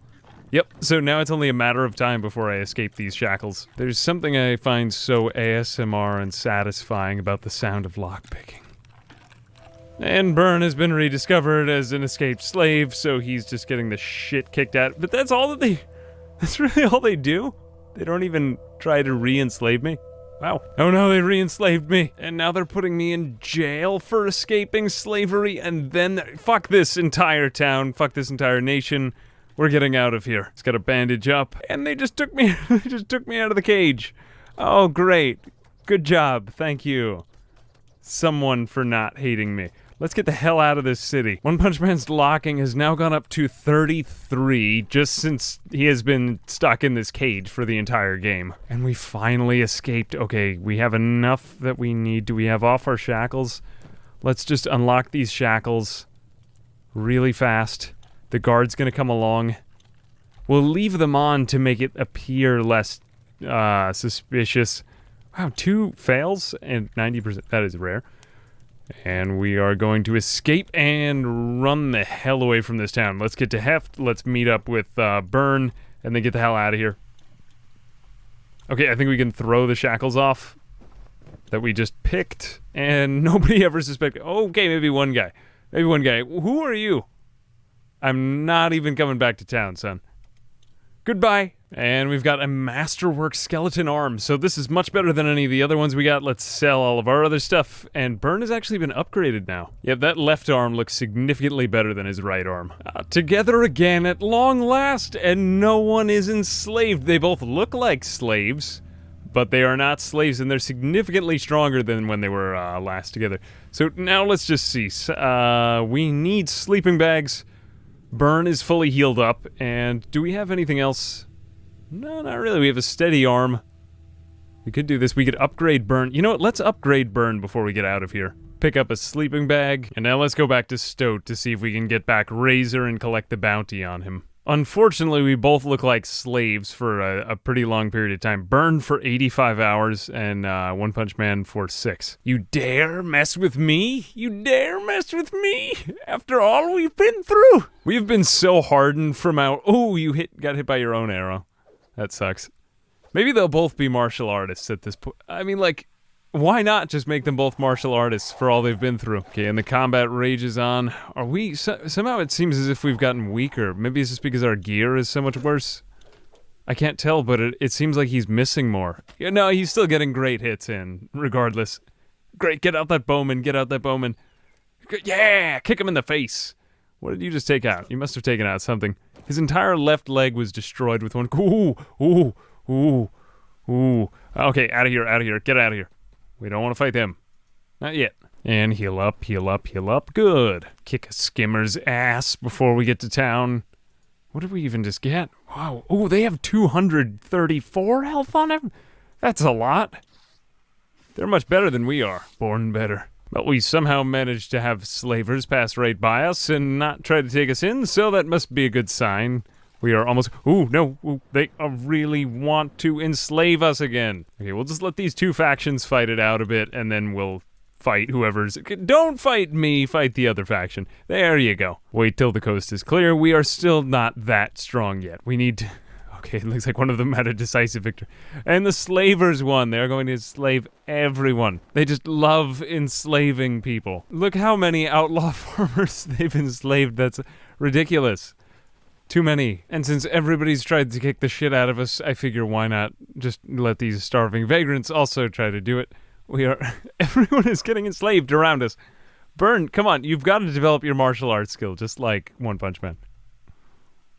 We'll make you strong again. His dodge is really overdeveloped. This will help him develop his martial arts a lot more.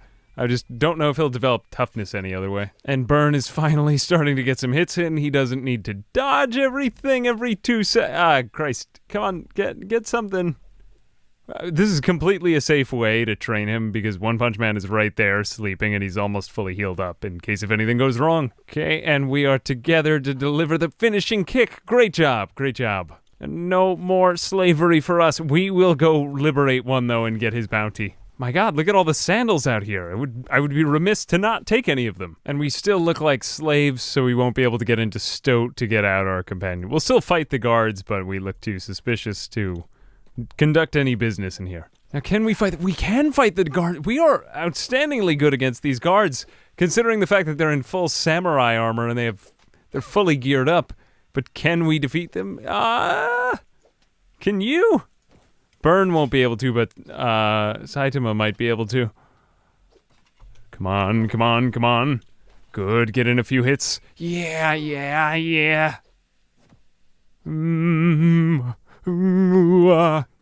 Oh, no. It's agonizing. Okay, Burn is toast.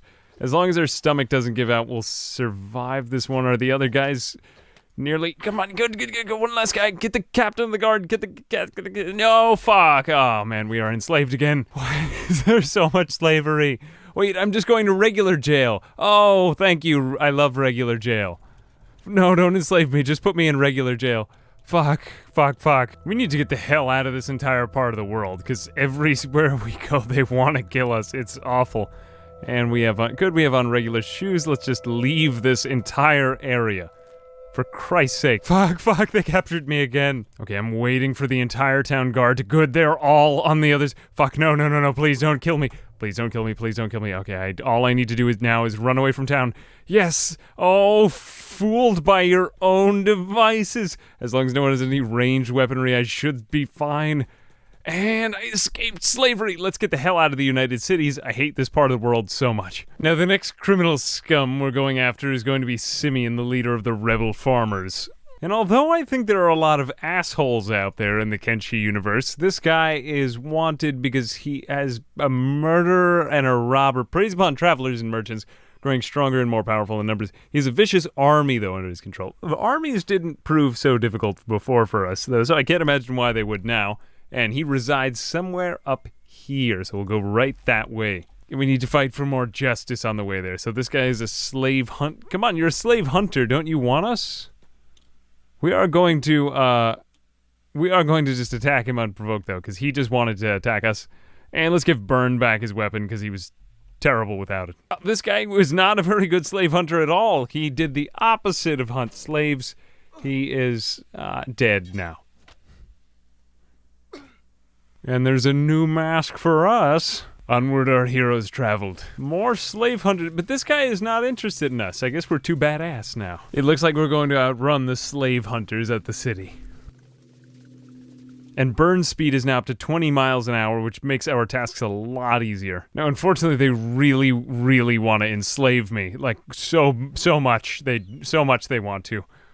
Let's, don't stop and fight. Screw it. If we're fighting evil, we might as well fight. These samurai don't look like bad people, but fuck it. If they're trying to enslave me, I'm pretty pissed.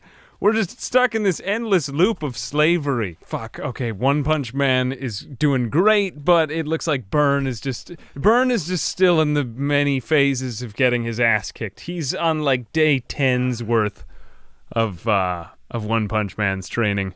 But he will be an equivalent type of character by the time he's done, except just a skeleton. Okay, good, we can take out, no matter how large the foe, we can always take them out. I hope we can. At least Burn's got a lot of hit points so that he can survive against them for a while. Is this guy, despite the fact that he's larger, I guess that doesn't mean he's more powerful. It's just a Shek. And I liked Sheks. Wow, One Punch Man goes down. Shit. Will he get back up? He's gonna tell me he's gonna get back up and we won't go back into more slavery. Hell, we're getting an unbelievable amount of toughness experience, whatever happens. And Burn is looking way more badass now that we actually have a swordsman instead of just another martial artist. Finally, geared up again and ready to go. We've entered a land of weird cacti, and there it is, Fort Simeon. Now, this guy is not gonna come quietly. Let's just have a nap before we fight him, because we don't want to get our asses kicked. It's probably gonna be one of the more difficult fights that we've fought along the way so far, aside from everybody wanting to enslave us for a few days. So Simeon is the leader of the outlaw farmers, and there should be a shitload of these people here. This won't be an easy fight, but it looks like we aren't the only ones who want to fight this guy. Just a little bit more napping. Okay, time to get your hands out of your pockets. This is so badass. It's time to go. Damn, look at how much stronger we are. We don't even look like the real One Punch Man because he's unassumingly skinny, but it's badass. Are they gonna try to kill us? They don't want us because we're slaves. I'm gonna see how far we can get into the compound. Obviously, I'll fight them weak, then strong, but I want to see where Boss Simeon actually resides. Is he here? Is that him? Oh no, these are the basket ninja people. These look like Sand Ninja Oni. I suppose that this must be their barracks, as it doesn't look as if there's any kind of... Oh wait, is that... Oh, that's him. Let's talk to him for a moment. Figure out what he's about. Who the fuck... Well, that's not a nice greeting. Who the fuck are you be wanting my bounty, I expect, hey? That's all ye plump traitors... Well, the fuck was he raised by to talk like this? Mercenaries and townies are interesting after all. Don't matter who's in the pocket of cats, blah blah blah, as my... Oh, maybe he's actually a good guy. Forget it. I shouldn't have come here. Okay, so he acknowledges that he's an asshole. Good. Now that you've acknowledged that you're wrong, let's kill you and your entire faction, starting with the weakest guy, this cripple without an arm. And they should start to come out one by one. Let's try to fight them one... We know we can't control the gate in any... No, it is their gate, so obviously we cannot control it. They will probably want to jail us and kill... Wow, they are alarmingly weak, though. These people blow. I bet we could kill them all at the gate. I'm taking out like 5 guys with every single kick. The only way that we could lose is just by sheer numbers, in which case we'll just eventually get tougher and tougher and kill them because we can't die ever. Wow. Wow! Oh, so cool! He just did a roundhouse kick. That's so badass. Oh, we've unlocked the roundhouse kick. Oh, but it's down. He's down now from 50. 50 is unbelievably strong in martial arts, so we need a few levels above that to get stronger. No, don't kick my ass yet. Give me a little bit more time. Burn is great as a meat shield, too. Oh, fuck! No, not a skimmer right now. They could deliver some alarmingly great. Now it's breached the compound. Wow, holy hell, we are way stronger than we were before now. And even Burn can put up a fight or at least stall a few guys. At first I was worried because I thought it would, like, decrease the surface area that Saitama had to fight on. But it looks like that was wrong. Let's just quickly get to the end of this. Man, goddamn bone dogs. I swear the bone dog is gonna knock me out before these guys do. We just killed like 50 people. Can we just appreciate how much stronger we've gotten? For a moment. And they are gonna slowly all get up, but we'll just knock them out. I don't care, it's more free combat experience for me. Oh shit, that was a lot of people. Damn. We're like the Anton Sugar of No Country for Old Men in Kenshi now. This is stupid and awesome. Let's take out Boss Simeon next. And now we're gonna kick all of their asses again. Wow, nice job, nice job. Great, great. Now let's fight him. Burn should be enough of a distraction, and I'll even put Burn to taunt so that enemies come after him instead, because he's got more health. You know. And now it looks... Wow, look at our martial arts stat. It's 54. Christ. That's so good! He's knocking out people with almost only 1 punch now. That was he's 4-punch man. Yeah, get Boss Simeon. Oh, redemption. Finally, redemption. Oh, it feels so good. We can rest in these beds too tonight. Let's just capture him. Well, we need to loot him. Make sure he doesn't have that sword. We'll take all of your shit and your pants, too. Ooh, and he has a weird doll. I'll leave that with him, because maybe it's like an event item. And he has a note called Men of Dirt. Maybe we'll read that later. And we're just gonna train Burn against all of the other people remaining here, because I think he's strong enough to handle himself now in combat. Is he gonna... He might need One Punch Man's help, but he's... he's pretty good. He's getting enough area attacks in.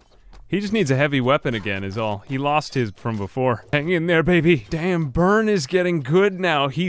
I like him. He's likable as a character now. I used to just be One Punch Man. Now let's go back and fuck, they all started to heal. Well, we'll just fight them off anyway. Don't even use the sword. You don't need it. You don't even want the sword. You're better off without. Great. He's back in combat, and let's grab Boss Simeon. We'll pick him up and get the hell out of here. This must be the most depressing day for their entire... Those guys are still training. Note to self, when they're training, they're very focused on training. And they will not defend anyone in their faction. When they are ambushed, just take out the rest of them, and their entire faction was just destroyed by 2 men. Wow. Or technically 1 man and a robot. Oh, and fuck, everybody got up. Okay, it is time to kick their asses one more time and then get out of here. I think that that's a separate patrol, though, that came along. They did not all get... Okay. Well, we can kick their asses as many times as we need to. Where are we again? These new pants that One Punch Man got have put his martial arts skill up to 54, which is astounding. Once he gets up to 60, he will start to use the Chi Blast, which smites enemies from afar, and is quite crazy. Now let's just slowly heal ourselves, and good. Now we are hopefully less suspicious of being slaves. Let's go to Heft and collect the bounty. And for some reason, he has now been just thrown into the air when I put him down. He survived, though. Let's, is he going to live? Yes, he's in a recovery. Great job. He'll be all good as new once we get him back to the police station. Onward. Ooh, the outlaw farmers are not too happy with us kidnapping their leader, so they're all gonna come out and try to kill... You know, if we get out... Yeah, we're gonna be fine outrunning them. I'm just gonna leave them behind. We've had enough trouble for one day. Now, since One Punch Man looks only 1% like a slave, I'm gonna have him go into the city alone because... Ooh, slave hunters. Because Burns still looks like 40% a slave. I don't know what that would... What does that exactly translate to? I'm 40% sure that you're a slave. I think I'm going to chase you and attack you in the road, just in case if there is a chance that I could bring you... And are we gonna get past? Ooh, ... Ellipse. Yes, we're safe. And the police chief, take him good. Yes, we have our reward. We're rich again. We're rich now for more bandits, but I think having escaped from, like, really extreme slavery, really just extremely annoying people really wanted to enslave us for a number of days. So it is quite a relief to no longer be slaves. And I think we'll just pursue more contracts, but we're going after the higher level contracts now because we can now do roundhouse kicks, and probably by the time that we hit 1 or 2 more videos from now, we'll be able to get Chi Blasts going, and I'm pretty excited for that because that means we will truly fit the image, fit the bill of being One Punch Man. But I think we're going to leave it there because that's quite a lot for one day. We finally escaped slavery and brought our well, mostly brought our names back to respect again. All right. My name is Ambiguous Amphibian. Thanks for watching. I hope you enjoyed, and as always, I'll see you guys in the next video. Bye-bye.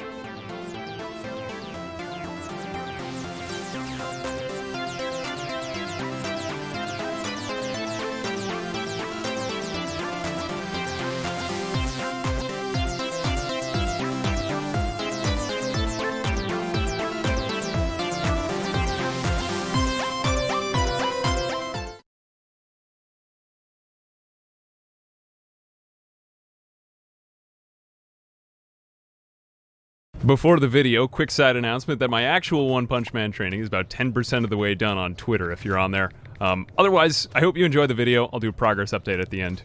Today, One Punch Man returns to the stone camp where he was enslaved for 4 times or so.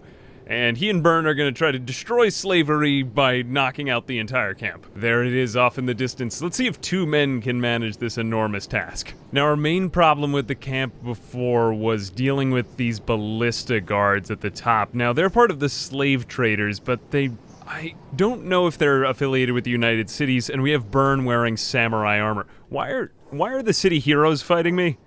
Probably because we stole the city armor. Well, let's keep on the armor for right now, but then we'll have to take this off, and you know what? These guys will be a good experience. Later on, we'll attack the city. Oh, wow, we are really... we're just kicking so much ass in combat. Look at how much Saitama is doing now. He's got... Oh, shit, they took almost no damage for that entire fight. That's crazy. That's crazy. I mean, they're mercenaries. Maybe... Yeah, well, at least they have decent armor. This looks kind of badass. Got caught stealing. But they're all dead. They're all dead. Well, not dead, but almost dead. Oh, that guy's not dead.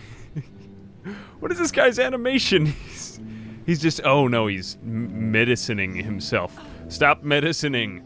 Okay, everyone stop medicining. Keep them down, we'll nap out here, and then we'll attack the city. And we have to complete our prerequisite nap before we attack any place. Now, the outlaw farmers whom we attacked last time, or these are outlaw swordsmen.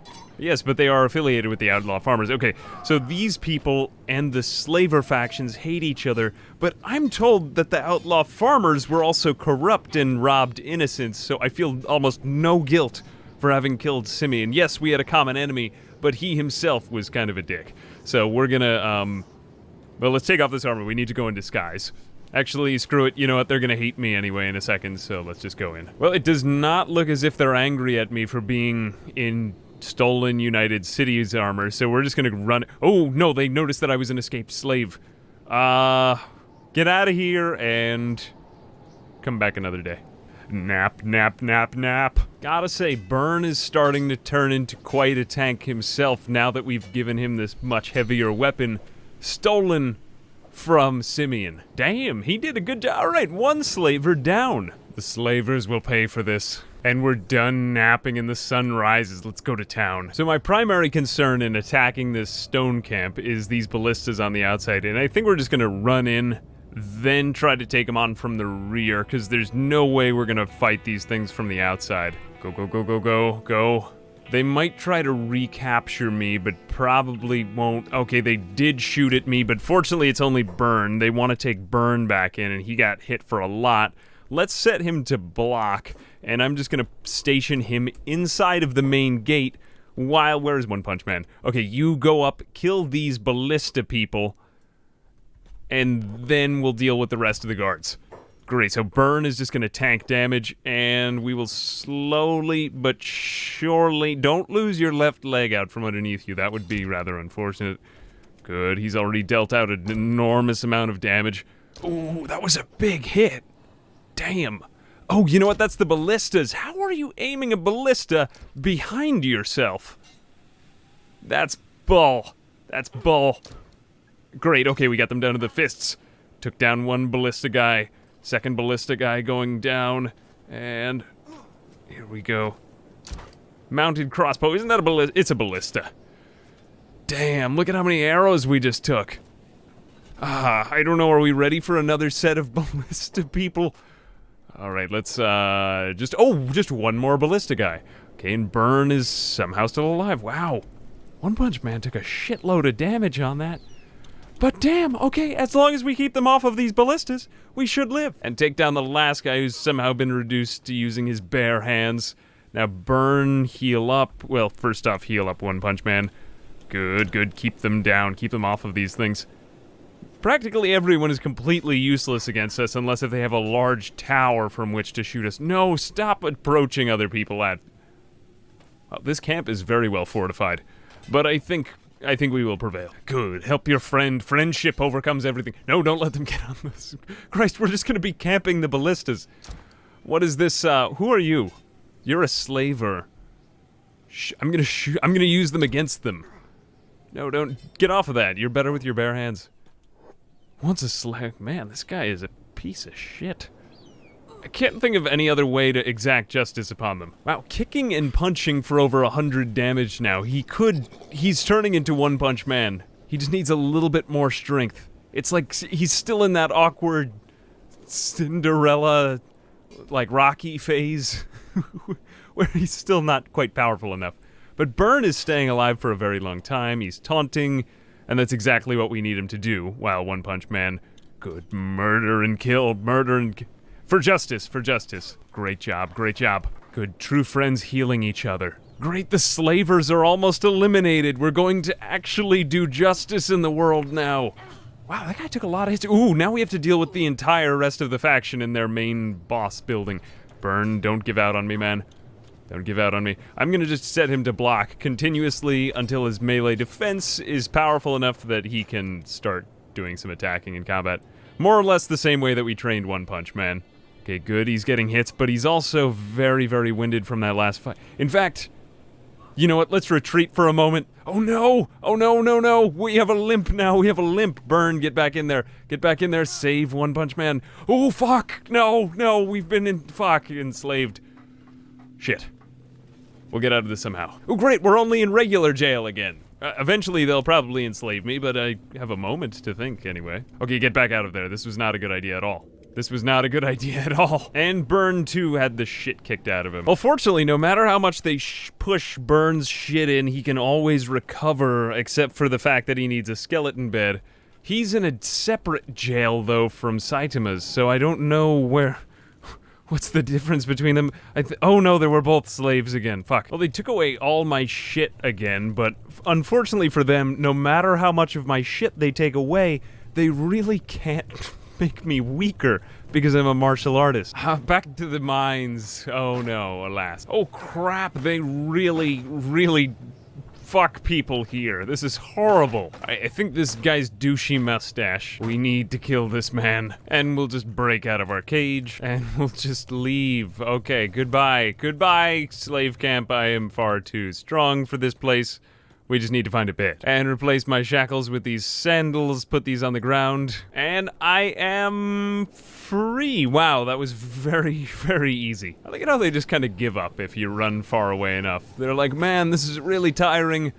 I don't think that we can best this guy, and I'm gonna take all of this guy's shit. And fuck this place, we're going to just break out as soon as possible. And now for plan B, let's try escaping, and the alarm has not been raised yet, so let's just try to break out all of the other slaves so that we can stage a massive revolt somehow. Okay, we got one guy out, another one, and another is free, and another, everybody is gonna be freed tomorrow. Oh yes, the exodus begins! And I got back into my cage with everybody's shackles unlocked so that no one will know what's going to happen tomorrow. And I'm really cheesing this. Burn can just keep on getting in and out of his cage to keep on raising his lockpicking skill.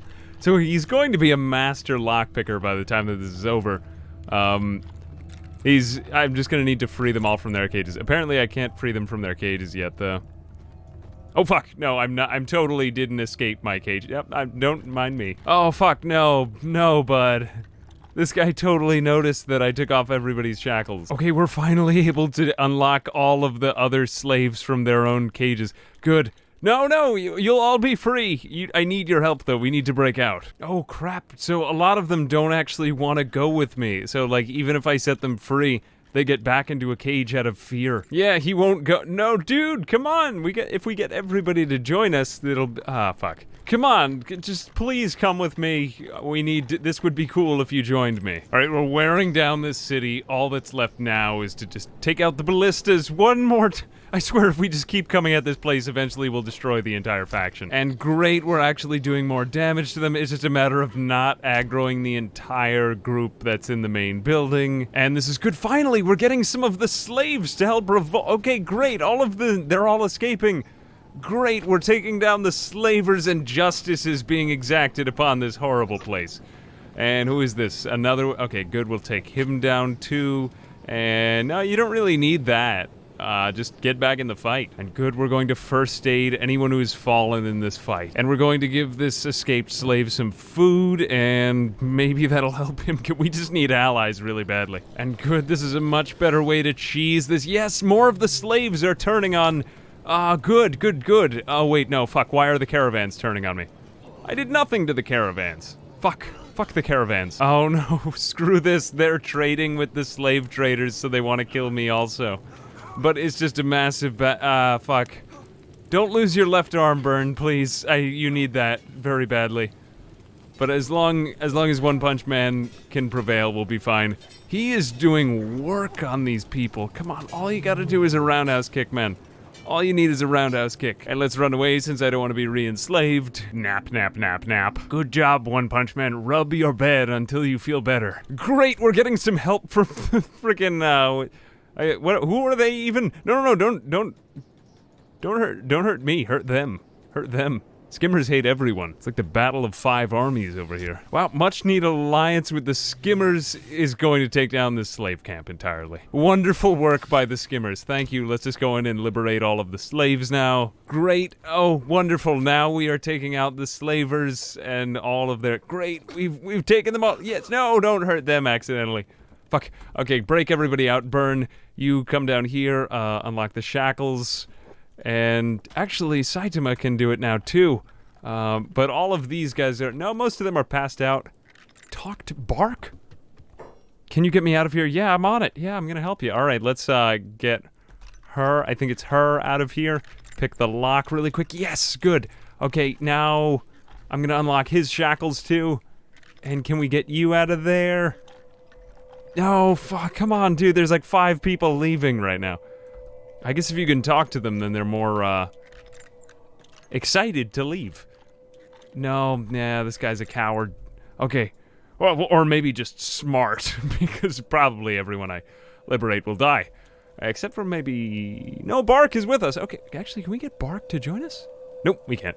Okay, we are leaving. And yes, we got another one free. She wants to join too. Okay, kick more ass until... Ooh, that was like a sailing swan knee jab. And we're not ready to deal with those samurai. Fuck, no, they are ready to deal with us. Okay, well, let's get some allies. Come on, help us, help us, help us, help us. At least be a distraction. Thank God, we are really good, even against these guys in heavy armor. Look at all those green numbers. Wow, those green numbers are good. Great, take out his arms. Now he's like Orochimaru. Ah, I love Orochimaru. Oh, look, there goes an arm. Severed Shek right arm. We took out his arm. It's like some fucked up form of Oedipus going on right here. Great, great, great. Wow, it's amazing how much you can screw people up with just your hands. Now burn, ooh, burn, burn. You block for a moment, son. Ooh, good. Look at all those legs. Great job, great job. He doesn't even need armor. He doesn't even need it. Well, it would be nice to get him back up to 40. You know what? In fact, let's get this fight indoors. Haha, I have a martial arts bonus indoors. Haha, come inside of this house to be murdered. No, please, please come back in here. Please come back inside. Great, great, great. You don't know how powerful I am inside. Ooh, we took out an arm too. Ooh. I can't even tell if it's the sword. I think it might be his hands though. That's Cray. That's Cray. Oh my God, look, there goes another leg. Holy cow. This man is so powerful. He's unlocking new animations. He must be going to Tiger Schulman's or something. Come on. You're right. Good. This is what friends are for. And let's see about killing the slaver bosses at the actual camp. You know, I feel bad killing the evil. Like you should beat them up and then hopefully they learn a lesson, you know? Like that would be the really classically good way to do it. But in Kenshi, well, as has been said by many, play Kenshi, ignore morality. Great job. Okay, now good. We got more escaped people to help us. Okay, great. Oh, you are very... Why don't you have a piece of meat? No, I can't actually... can I trade with you? Nope. Okay, well, have fun. Yes, free everyone. Free them all. Great, some of them want to leave. It seems as we get more from the compound, more of them are inspired to join us. Everyone is free. Well, except for the guy who's scared. Oh, no, don't stealth KO. You know, these guys are probably not very useful in combat. Let's just heal them up and then... Oh, that was Bark from before. Bark actually did, Bark was a pretty nice person. And I think since these, you know what, everybody we're liberating is pretty much... They have Truth, Bark. They have great names. Okay, we're gonna do... Ooh, no. Come back inside. Let's fight inside. We're great fighting inside. Okay, now that we're in the very middle of the entire enemy compound, we can... this is fine. As long as we stay inside, we should be able to beat them. Okay, this is a lot of ass-kicking. Great job, team. Great job. Let's... Ooh, I'm liking this new animation. He's used it 3 or 4 times. Who is left remaining? Get him. Just knee him in the face. Let's see what new moves he's gonna do. Kick in the face, swan dive into the best night of your life, I'll call that one. Doesn't it remind you of the Old Spice commercials? He keeps going, no, stay inside, baby. There you go. Okay, attack him. Great. He just did like a cannonball into this guy. Oh no, something's blocking him. Nope, not for long. And, ooh, you look scary. Nope, not scary. And how much longer? Slightly injured. His stomach is at -14, for Christ. Wait, is mine or is... No, it is him. Great. Swan dive. Burn is quite a badass now, too. Oh, wait, ooh. No, attack him, don't get... Oh, fuck. He is stuck right now. How did that happen? Oh, fuck. Somehow Burn got, like, glitched up here. And One Punch Man is also... Fuck, we are... Gonna have to recover again. Together at last for one more push. And we have broken down the door. Who's in here? Ah! Alarm! Oh, there is a noble living in here. Wow, so they live in lavish Luxor all the time. Slave Master Haga. Oh, this guy is a real bad dude. Empire Noble Guard. Okay, we have to get out of here. I don't think Burn can deal with him alone. I'm gonna need to go back to sleeping Saitama. And, yeah, we'll come back for one last run. This is a bit more than I could chew right now. Ooh, fuck, they really want to kill me. Oh, this is boss battle. Come on, let's just, you know what, let's just go into it. Let's get this evil man. And then we will... First off, let's go straight in for him because he's an asshole. We'll set Burn to block and... Oh, no, put away that, whatever it was, the bow I gave to you because I don't want you to... Fuck, come on. Oh, he's on block too. Okay, start attacking them. Ooh, damn, he's... Oh, you know what? It's because he's so injured and he's outside. We should have done this inside. Ah, we're still gonna win. My god, these guys are really elite. They're from his guard. It might take us a while to... You know what? No. Attack too. I wanna win today. I don't... Ooh, yeah, kick his ass. Good job, Burn. Man, One Punch Man's really taking a lot of hits. It must be this heavy armor and all of the stat degradation that's making him weaker in this fight. But still, will we win? Will we win? Burn's doing it. Okay, good, we got in one hit. And good, we took out the other one. It looks... Oh, Burn might win this one for us. What the hell? Awesome. Oh, not so awesome. And good, Burn is gonna completely finish off Slave Master Haga. With this, we will have destroyed the slave. Let's just put this guy out of his misery. This guy has caused me so much trouble today. I can't even believe it. He is so annoying.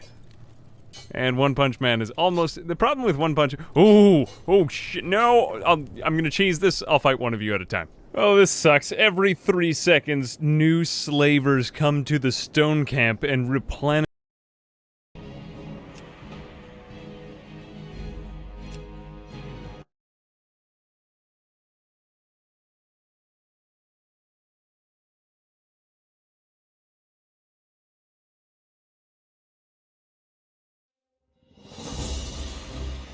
Stop right there, criminal scum! Here's this, no. It's a napkin. Here's this, napkin. Right here. It's a napkin. A napkin, okay, I'm gonna rip it. Okay. No, I didn't do that. No, I said delete. Fucking undo. No. Damn, freaking wrong. I should have ripped straight down the fucking side of it. Come on. It's not working. Is this your magic? Go back to you. It's not working. Ununify. Ununify? Okay. There you go, bro. Vern, look. All of a sudden, nothing ever bad happened. You just pulled that out your sleeve. No, I didn't. Onto your sleeve. It's a trick, motherfucker.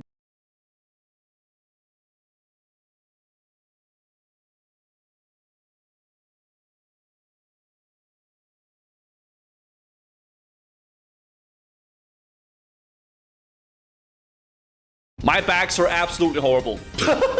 Oh god, oh no. Oh, this is so bad, dude. This is such a mess. I thought we were supposed to start the new year out great, eh? But, you know, it is what it is, I guess. I need to, there's a few things we need to get done, obviously. If I could get a few, maybe DMT runs, if I could get a few other things done as well, that'd be cool. But I also need to level my, bro, does it look like I have space? Okay, I appreciate the sentiment. I really do, Tactics. I really, really do. But I don't have any space. So here's the problem, guys. Okay, I need. Okay, I can take it from you a little bit in a little bit. Okay, Tactics. My backs are really bad. My backs are really horrendous. I won't beat around the bush. Okay, but I need to level up my engineering so I can get my my chicken. Okay, I need to get the chicken today. Yeah, I don't know why I have 91 bandages. Okay, actually, let's just sell these bandages real fast, okay? Let's just sell these real fast, okay? At least most of them, so we just have like 20, okay? Like just 20 bandages. I think that's probably gonna be more than enough, at least for now, right? Egg! Yeah, they laid it in the crate. Casper! Egg! Egg! Thank you for the tier 1. Casper. But I got my cured rocket hide, guys, for my 0.5. I got all 4 of them. I think the first thing we should probably do is we should try to get some of the engineering stuff done. Okay, because that's like something I need to get done. Should I make some copper tubes? I don't know when I can make the next stuff. Okay, I'll just make these copper tubes to begin with, and then we'll take it from there, I think. And one thing at a time, that's what we're gonna do, dude. Okay? But we need to get to the level where we can make the chicken, guys, okay? Because that's gonna help the DPS for like, the guild a lot in the raid, okay? We're doing the ultimate molten core prep right now, boys, okay? The most prep in the world. Okay, so we made those.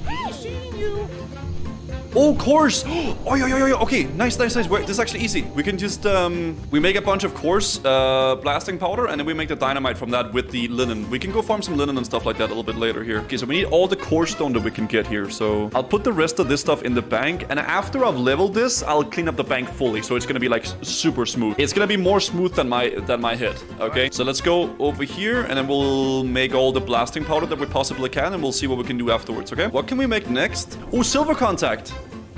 Let's just make all the blasting powder, and then we'll start making the contacts for silver. I think I have...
Oh, it's so cool. Hot springs. Yeah, normally everything's ice in this area. And look that, it's a hidden cache. It's like a hot tub in here. What the heck?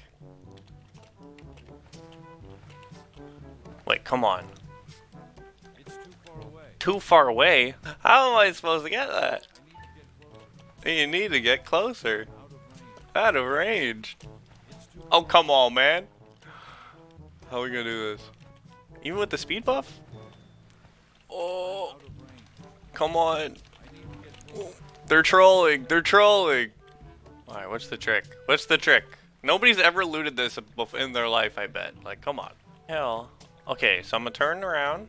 I'll disengage, and then I'll click quick. Oh! Oh! Oh! Wait, I'm up. I'm up! I don't know what's going on. It was blue for a second. It was blue for a second. I could have looted it. Oh my god, they're...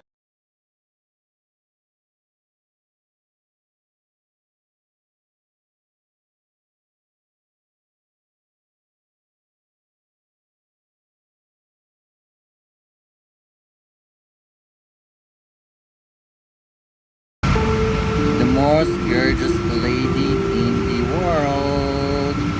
Maybe in the universe.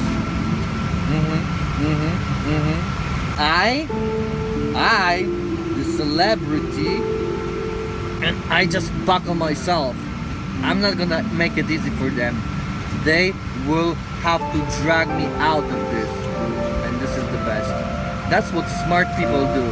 The Chinese guy was very smart. I'm smart, intelligent, and only the best is good for me. You know what? Suck my dick. If you don't like my shit, suck my fucking dick. Suck my dick. You wanna suck my dick? Come over here. If you have the courage, suck my fucking dick, you fucking gay. Oh my god, I love you. I love you. I'm gonna beat you ass, motherfucker.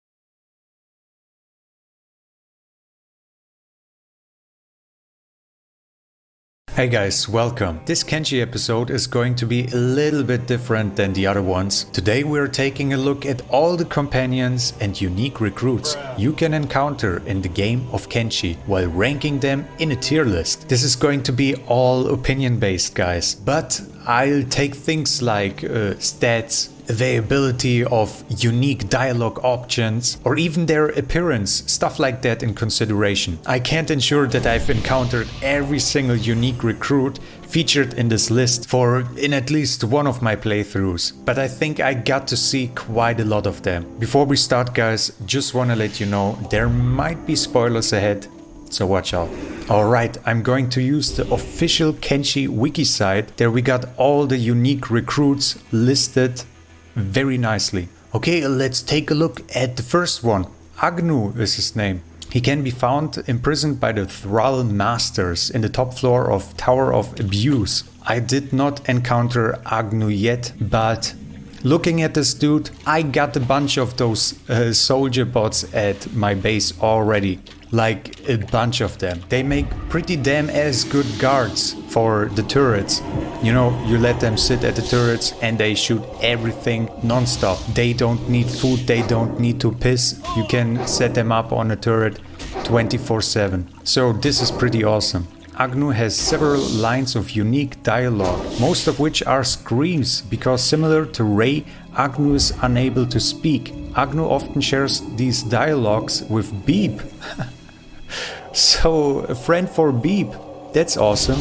His stats are not that awesome at all. It's just everything on level 1, except for strength. Strength is at an unbelievable level 50. Holy shit, dude. That's a lot. Strength at 50 is damn as good for a new recruit. That's really good. Holy shit. Trivia. Agnu was named after Chris Hunt's motorcycle. No way. Which was in turn named after the headless body of Agnu from Futurama, due to its similar personality of loud growling and being impossible to control. That's interesting. Chris Hunt named this character after his motorcycle. I also got a motorcycle, but I did not give my motorcycle a name. I just call it Honda. I really want to see a unique recruit called Honda in the world of Kenshi someday. Alright, let's see, where do we gonna put this dude in? Agnew. I didn't encounter him yet, and he got not very special stats except for his strength. He got some kind of unique dialogue options, but you know, his appearance is just generic. He looks like every other soldier bot I already got at my base. So I'm gonna put him at C tier. Okay, next character. Bart. I think I've seen this dude somewhere. Bart is a unique recruit that can be found in the bar of Bad Teeth, Blister Hill, Stag, any of the way station of World's End. He costs 3,000 cats to hire. Bart has a traitorous personality. That's not nice. He has many lines of unique dialogue in the form of songs and stories. Most other player characters will complain against his constant noise. So he's noisy, he's traitorous, and look at his stats. Everything's just at 1. That's pretty damn shitty, dude, if you ask me. Dude got no skill at all. He sings like trash. Every other unique character thinks he's annoying. And he got a traitorous personality. Holy shit, dude. Someone commented, only thing worse than his stats is his singing. I'm sorry, Bart, but there's absolutely everything wrong about you, dude. I'm gonna have to put you into F tier. Sorry, dude. Maybe next time. Of course, the one and only. You see, guys, the list is sorted by alphabetical order, so we're going from A to Z. And of course, Beep has to come early on. Beep is a hiver, he's a worker drone. He got exiled by his own people because he was a little bit defective, and from that day on he started to live in Mongrel. He is a little bit annoying, but that's what makes him so special. You know, Beep's strongest weapon is saying beep over and over again. He is not very much skilled, his stats are pretty damn much trash, but what he lacks in strength, skill, endurance, dexterity, toughness, perception, he makes it up by being a cute little boy. I think Beep's very cool. He just has to be in every single playthrough of Kenshi. He was one of the very first recruits we got in our team. He got a lot of dialogue options, and he can even be transformed into a cyber Beep. You know, hivers tend to lose their limbs quite often, and upon giving him some robotical limbs, he starts to get some new dialogue options where he says he's the strongest warrior or a cyber Beep instead of the normal Beep. So he's pretty cool. I really like Beep. I can't tell much about him except for he has a place in my heart. So for Beep, of course we're gonna put Beep into S tier. He got such a lovely face. He just has to be in S tier. Bo, I actually also seen Bo at Bad Scratch. I think it was Bad Scratch. Bo is part of the anti-slavers. She can be found in Black Scratch, accompanied by an anti-slaver Yonin. Alright, despite her small stature, she is called Big Bo by members of the anti-slavers. She is also capable of asking a squad of any slavers you encounter to bodyguard your squad for 3 days. Strangely, this seems to work on Tin Fist's squad, so one can potentially get Tin Fist and Grey to follow them around. Holy shit, dude, what the hell? She wears specialist armor, 5% chance of masterwork armor. It has weapons manufactured by Ancient. Holy shit, this lady is overpowered as shit. And look at her stats. Damn, dude. Holy shit, look at this. She's decent at combat skills. She's quite good with the katana. Thievery skills. Holy shit, that's impressive. And she got some decent athletic and swimming skills. Dude, that's one of the best characters out here, isn't she? Big Bo can be recruited if the player is an ally of the anti-slavers and has killed or imprisoned Buckmaster, Agor, Lady Katana, Longan, Emperor Tengu, So there are some conditions you have to fulfill, some requirements, so you can actually recruit her. You can't recruit her right away. Alright, I think for being such a massive unit, for having such incredible stats, I'm gonna put Big Bow into A tier. I think she deserves that spot. I'm not gonna give her S tier because of the lack of unique dialogue options and the extreme requirements you need to fulfill before you can even recruit her. So we're gonna put her in A tier. Okay, moving on. Burn, another skeleton unique recruit. He is an old skeleton. He talks about that he was an adventurer but decided to stop due to old age. Found in the tower in the Floodlands.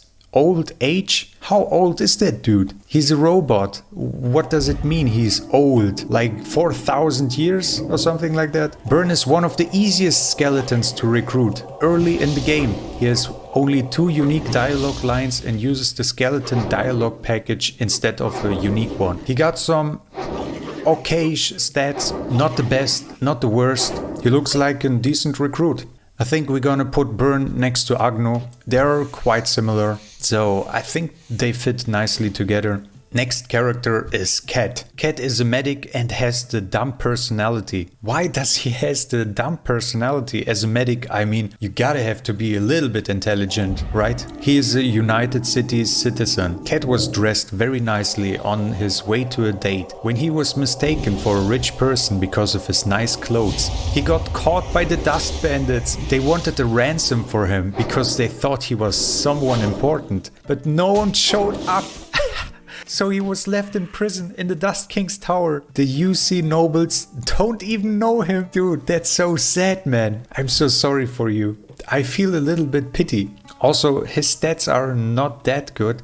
He's only exceptional at field medic. He's a good medic and he's also quite good at science. So if you need the medic in your team, take Cat. But I don't know. I don't really like Cat because for one, he is part of the United Cities, and also you gotta have to free him beforehand before you can even recruit him. So that's a little bit of work for someone with mediocre medical skills. I don't know. I don't think he's really worth it. So let's see, where do we put Cat? Thinking about it, Cat is also a very interesting name. You know, in Kenshi you say cats to the currency in Kenshi. So he's worth like 1 cat. Maybe that's a reference. I don't know. Yeah, I'm gonna put you into D tier. I'm sorry, dude. Also, guys, this is all opinion based. Just want to let you know again, if you encountered this dude and you really like playing this dude, that's nice for you. It's just my opinion. I think he's not worth the risk and everything like that. But if you got a team consisting out of Cat and Bard, that's very nice for you. Maybe they even get along quite well. I don't know. All right, let's move on. Holy shit, look at this dude. Whoa! This dude's name is literally Chad. He's a unique recruit that can be found at the bar of Flat's Lagoon. That's the place where Beep is currently right now. He spawns with no weapon and claims to have traveled into the southeastern part of the map, encountering big things and escaping after punching one in the nose. You can recruit him for 9,000 cats. Well, he got his price. That's not cheap. He has a dumb personality. Dude, that's a typical Chad for you. Punching big things in the nose, overconfident. Aside from his recruitment dialogue, Chad has nothing unique to say. Damn, dude, that's pretty damn sad. But look at his stats. He got decent stats. That's truly a Chad. This character design is pretty awesome. He looks cool. He got a cool ass backstory. He literally punched a big thing in the nose and got away with it. I'm gonna put Chad into B tier. Quite honestly, I think that's a cool dude. Cornelius.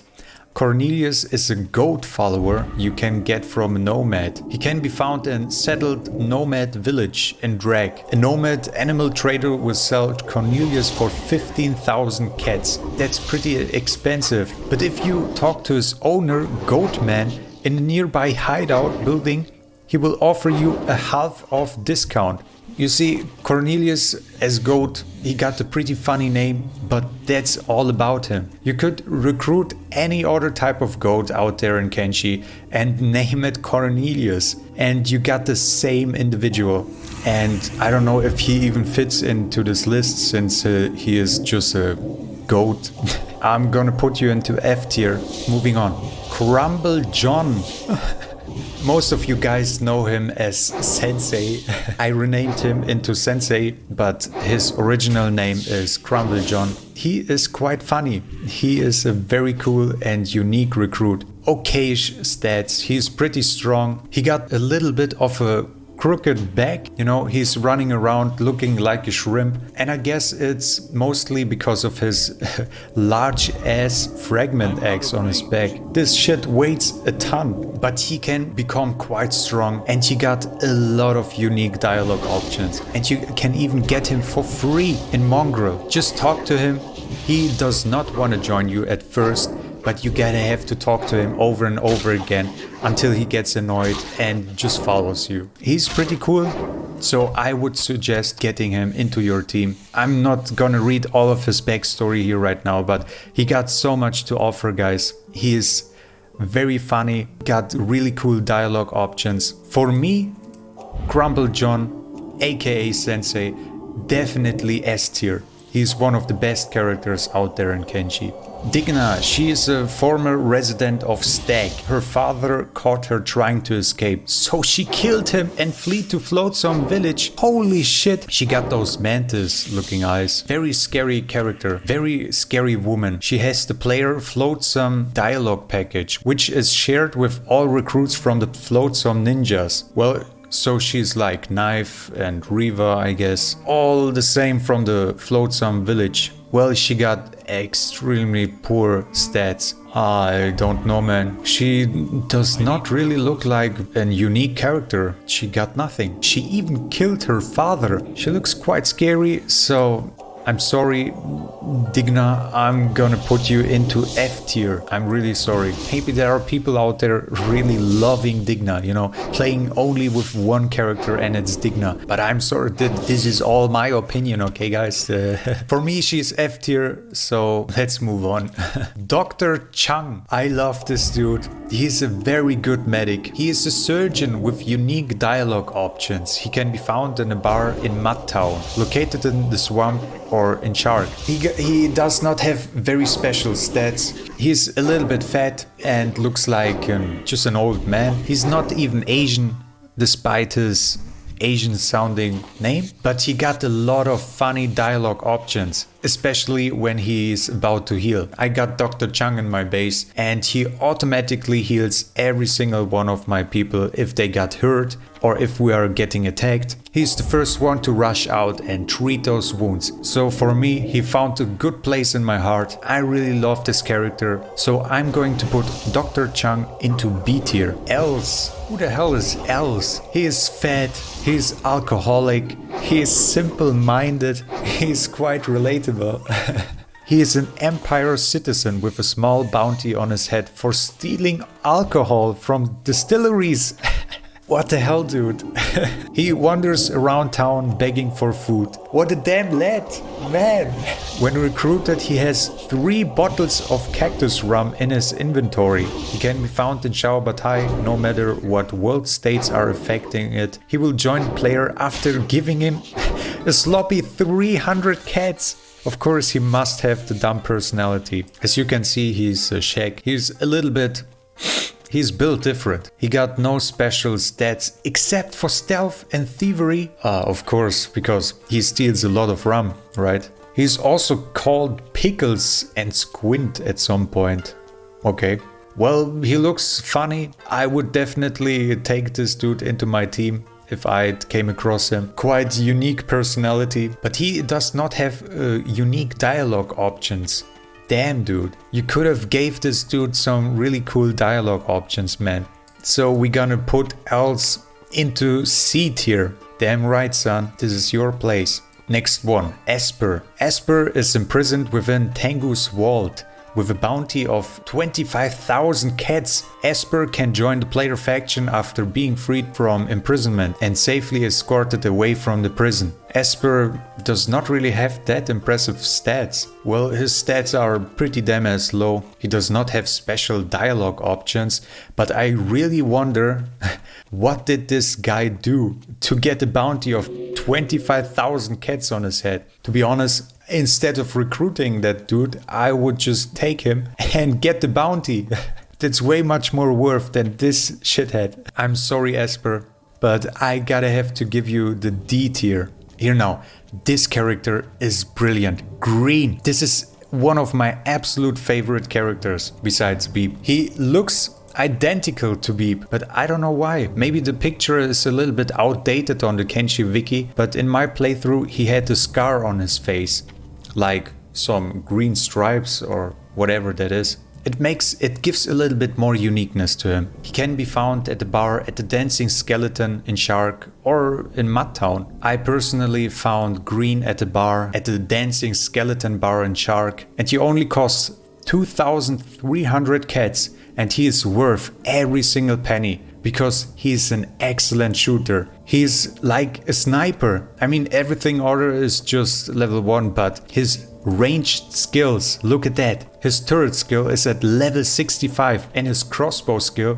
at level 65. This is the best shooter in all of Kenshi. That's the best sniper. And for that low of a price, I would suggest every single one of you guys out there to get this dude. Because Green definitely deserves it.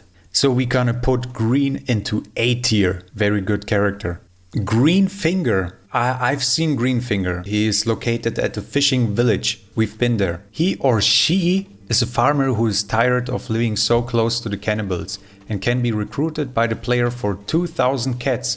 Greenfinger has a fearful personality. Look at this, guys. There's a 30% chance you could encounter Greenfinger as a female. Damn, dude, that's awesome. What the hell? He got good strength. He's good at engineering. But look at this. His laboring and farming skills are at level 40. That's impressive. That's especially impressive for a Scorchlander. I mean, Scorchlanders, do they not have like decreased experience gain?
I got what you need.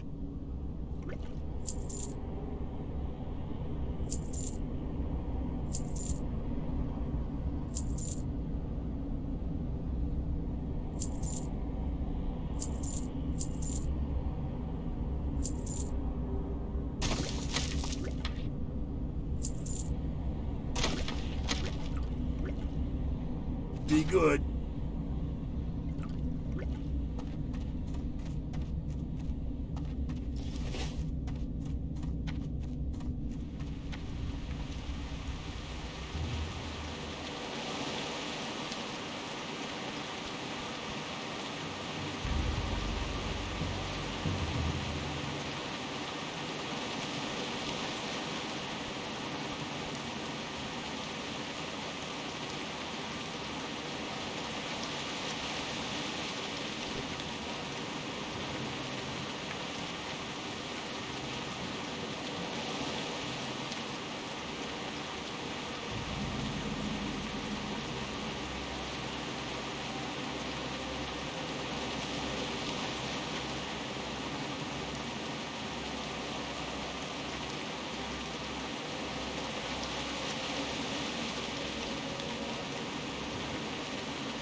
out of range.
It's too far away.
Not ready yet.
out of range.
See you around.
That spell isn't ready yet.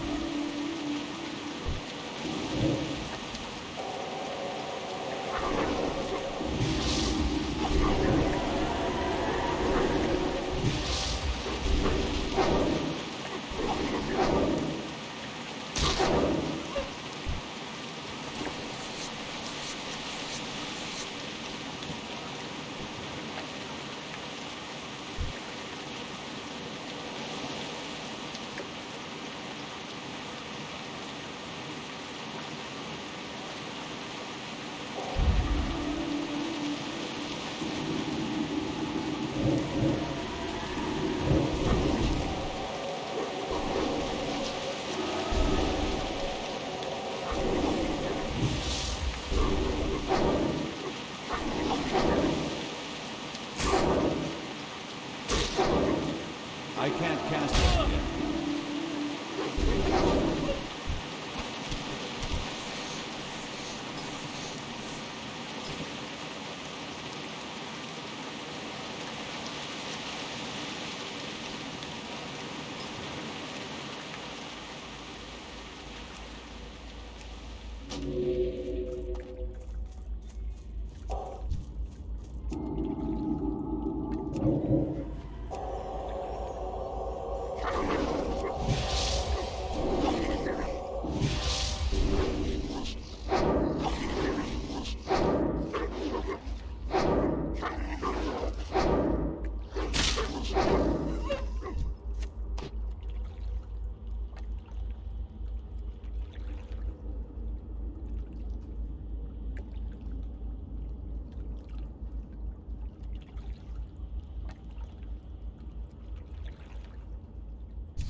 Good day to you.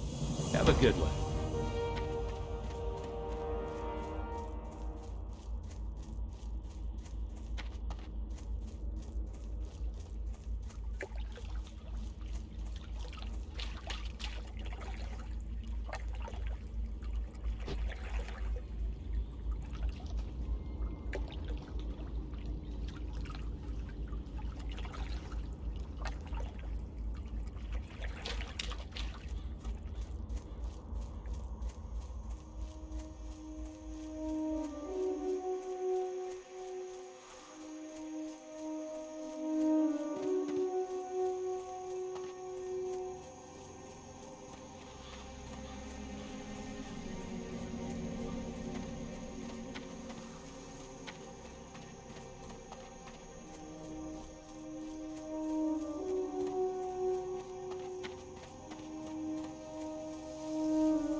Hello. Safe travels.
Hey!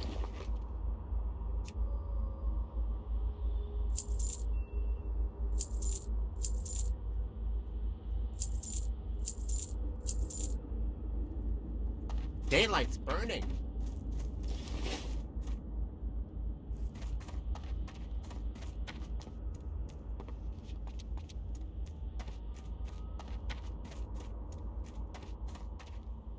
King's honor, friend. Light bless you.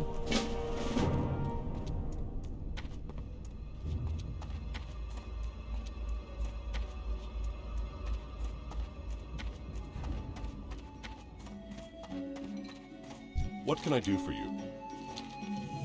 Go with honor, friend. Light be with you. For the Alliance.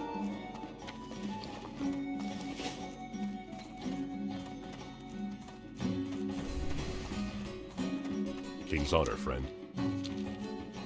Be careful.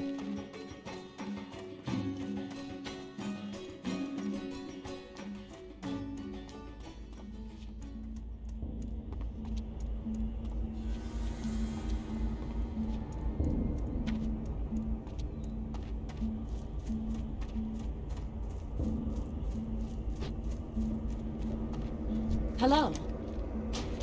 Safe travels.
Greetings. Go with honor, friend.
Well met. Go with honor, friend.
Can I help you? Right.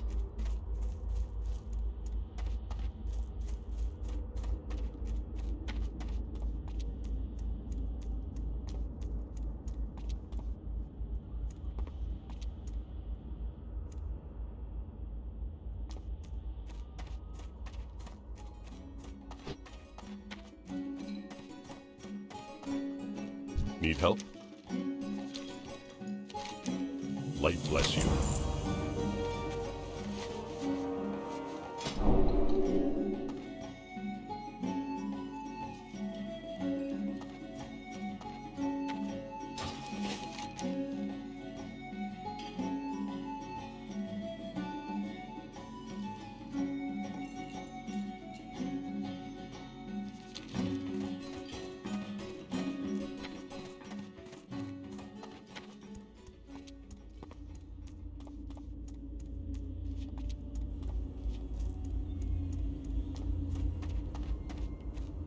Light be with you.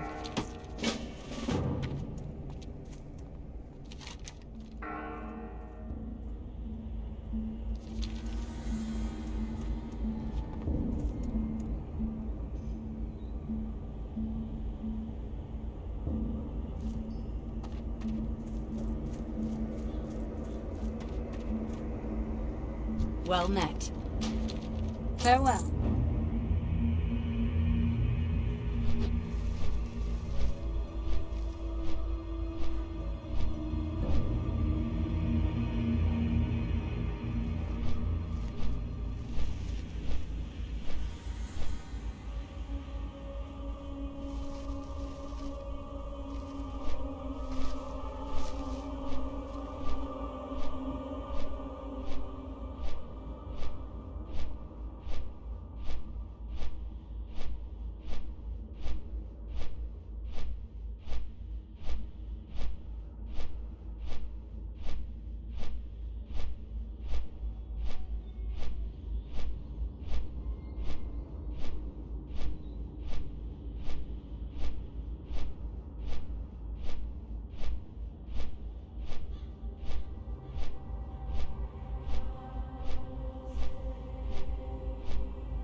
What can I do for you?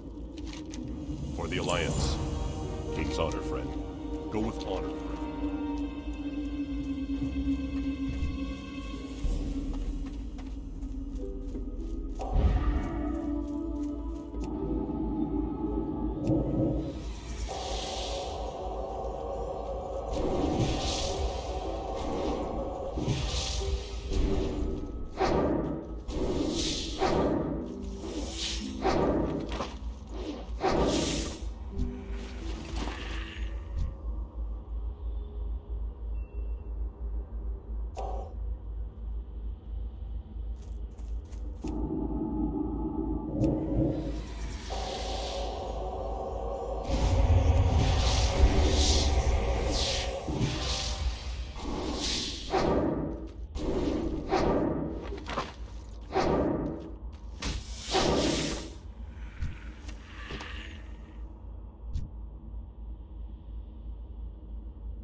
That's still recharging.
That spell isn't ready yet.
Yo.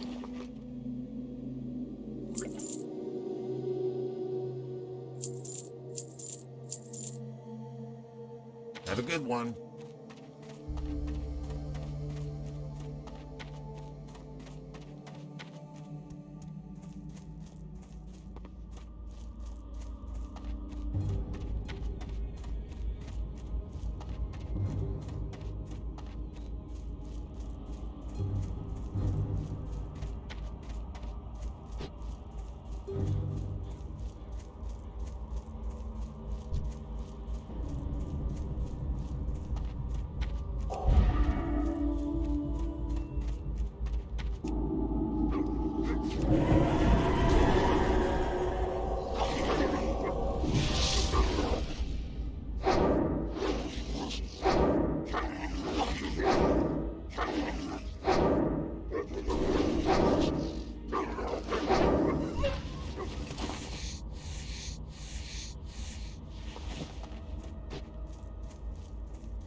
You need something?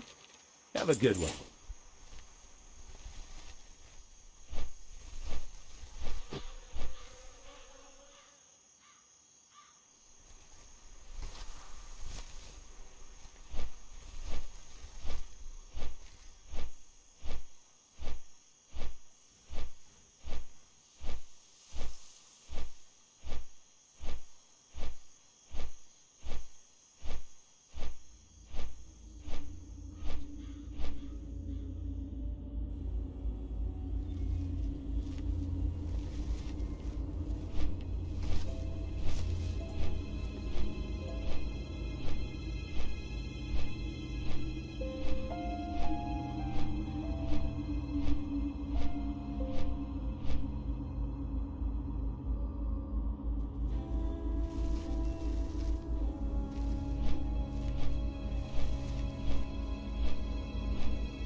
Interesting. Be seeing you.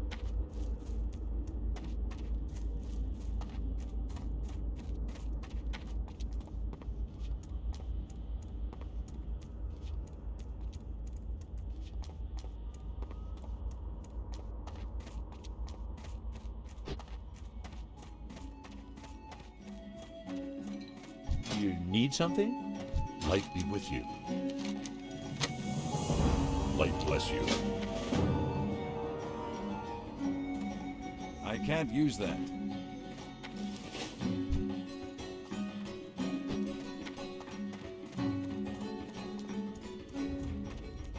Hey there. Have a good one.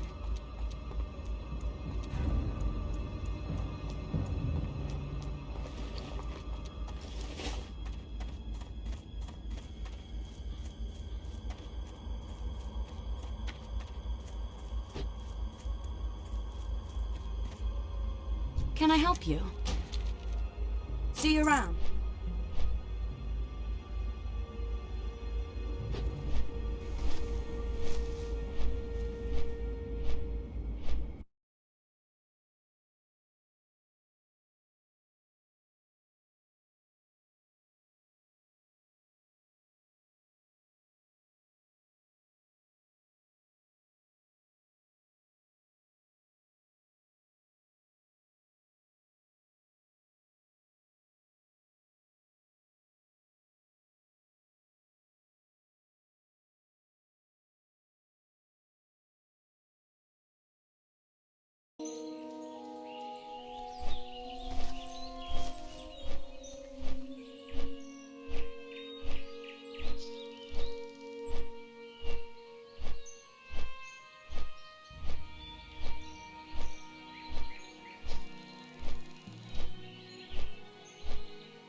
Good day to you.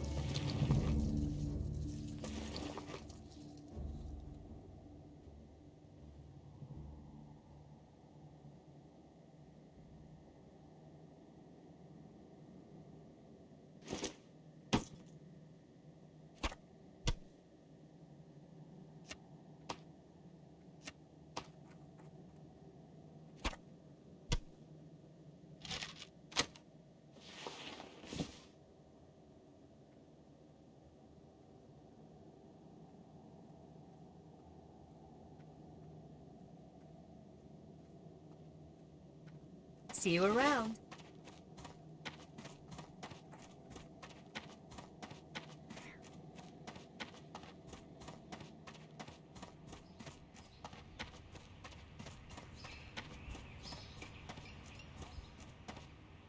Well met.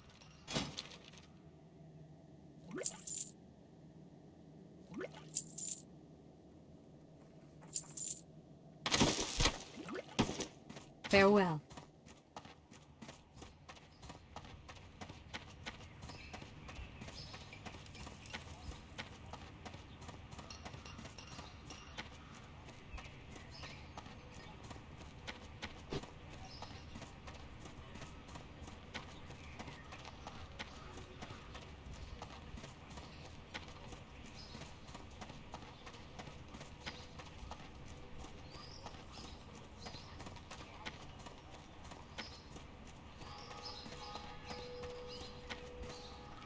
Greetings. For the Alliance.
What can I do for you?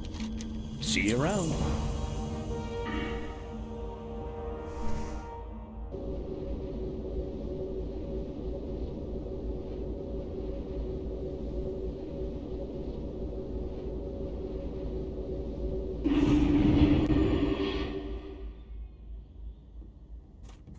King's honor, friend. Be careful. Help you find something?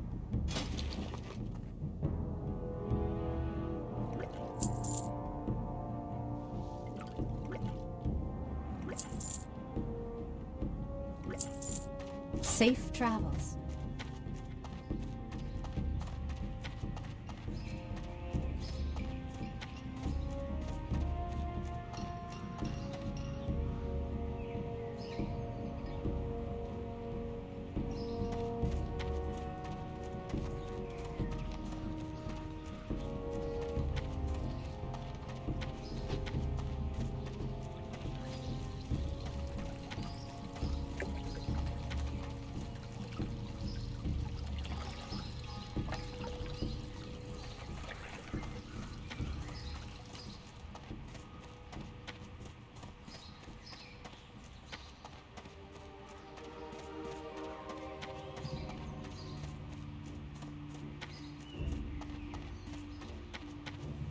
Well met. Be careful.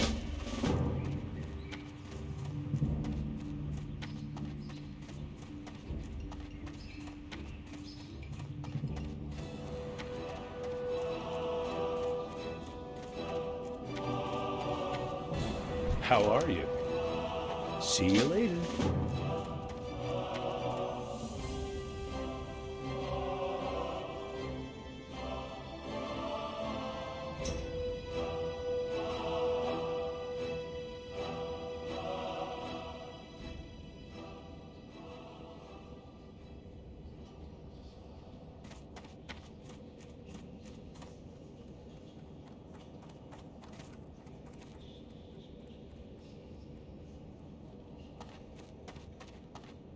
Need help? Be careful.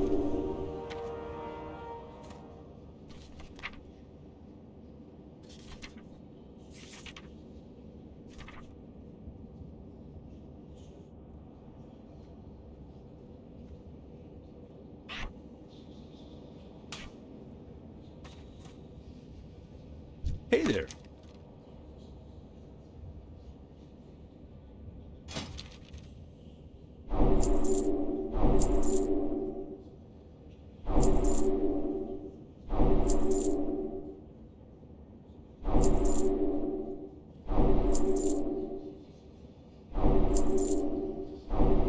Safe travels.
What can I do for you?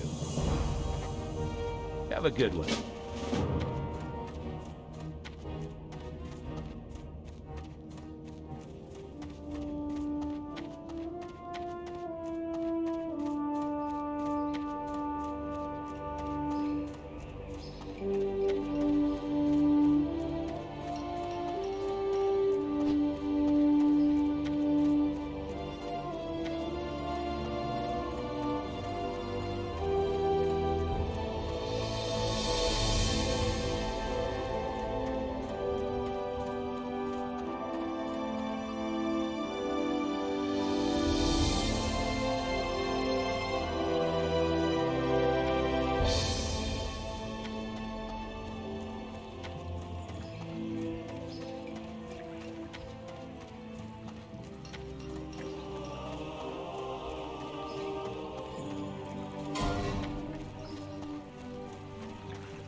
Need help?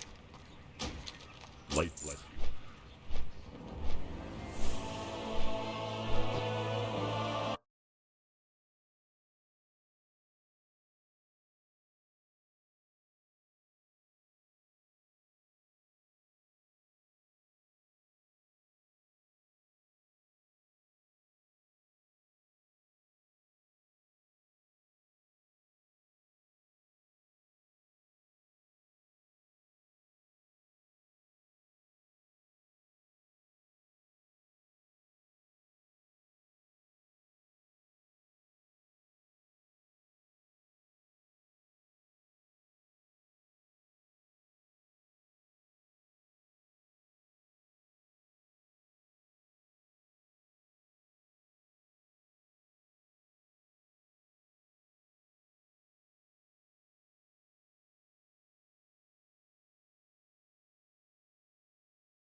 Get off the game, go to the bathroom, and take a shit.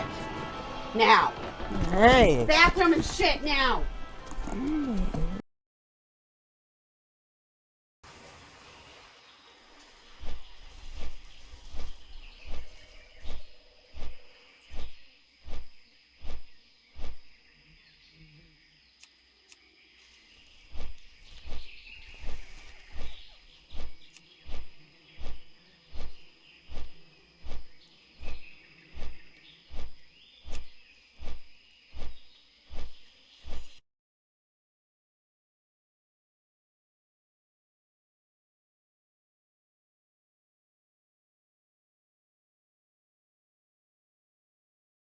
You guys know what happened, by the way. You guys know the tier 0.5 quest chain, right? The final part of that quest chain, you have to kill a big boss inside of UBRS, right? King Valthalak. Okay, he's not a king. He probably is a king, but because he's an actual alpha Chad. But you have to kill basically like a big boss called Valthalak, which unironically is a difficult boss. He has like a bunch of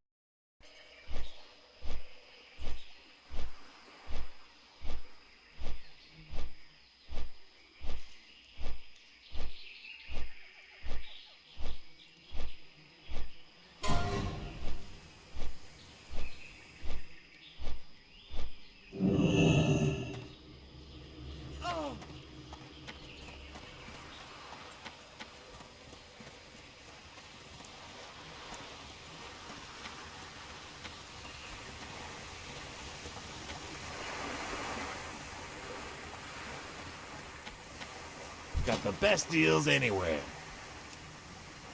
I don't have enough money.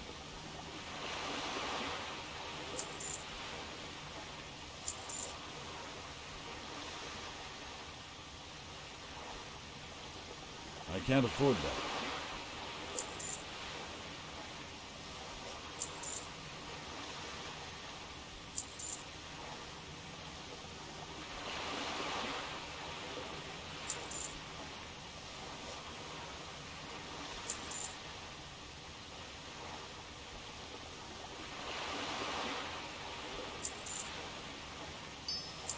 Glad I could help.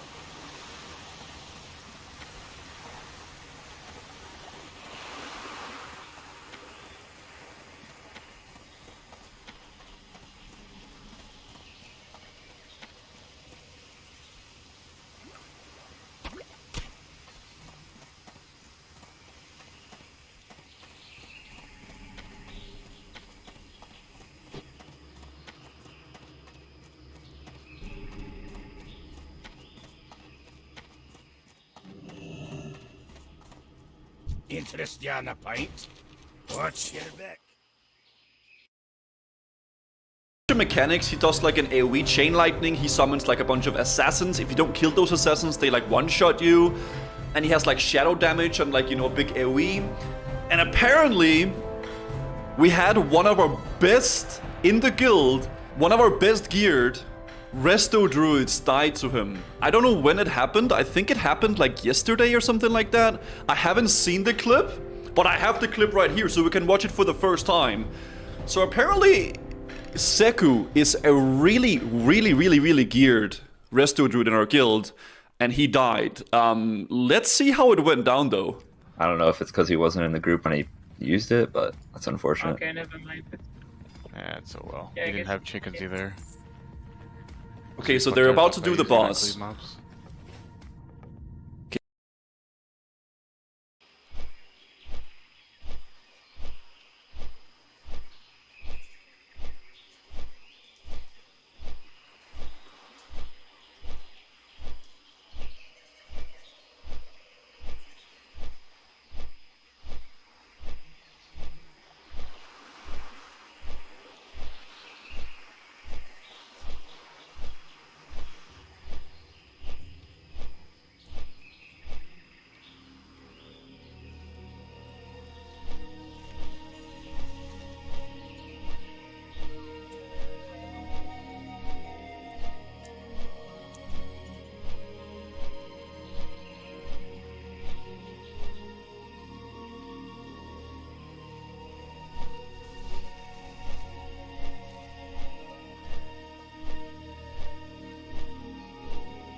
King's honor, friend. Be careful.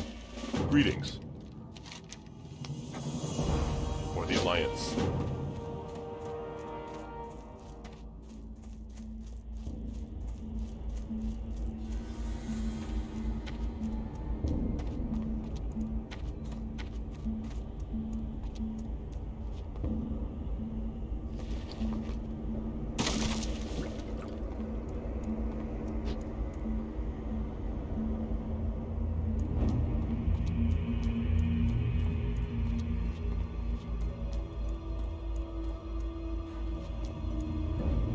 Need help? Safe travels.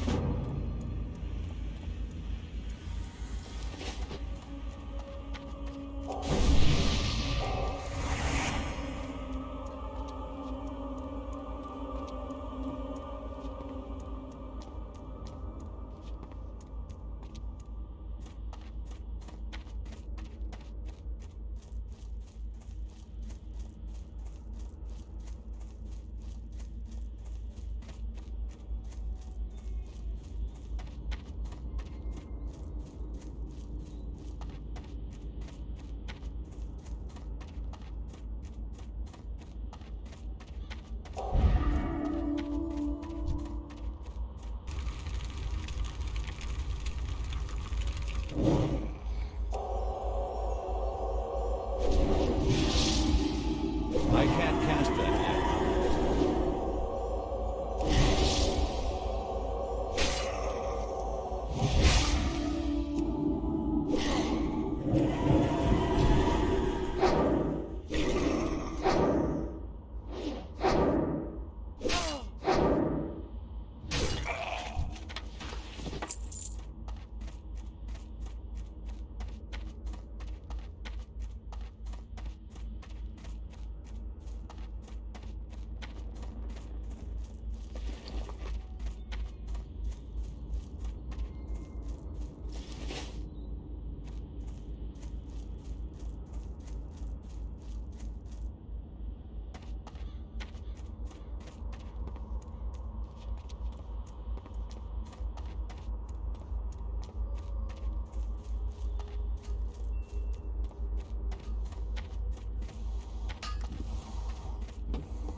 Hello.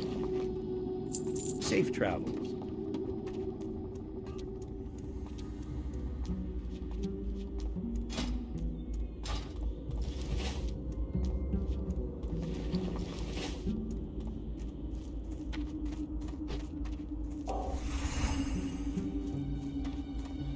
Well met. Have a good one.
I am honored. Good luck, friend.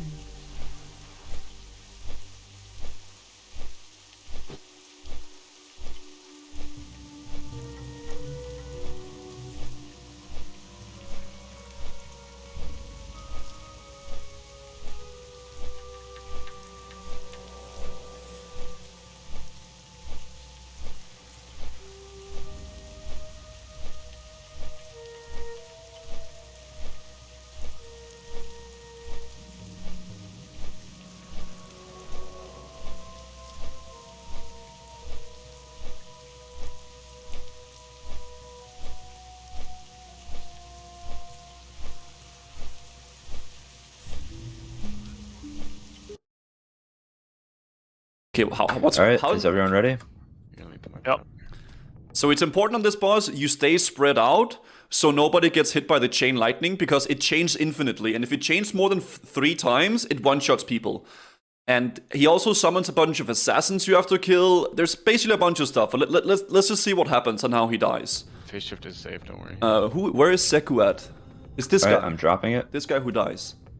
So keep an eye on this guy. Shit. This is a chicken dinner chain. Here he comes. Mana burn, mana burn. So that's the big boss. Mana burn, mana burn. And he's over there to the right of the screen. And Hizu. Melee in. Okay, yeah, so they're having melee be Kill together, and then these assassins spawn. You gotta kill these assassins. You see those little ghosty boys? You have to kill those, or they one-shot Assassin people. and melee. Kill the What? Oh my Ranged. Kill Assassin. Kill it now. All on assassin. Everyone on assassin. What are you guys doing? Kill assassins. Assassins are everything. You've got to kill Melee, kill We more died to an assassin. Everyone on assassin when it appears. This is a solo heal. Kill assassins. No. coming. Oh no! Dude, he just died like that! I mean, not like, but he... Transition him to P2 maybe now? It's the DPS fault, yeah. They didn't kill the assassin. I'm gonna pop shield wall, like, almost... Seku! The crazy thing is, Shield he's wall? probably just here to help people, by the way. I don't think Seku needs anything from this boss, because he's fully biz. He was fully biz. Now he has to delete. 5 seconds. Oh no. Not so much. Wait, you guys see it, right? So these assassins that are in the melee, that's the assassin that's putting the thing on him. So if this debuff you guys see right here, if this debuff goes down to 0, then he dies insta. So you have to kill the assassins before that debuff goes off. They only have like 1.5k health or something, so they die super easily. But that like cast time is like 6 seconds or so, and if they get it off, oh, it's way long. It's 10 seconds, so you have 10 seconds to kill them. You, look at the debuff, you guys. This debuff. Once this debuff goes down, then he dies. Range on it. Sorry, go back to melee. Yeah, I'm on it. Assassin and melee. He even called it up. What? Ranged. Assassin. Kill it now. All on assassin. Everyone on assassin. What are you guys doing? Kill assassins. Assassins are everything. You've got to kill it. Melee, kill more assassins. Oh no. Everyone on assassin when it appears. Yeah, the assassin was in melee. It was this one right here. It was literally like right next to the boss. It's so... man. I mean, if anything, you can hope we learn something from this, right? But it's a rough one, boys. That is a rough way to go. I mean, it happens, right? The thing is, boys, it's hardcore, right? So these things happen. It is what it is, right? Like, it's just how it goes, right? But... man... dying, like, helping a group to get their items and stuff is just a rough, man. That is a big F in the chat for Seku. Seku was a nice guy, too. I remember he's been helping out people, like, a lot as well. He was a really, really good guy, man. Big F in the chat for Seku, boys. Yeah, I'll link the clip in the chat here, guys, if you guys want to see the clip by yourself or, you know, whatever. Well, there it is, man. He was a good boy. F in the chat for our fallen soldier, man. Seku, you're a good boy. The good die young. That's what happens, man. That's just how it goes. God, did you check the clip with Amphi dropping low on health? No, what is this? Amp. Amp is our main tank. Playing back. Oh, I couldn't attend this trash farm. I was supposed to be in this trash farm last night, but I was too like I had too much like family stuff. I came home like really late, so I just couldn't attend it. I came home like half an hour after the trash farm started. Back. Stack these. Okay, so what's gonna happen here? Okay, so they're pulling 2 giants. That's fine. Just cleaving these guys down. That's easy. I mean, the giants are the most dangerous. The giants and the dogs. No, sorry, level. Yeah, we got dog. We got dog. Oh. Amp. Play amp. I don't know if you guys saw it. So what dude, the dog came up, he intercepts into the dog, gets stunned, then look at the hilt. The hilt is up here, guys, in the way corner. We got dog. 342 health. Amp is like our decked out, fully biz tank. He literally has everything. He has full 0.5. He has Iron Foe, Fill Striker, everything. Amp. Dude, this other tank almost died as well. Holy Yo, somebody was really close to the bridge. Amp just lived on 300 health. Dude, hello? This just shows how fast it can go south, boys. Like what? Yeah, so that they're killing the giants. They're killing the giants, then the dog comes in, he charges, he intercepts in, so he's in battle stand, he swaps to defensive stance, gets stunned by the dog, then the molten giant comes in and he almost dies. Amp. Play amp. Dude, healer's MVP on this Holy one. Healer's MVP on that one. Thank God he did not die. Jesus. Thank God he did not die, man. That is... Holy cow. What the hell, dude? Jesus Christ. Giga Chat gonna be the main tank for the rag after all the war start. You think Joker's gonna be our main tank? Oh no, he's like a Fury Pumper, man. We're gonna have to like start making our Fury Warriors into tanks instead, man. Man, I'm a little bit nervous for the raid, guys. Whenever we're gonna do the raid, the actual raid with bosses, I'm nervous, but I'm excited. That's gonna be big fun, I think. It starts off the pull right, you kinda know the dog will come there. That's true. That's true, but it can just like go south really, really fast, right? Like it doesn't take a lot for things to go south. That's just how it goes with those kind of things, right?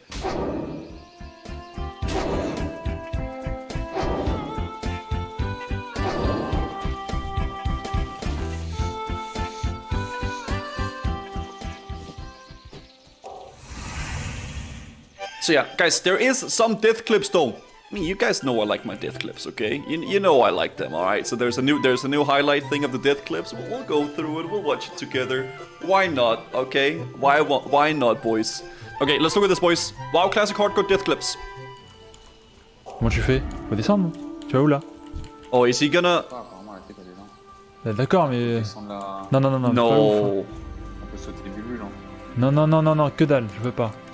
Je fais le tour. No, je veux pas. Je veux pas mourir. Bro, you're literally trying to save 1 minute of running. Non, je veux pas mourir là-dessus. Non, je le sens pas. Non, il y a moyen de faire le tour. Fais voir. Par les montagnes, là, on peut pas passer par les montagnes. Il y a certainement un moyen, c'est sûr. All of this time though he's like arguing whether or not he wants to jump, he can just run around. Une auto, je sais pas quoi. Il y a la cascade, si on tombe de la cascade. You could have just ran around instead of discussing this. Bah t'es marrant, mais j'ai peur moi. J'ai trop peur. On va mettre 5 plombs, hein. Non. Ouais, mais 5 plombs ou recommencer tout un perso. Non mais je fais pas ça moi. Bro, you could have just... Ah, Kevin! Non, Kevin! Vite, la prochaine ici. Non, putain de ta mère!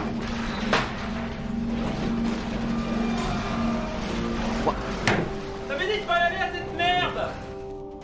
Why even try? Why? Why are you even discussing that? Why just go around, man? If you're doing downstairs, you just you're doing the question. I guess you want to mirror some. Oh no, Yeah, I think I haven't seen this, but I've heard people talk about this. Apparently there was like a lot of drama regards this as well. I heard. Yeah, but you can do it full in one. Nom you Nom need to gets... go and help. Wait, is this clip? I think it is? Hardcore, go to middle. Go! Lay on hands him! Lay on hands him! Holy... Oh, he lived?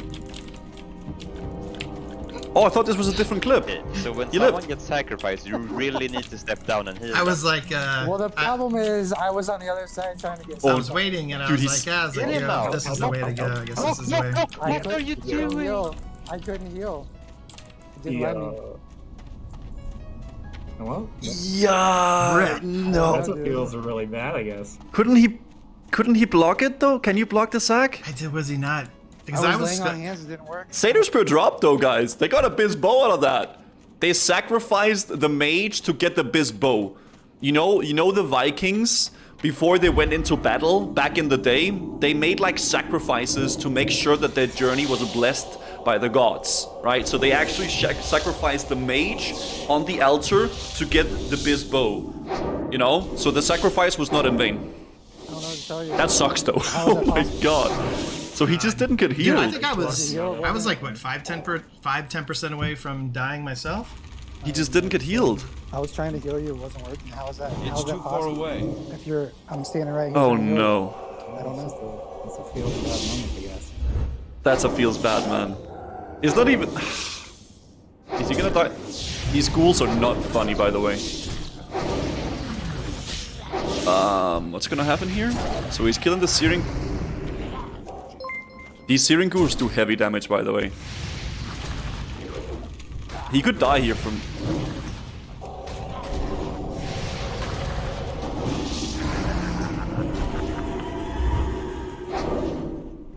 Yikes.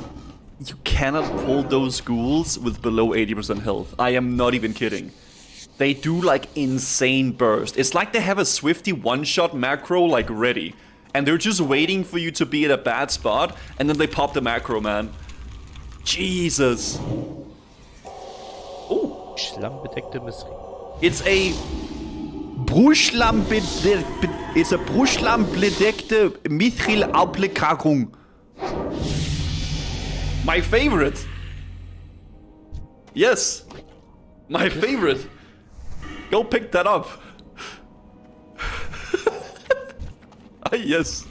Very good. Oh no, it's a Silititsuka. And a Schwarmstrone. Oh no, they all... Yeah. Oh, I forgot about this. They all pull together. Oh no! Fear them, fear them, fear them. Bro, fear them, fear them, fear them right now. Fear them right now. Click your fear. I see your fear. Right there, click it. Click the fear!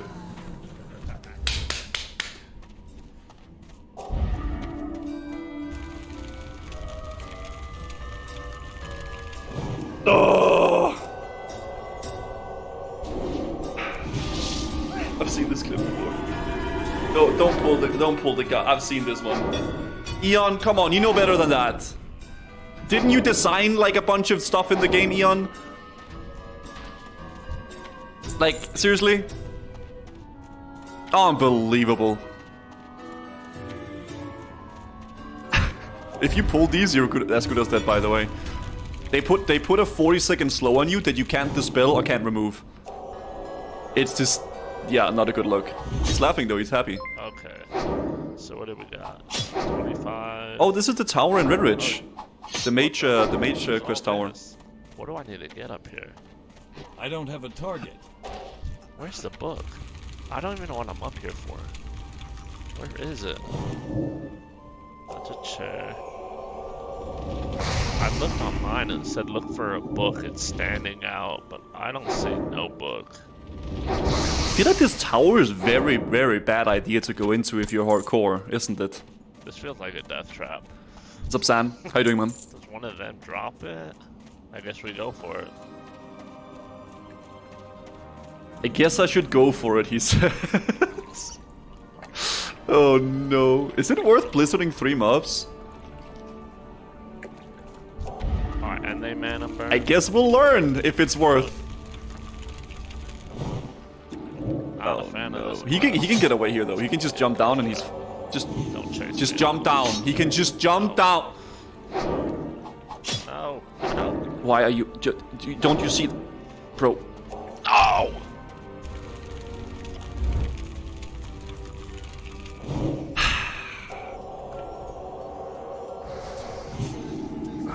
What are you doing here? Why? What is it with these mages being goddamn horny for like AoE farming? Oh, I gotta AoE farm. Oh, I gotta pull 16 mobs. Oh, why? Just, it's mages. Relax, man. These goddamn mages, man. They want their AoE so bad. Maybe they won't die though, unless Cloudy. Oof. No. No. Cloudy? I can't find you. I'm dead. I'm in water. Oh no! Cloudy! No. Why? Why? Okay. Oh, That means we die. Oh no! I want to know. Did the rest of the group die though?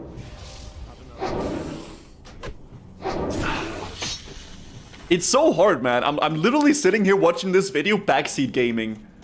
Man, I'm one of those people, am I not?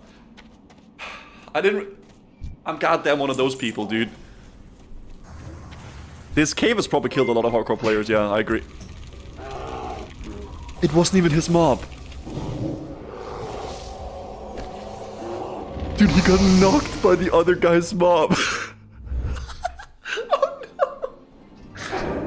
We're gonna take a secondary approach to this one.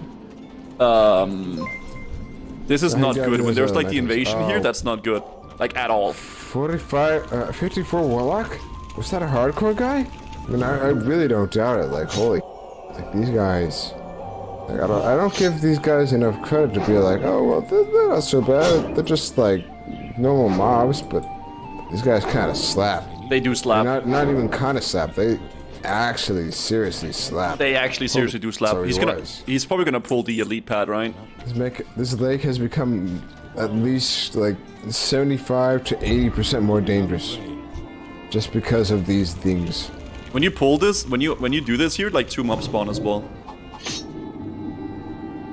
At least. Yeah, there they are. What the? Yep, there they are. What the? He has no mana. He has no mana! Alright, we're running. That's still recharging. You have no mana! What are you... Oh, no.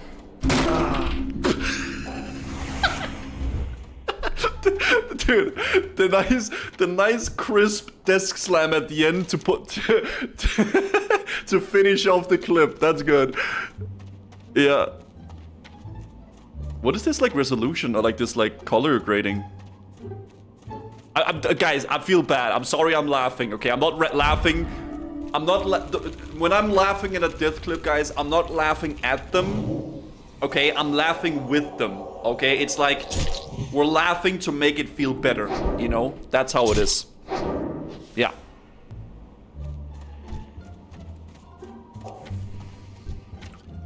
Oh no. Yargle Spark. Run out, Yargle Spark. You're in danger. Oh, dude. But did you just demonic rune? That guy marked with the skull, you're trying to... Did he just demonic rune?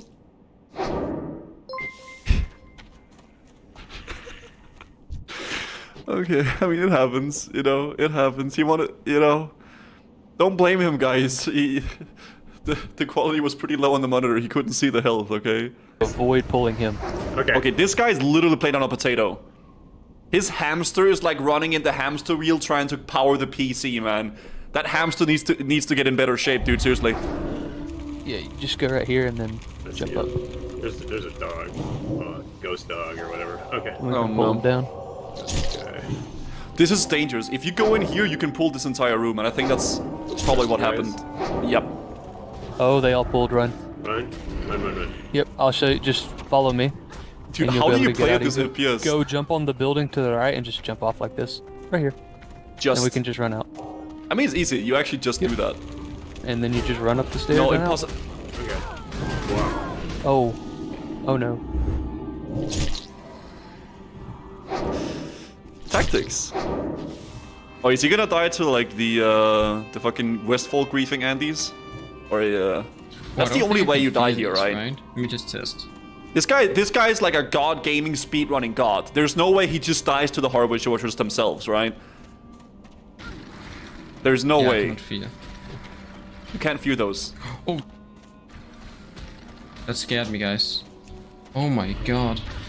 Bro, you need to I could actually die here. Yeah, yes, you could die here. Why don't you get the thing to tank the other one? Get your Sorath to tank. Put the Sorath on. Please get aggro. Please get aggro. Please get aggro. Please get aggro, Pet. Pet, get aggro on this. What? I don't even understand what is wrong with my. I know they're immune to taunt, boys, but if he put the pet on the other mob in the beginning, then it would get the threat just from attacking the mob, because he didn't have any like damage on the mob. So like just a little bit of damage could have taken the aggro from the second mob, and his pet had like full health, right? Pet mana. I'm such a backseat gamer. Oh my god, I'm horrible. God is I need to relax. I actually don't understand. I'm so bad. It happens, man, okay? What is wrong with my pet? It's not using... Right here, the other mob has 98% health. If he puts his White Walker, his little blueberry guy, on like the other mob, it'll take aggro and he can just kill this one easily. The ability! It's Right? actually bugged, guys. I don't... It's bugged! No, it's bugged. It's not using... It's on auto... Oh wait, it doesn't work on these mobs. Does it not work on mechanical mobs? Hell, are you kidding me? I didn't know that. Oh, dude. Yeah, those mobs are really scary because their aggro range is long, right? They have a massive aggro range. You can't gouge them, you can't taunt them, you can't fear them. They're actually like insane, these Harvest Watchers. But yeah, there it is, boys. There it is, man. Time you know, is it's money, friend. You can't really like. Oh, that's me. Oh, what, dude, look at what a good-looking guy, eh? Damn. Am I turning into Asmongold or something? Jesus. Yo, It's like you can't really like. It's easy to sit here and be very chill and very like, you know, calm and be like, oh, you should have just done this or you should have just done that. But like when you're in the moment and you're stressing out and you're being like anxious and nervous, it's really hard to make those like clutch decisions, right? It can be quite difficult, but I'll link the video in the chat, boys, if you guys want to see it. And there it is, dude, okay? There it is, man.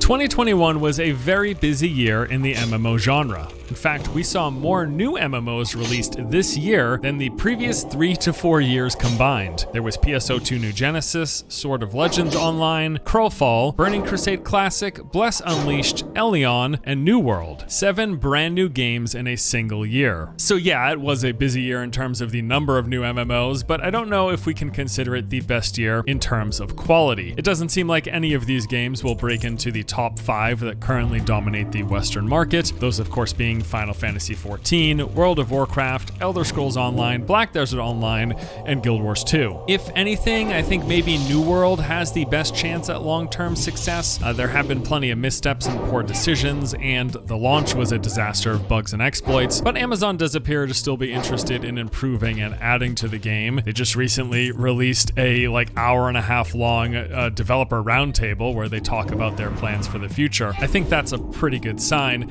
and the player count, while trending downward, is still rather large, hovering daily at around 100,000 peak concurrent. In fact, that number may very well surpass where Guild Wars 2 is at this point, although we can't know for sure since their numbers aren't public. Anyway, point being, 2021 was one of the busiest years for MMOs in a long time. Whether or not those games were quality MMOs, we did get a lot of them. But now I think it's time we look ahead. What is coming coming up next? Well, we already know of a handful of games that are slated to release in 2022. Some of these we've been waiting on for many years now. And what I want to do today is dive in to take a look at each of the MMOs that we expect to be playable this year, along with any new major expansions to the existing MMOs and the games that will be coming later down the road. Now, originally, when I started writing this script, I wanted to make it a continuation of my series of the top 5 best-looking upcoming MMOs in the current year. However, we don't even have 5 MMOs currently scheduled to release in 2022. Some are tentative and all that, and I'll dive into it. But anyways, the point is, yeah, it might not be the busiest year, especially compared to 2021 in terms of new releases, but I still think there's some interesting things to talk about here. Okay, so first up, we have got Lost Ark. Now, this is almost certainly the biggest, most highly anticipated MMO that is confirmed to be releasing in 2022. It's currently scheduled to launch on February the 11th, and I have to say, I cannot wait. I had a fantastic time playing the beta, and I'm really looking forward to its full release. Even with all the good things that I'd heard about the game over the years, I just didn't expect to enjoy Lost Ark as much as I did. That is probably my own fault though. So the game first launched in Korea back in 2019, and it established itself pretty quickly as a solid top-down hack and slash action game that also has all of the traditional MMO elements you expect. There are PvE dungeons and raids, there's a gathering and crafting system, there's player housing, there is structured PvP with battlegrounds and arenas. The game even has this unique sailing system where you can like freely explore the oceans, traveling to various continents and small islands in search of treasure. Combat is one of the main selling points of this game. It just feels really darn good in my experience. It's all very weighty with good animations and sound effects. Much of the PvE experience, at least while leveling, really boiled down to just gathering up groups of enemies and then exploding them as you hit them with these big area of effect and cleave abilities, and everything just looked and felt great. Combat is really solid in this game. Boss battles, which you'll come across through open world bosses, but also in dungeons, basically have you whittling down these stacking health bars while avoiding telegraphed attacks, and these attacks can change with bosses that go through various phases. The game's skill system is also pretty neat. Basically, as you level up, you get points. You spend those points on skills, improving them, making them stronger, but also at various thresholds, getting to select from one of 3 different modifiers, which will actually alter how the skills function. And the way the game builds and presents dungeons was also really impressive to me, especially for a top-down game. I think they did an amazing job at like the environment and scene setting. They've got a ton of different camera pans and traversing areas and these wide angle shots that are used. My personal highlight of the beta was this dungeon that had me climbing up this massive spiral staircase. The camera zoomed way back,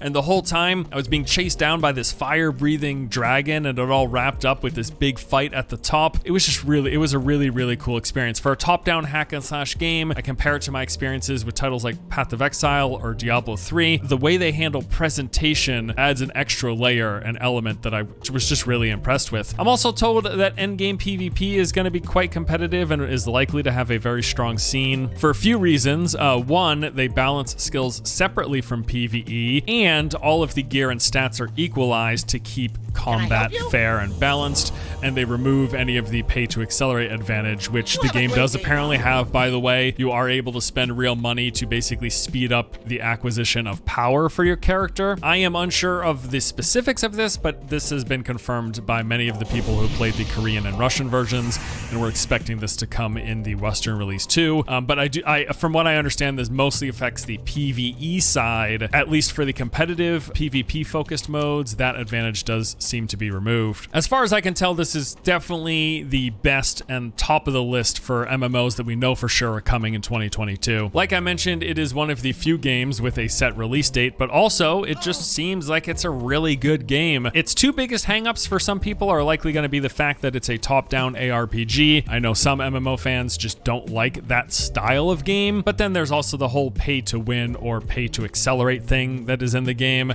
I know that'll be a non-starter for some people. Personally, I really don't care if there are people out there who drop a few $100 or even a few $1,000s to be able to clear PvE content faster than I can. It's kind of whatever. Jennifer. My expectation is that I'll play for a few weeks, just enough time to reach and experience a bit of the end game. I'll mess around with PvP, and then I'll hop off that gear treadmill before things become too boring. I talk about this a lot on my channel. That's just kind of how I approach MMOs now, and I'm telling you, it's such an amazing way to experience the genre. I just enjoy it so much more now that I can play these games for a little bit and leave them before things get too repetitive and too boring. My 25-year-old self would have called me a mega casual, not really playing MMOs the way they're supposed to be played, but my 35-year-old self just doesn't give a damn. Like, I'm having fun and I'm getting to experience a lot more MMOs and a lot more variety than I used to in the past, so I'm totally cool with it. Anyways, Lost Ark is launching on February 11th, 2022. It is going to be free to play. Let me just say this. If you like MMOs and you enjoy ARPG-style combat, this seems like a pretty good package. And again, it's going to be free, so I suggest at least giving it a shot. The second MMO coming out for sure in 2022 is Mortal Online 2. So the original game launched back in 2010. It was a first-person open-world sandbox MMO with a big PvP focus.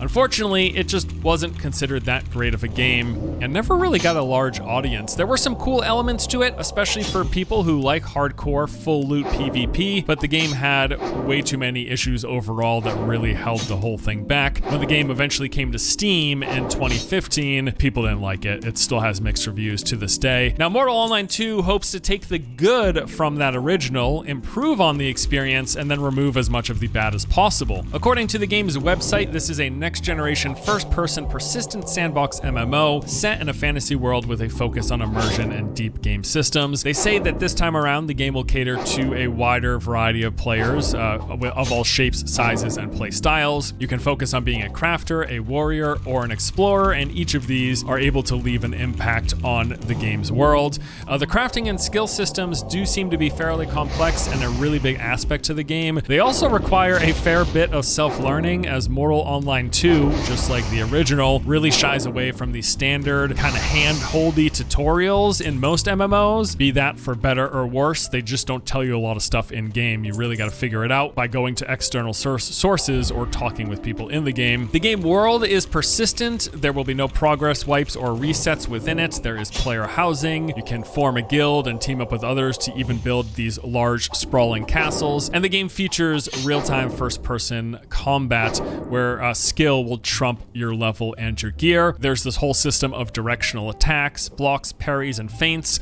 I am really curious how well this sort of like chivalry style combat will hold up in a game that's the scale of an MMO. I could certainly see latency being a huge issue with this sort of combat. And lastly, and true to the original, Mortal Online 2 is a full-on hardcore PvP game where players are never free from danger. There are going to be no specific PvP or safe zones. It is all open world PvP all the time, and if you die, people can take your stuff. To go along with this, unsurprisingly, group play is encouraged. It doesn't look like this is a game that you can get very far in if you play solo. So the game certainly looks a whole lot better than the original, as it should, I guess. That was 10 years ago. Like that first game, I think there's some really cool ideas, but hopefully, unlike that first game, they managed to actually pull it together. I wouldn't go into this expecting a super polished experience. It does seem as if, as of the most recent test, the game still has a fair bit of performance issues. Also keep in mind, this is an open world MMO that's being developed by a fairly small team. Last I checked, they were made up of about 30 people developing this thing. You know, this game is absolutely going to have an audience, I think, especially at launch, which, by the way, it's currently planned to leave early access on January 25th. How much of that player base sticks around after a month or two? That is, of course, the big question. It's the case with any MMO. You know, it'll drop down over time and then maybe pick back up if it's a good game. But I think especially for an open world hardcore PvP, the number of people playing, it's kind of really important, right? So we'll see what happens. Okay, so yeah, Lost Ark and Mortal Online 2 are the MMOs that we know are coming for sure in 2022, barring any last minute delays. At the top of our list of potentially coming in 2022 MMOs is Core Punk, although a recent beta delay makes that a bit more questionable. I do still think we could see a Q4 launch of this game. Like Lost Ark, this is another top-down MMO, although rather than playing like a hack and slash ARPG, Core Punk plays more like a MOBA. It's got mouse click quick movement, a relatively slow pace of combat, and skill shot abilities that you'll have to aim. In fact, you even select from a roster of heroes rather than building a unique character of a certain class. These heroes have multiple specializations to choose from, and each of those provide you a set of predetermined abilities that you can use. In fact, I would say that looking at raw gameplay, I wouldn't blame you if you thought this was in fact a MOBA, but no, it is an MMO. You'll be roaming through open world zones, slaying camps of enemies, completing quests, visiting towns and cities full of NPCs, vendors, and even other players. It's got PvE dungeons and raids, PvP arenas and battlegrounds. There's also open world PvP, although I'm not sure exactly what sort of restrictions there are going to be here. We do know that open world PvP will be a thing. One other interesting thing about Core Punk is that gear isn't tied to power, it is purely cosmetic. So rather than farming for pants or a helm, stat and ability bonuses will come from this system of artifacts, which also looks a whole lot like the shop and item systems that you see in MOBAs. Basically, there are these 6 inventory slots where you will place artifacts that you find, and these will grant you special abilities as well as an increase to your stats. There's also a weapon slot, and these can be found or crafted and will make your attacks stronger. Further customization in the game comes in the form of these fairly large skill tree system. What I really like about Core Punk is that it seems to offer this fairly interesting mix of MOBA and the MMO genre. It's not a MOBA in terms of the type of game that it is, but it is in so many of its systems, like the fact that you're picking a hero over making a class, the fact that you have a set selection of abilities, the fact that you collect these items called artifacts rather than collecting gear, and the combat itself is like straight out of a MOBA playbook. However, the world, the questings, the dungeon and raids, the PvP system, the player towns, the crafting, all of that lines up with traditional MMO elements. It's just a really unique combination of the two genres that has me so intrigued with Core Punk. I like seeing games that try a new approach to things, and this blending of genres seems as if it could be pretty cool. For that reason, I am really looking forward to getting my hands on the game. Currently, the first closed beta test is planned for sometime in the spring 2022. They do plan to run a couple of these before they officially release. Now, from all we've heard, they want to make sure that the game is basically finished before they run their first beta test, which for that reason is what makes me believe that we could still get a full release in 2022. But keep in mind, nothing has as of yet been confirmed. Okay, so the next 3 games that I want to mention here could release in 2022, but they won't be coming here to the West. That is Blue Protocol, Project BBQ, and Project TL. The first 2 games are the super sharp looking anime style MMOs, while Project TL is a top-down hack and slash game in the vein of Lost Ark. Of these 3, Blue Protocol in particular, I am really interested in. I absolutely love the look of it. The art, the characters, the animation style are all great, and I'm not even normally into anime, but I think this looks super awesome. Also, the combat I've seen from gameplay videos is really clean and polished looking, even though it's not yet released. But again, these 3 games will be coming to the Eastern market first and are likely many years away from a Western release, if they even come here at all. So since myself and most of you watching primarily play Western games, I'm not going to spend any more time talking about these, at least for now. I think once we get closer and get confirmed Western releases, then I will begin covering them more in other videos. But in the meantime, just know that these games exist, they all look pretty cool, and we may get them at some point in the future. All right, so now at this point, I want to move on to some of the crowd-funded MMOs. Each of these games either began in Kickstarter, were privately funded, opened up an early adopter program where players could buy in, or some combination of those 3. This, of course, diverges from the typical method of development that takes place like under the banner and with the funding of a major studio and publisher. And while crowdfunded MMOs don't have the greatest track record, there are some unique looking titles still up and coming that we're keeping our fingers crossed for. Ashes of Creation is the first and likely biggest and most hyped of this lot. Although for all the excitement it gets, there's like still another 2, 3, maybe even 4 years of development to go. At least that was my takeaway from the preview event last July. They've got some of the core systems and mechanics in place, but as a fully functional game, it is a ways off. The developer have said as much themselves, so I am definitely not expecting this to launch until, I don't know, 2024 maybe. Ashes of Creation does have some really neat ideas though, especially with the game world that evolves based on player engagement. So basically the different zones in the game will develop, grow, and unlock new areas depending on what players do. So for example, on one server, let's call it the basic forests zone, this might stay completely untouched. It stays full of trees with streams and wild animals roaming around. Now that same zone on another server may have the entire forest leveled and the stream dammed in order to make room for this massive metropolis city. The animals may change from these basic woodland creatures to demons because, I don't know, a portal to another dimension opened up. And there could even be an entire dungeon that gets uncovered by the player base blowing a hole in the side of a mountain, etc., etc. Where the players choose to spend their time, where they choose to farm creatures, gather and deposit resources, all of this determines how every zone in the game progresses or doesn't progress. It is a very, very cool concept, and I think if they get the gameplay feel right, this really could be a winner in the crowdfunded MMO genre. And then we've got Pantheon Rise of the Fallen. While development of this game has gone through some ups and downs, it does appear to still be making progress. New updates are posted multiple times a month on their website, and they've been fairly active on their YouTube channel as well, actually showing us how the development is going, hosting Q&As and developer roundtables, and just the other month they even had an hour-long stream diving into the nitty-gritty and talking all about their rendering pipeline for the game. It does seem like this game is really actually going to happen. I'm not sure why though, but for some reason Pantheon is one of the MMOs that I kind of keep forgetting exists.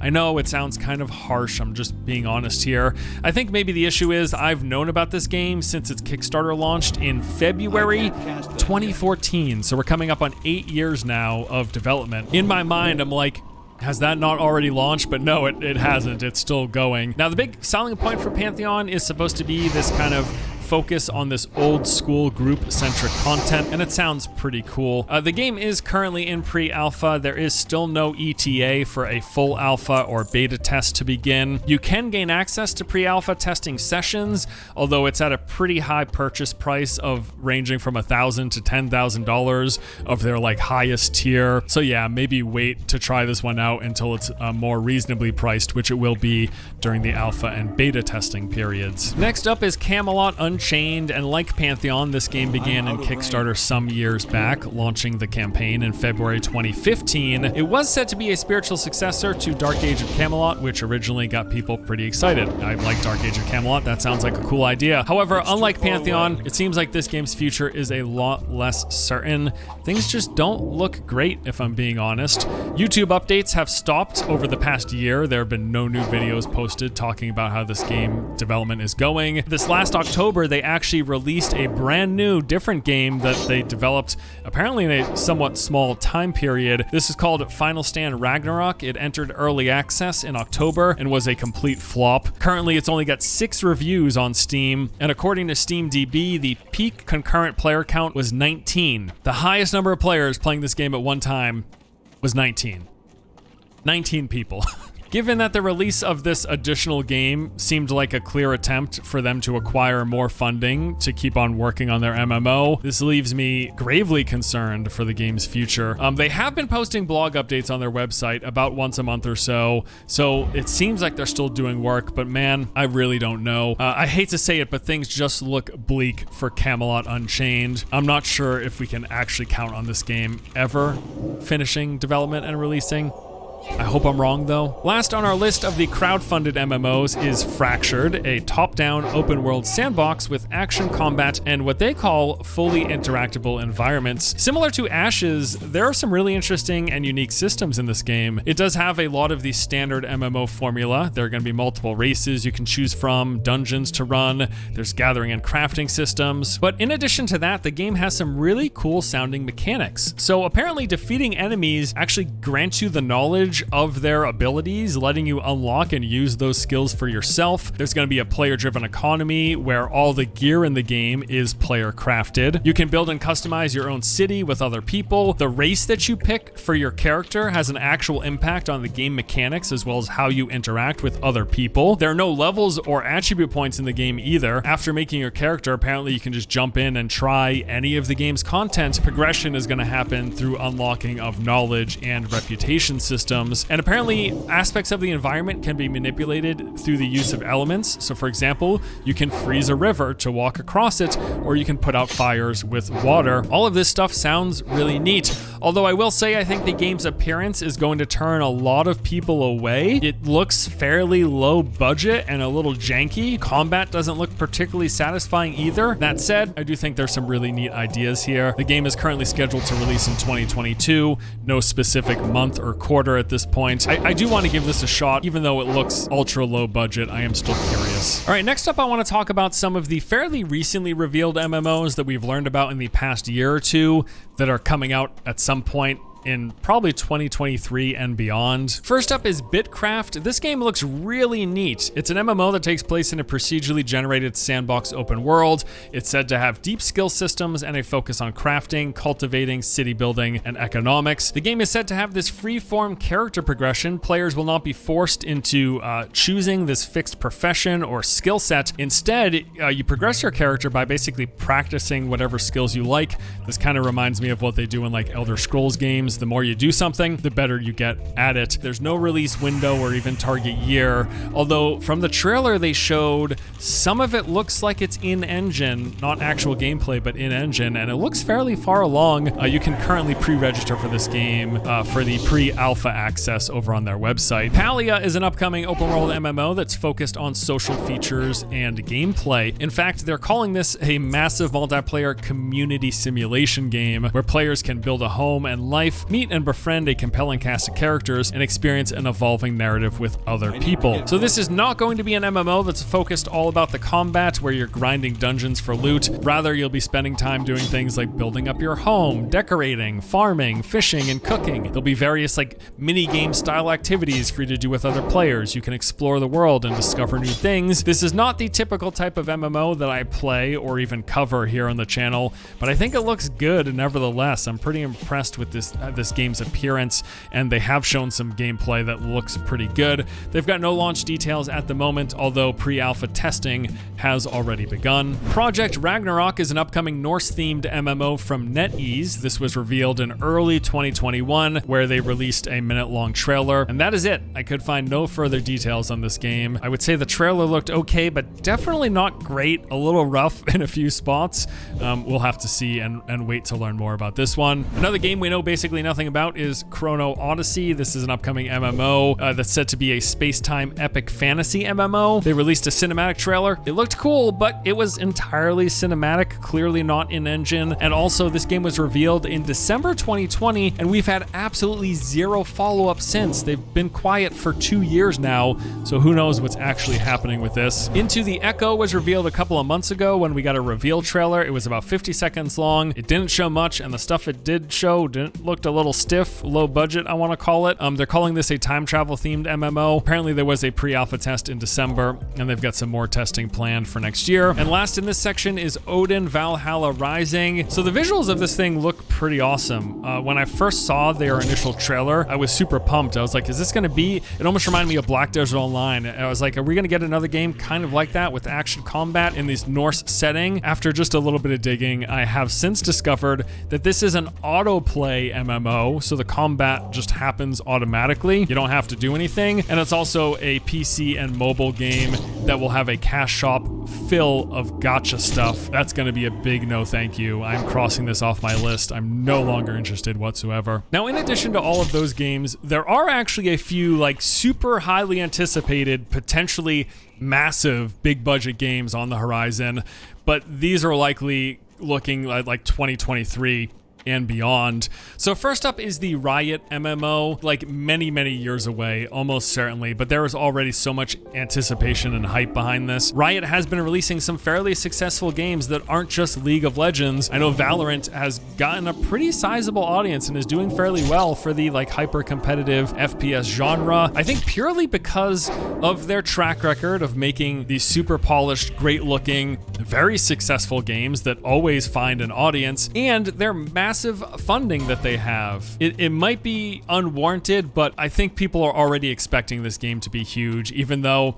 we don't even have a name for it. We haven't even seen concept art for this game. Then we've also got an upcoming Dune MMO. Funcom is working in partnership with Nuclear to develop this survival MMO set in the world of Frank Herbert's Dune. Technically, it is being described as an open world multiplayer survival game in the official press release that was put out for this. Although we have learned that the game's scope has been greatly expanded ever since Tencent purchased Funcom back in 2019. Evidently, this game is also going to have a lot of similarities to the previous Funcom title, Conan Exiles, but just at a much larger scale. And then lastly, the other big MMO that we know that's on the horizon is a Marvel MMO. This is being made by Dimensional Inc., one of the many spin-offs that formed under Daybreak Games. Development of the game is being led by Jack Emmert, who designed and helmed City of Heroes and currently leads DC Universe Online. We don't have many more additional details beyond the game's reveal, just the fact that, like those other two big games coming here, this one is also very far away. Okay, so those are all of the new MMOs that we know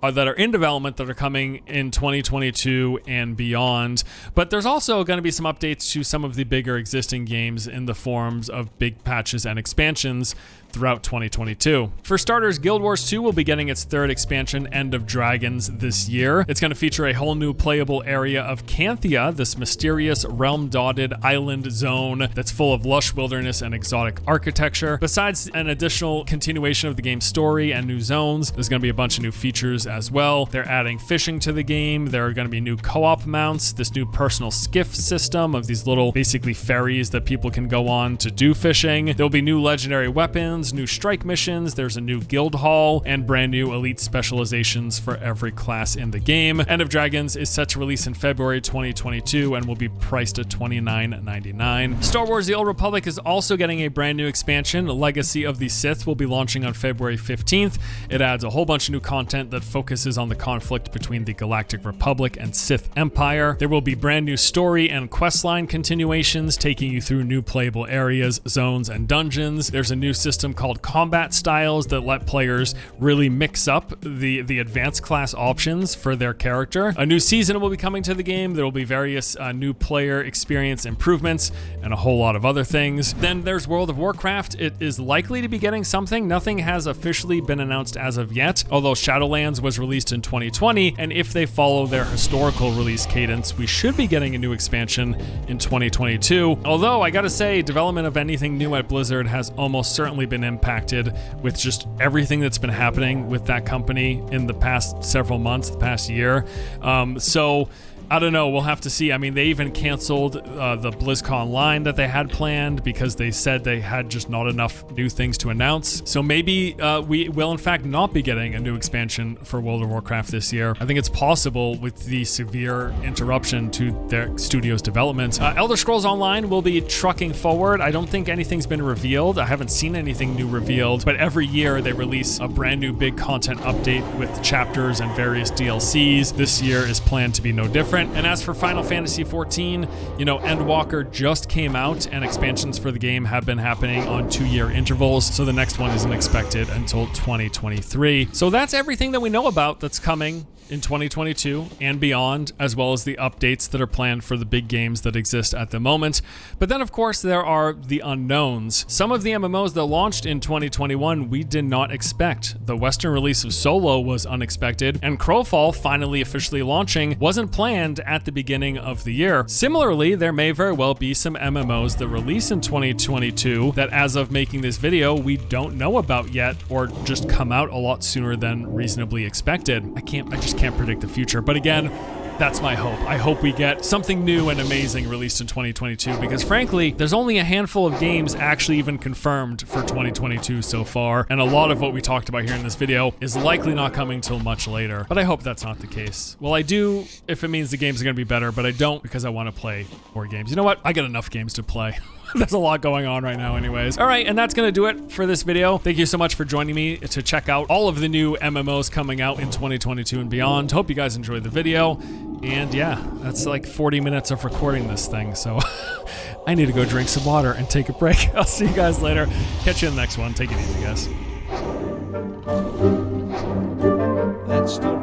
Hello everyone! I finished all the individual episodes for the story of the Lich King, and now I've combined them all into one single video. All of them together, it makes for quite a large YouTube video, so if you're like, I don't have the time to sit through all of this, the individual episodes are linked down below. I had a lot of fun working on this video. Arthas, Ner'zhul, the Lich King, they are incredible stories, and not to mention that I was able to bring in so many amazing friends and content creators. All of them, they're linked down below in the description as well as in the video itself, and by all means, check out their channels. You might find your next favorite streamer or your next favorite YouTuber, and I really hope that you'll enjoy this video.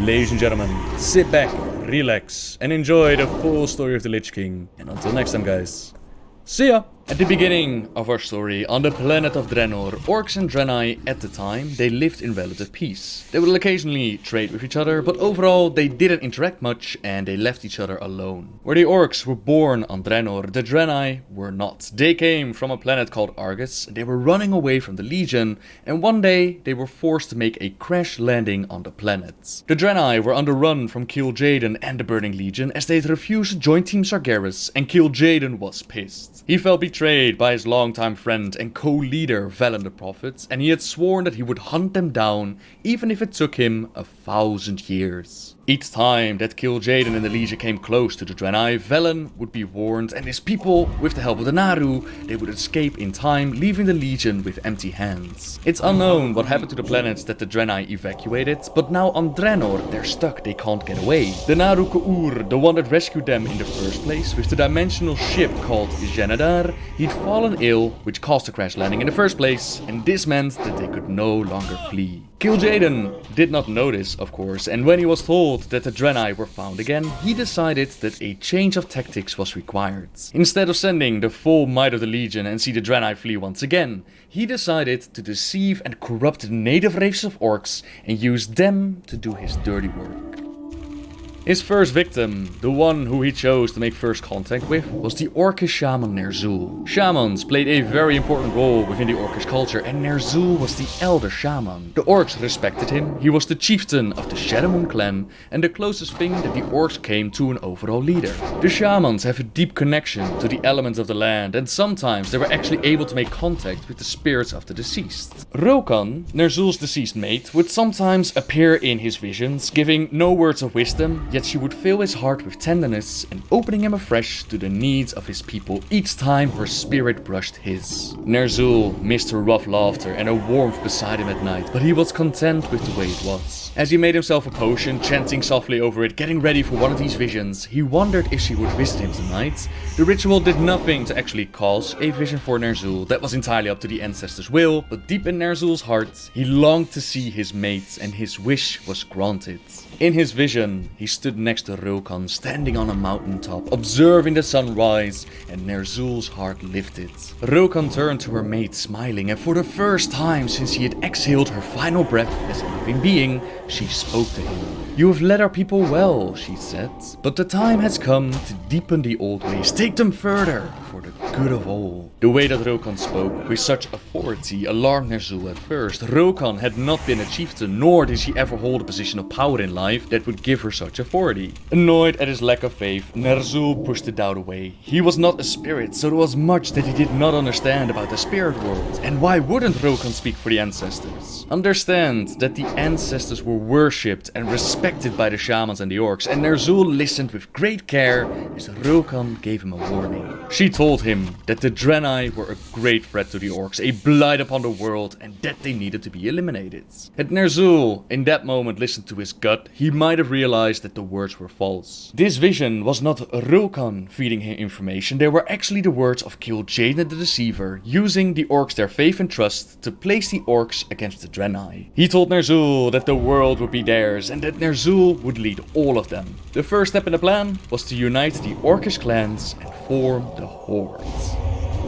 The image of Rokan had been good enough to convince Ner'zhul, but convincing the other chieftains, that would be a little bit more difficult. The Orcish clans, they didn't really wage outright war with each other, but some of them loved fighting a little bit too much, and they were not on friendly terms with other clans. A message was sent to all the chieftains to gather and listen to the dire warning Ner'zhul had received from the ancestors. At the foot of their sacred mountain they gathered, the mountain that they called Oshugan, but which was really the crash ship of the Draenei, with the Naru Ku'ur still trapped inside.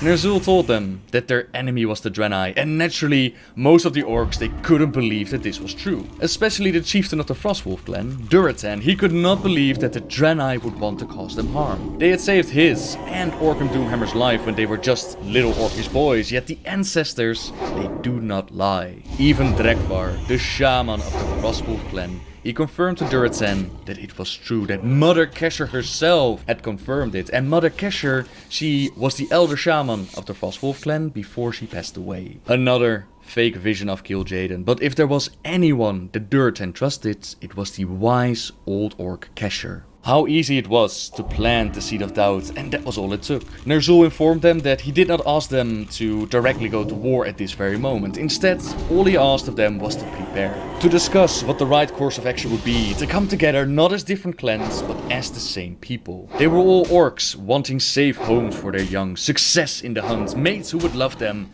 and honor amongst the ancestors. Despite his doubts, even Durotan agreed that the Frostwolf clan would prepare for war, start training, and the orcs took their first step towards eradicating the Draenei. Over time, the image of Rokan told Ner'zhul that there were other beings besides the ancestors and the elements that the living didn't know about. Ner'zhul desperately wanted to know what these beings were, but Rokan told him that he still drew breath and he wasn't ready to meet them yet.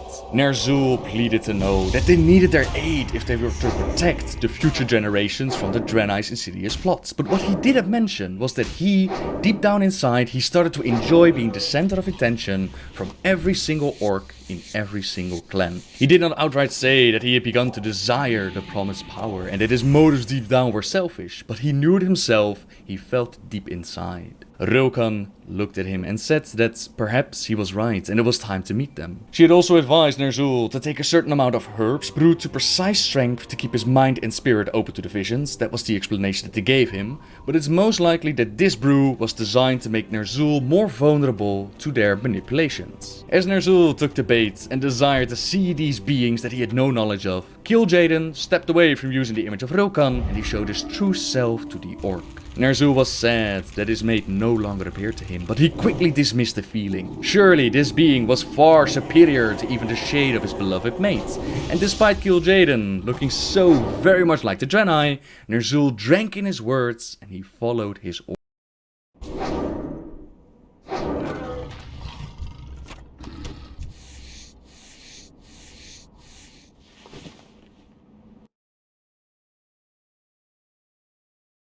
What the fuck? Why does this keep happening? Why?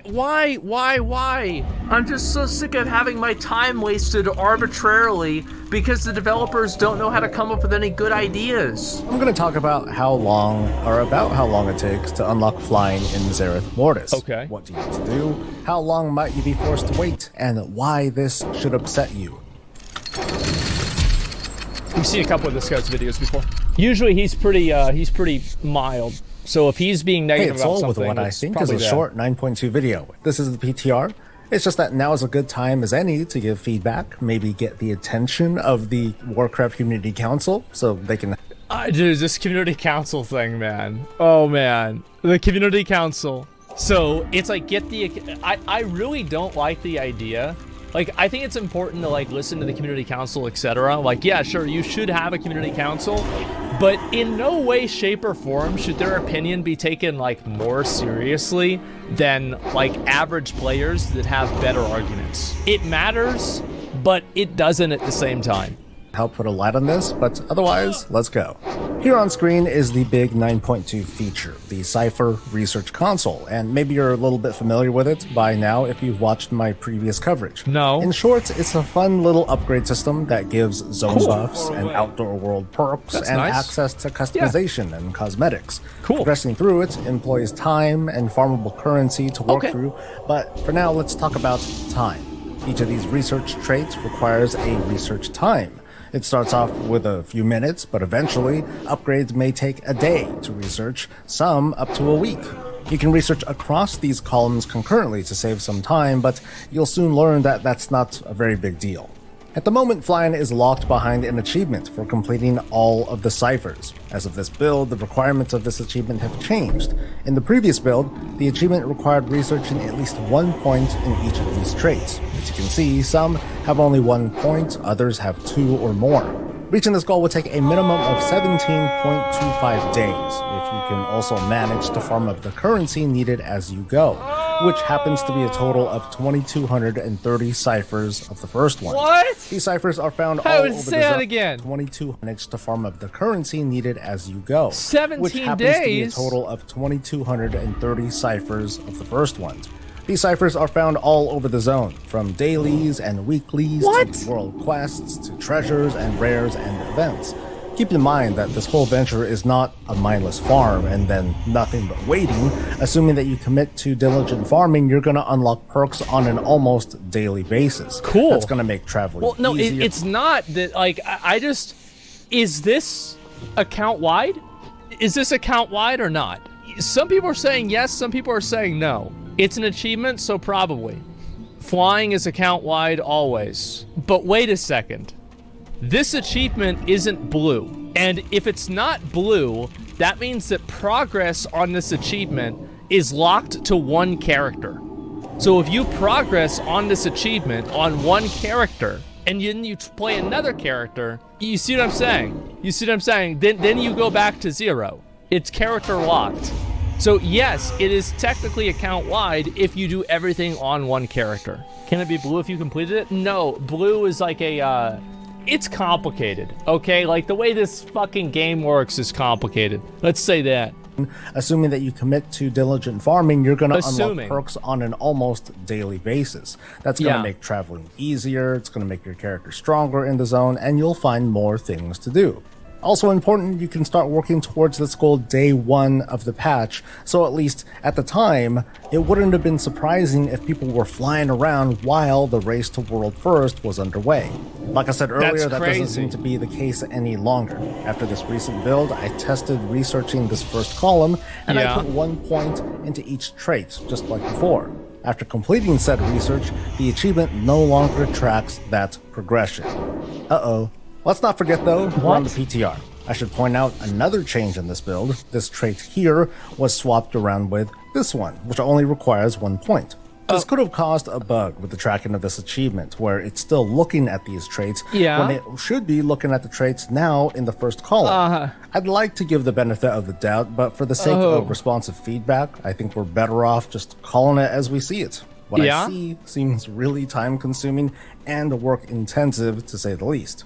If the previous version of the achievement needed about 17 or so days to complete the flight achievement, but the new version needs us to fill out the entire tree, this actually doesn't add as much time as one would assume, because you can research multiple traits at once as long as they're on different columns. Also, at the moment, these columns have to be unlocked but it takes a resource that you have to farm in order to start the research. So it's not like there's no opportunity cost here. You're still farming a resource. A resource is easy to farm? Well, I'm sure it probably is, but it's still going to be time-consuming. And you can't go down a column until the topmost trait is research first. That unlocks the column.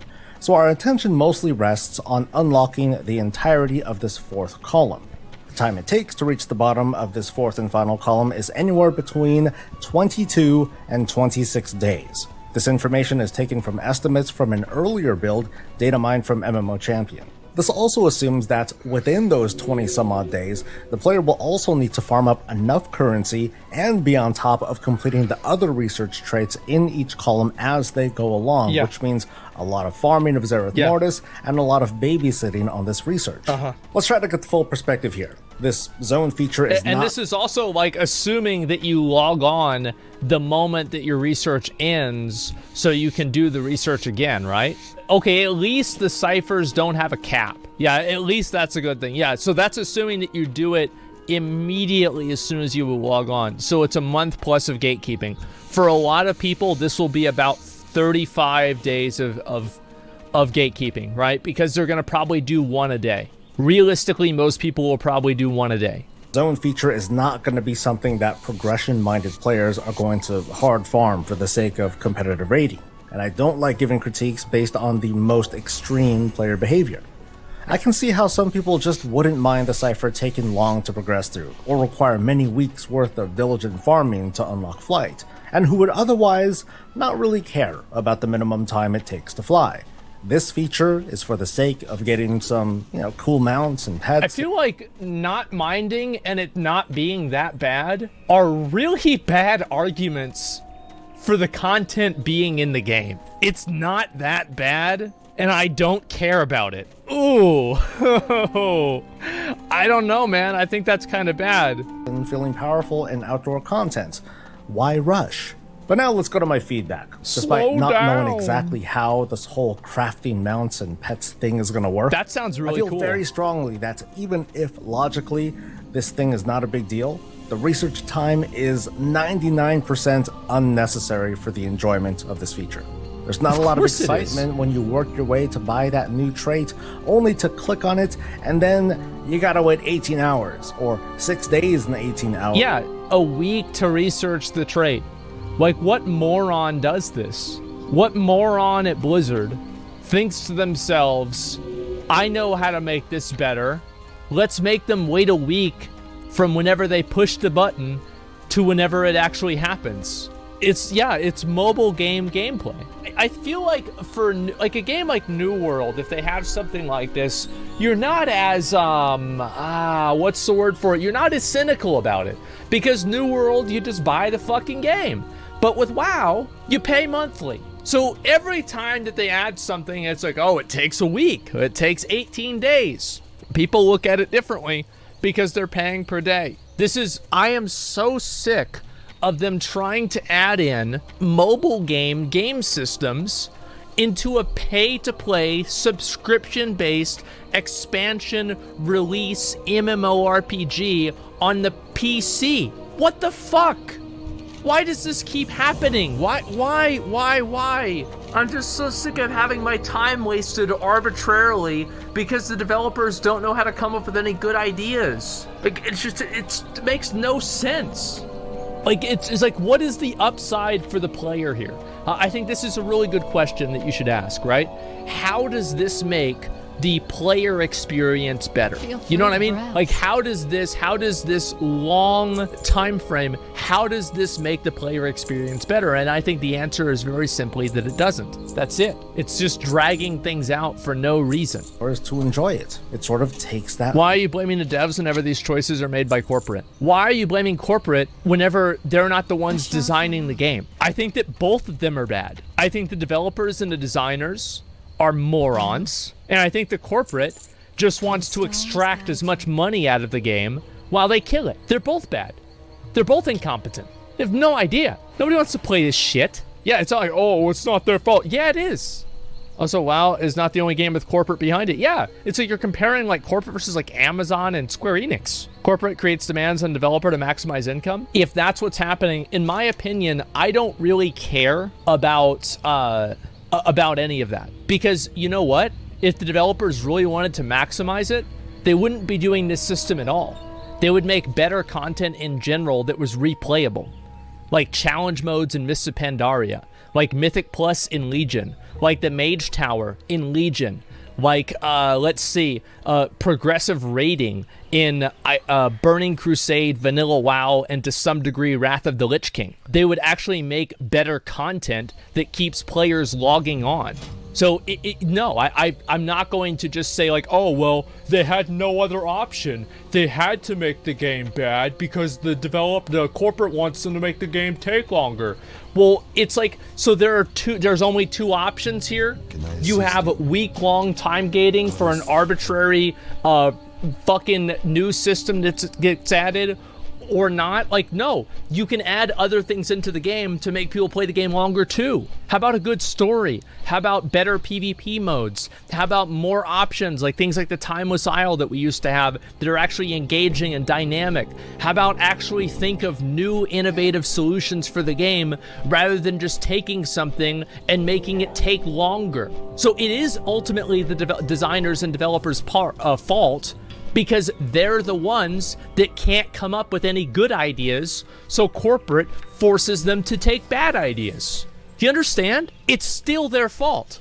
That's why Square Enix doesn't fuck with Yoshi P that much, because the game is generally good. They don't need to... Yeah, because we gotta go get the volcanic ash down here anyway, right? Wait, somebody died! Joker died! Oh my god! No way! Joker died! Give me the clip. Someone give me the clip. Go to Joker's channel and give me the clip right now. No. He died here? How?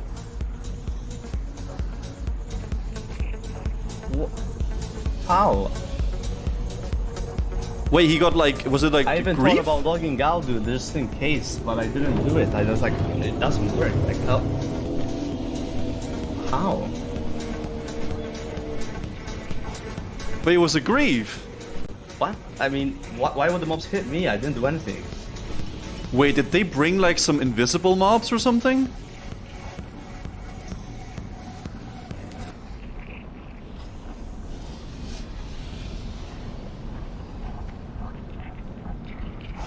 Oh my god. Oh my god. Oh my god, he was not there. That is so bad. No, Joker. I don't think he can he appeal? I don't think he can. He's just AFK, and I mean it is griefing, but what the fuck, dude? dude. Dude, with the AFK! Bro, I've said this before. I have said this before. Whenever I go AFK, even though I'm a rogue, I log out. Like, I cannot, like, it is... When you're playing hardcore and you're streaming it, you have to be so careful, man. Oh my god. No way. So he went AFK and then he brought up like these like mobs are like down from the BRD like entrance basically, and you can kite them up basically, right? I think these guys actually they can be kited like forever, man. They're I mean any mob really can, right? And don't go AFK in hardcore characters, guys.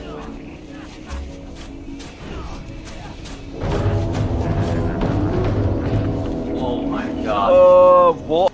Dude.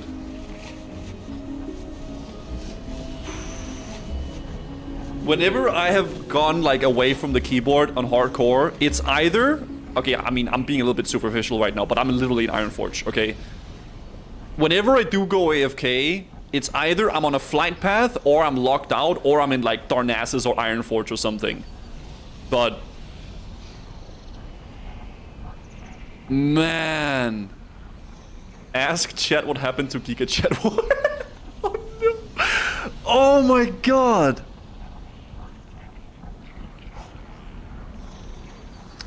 Dude! Joker!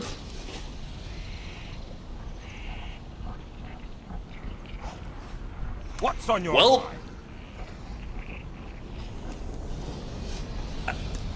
See you. Yeah, that's how it is, man.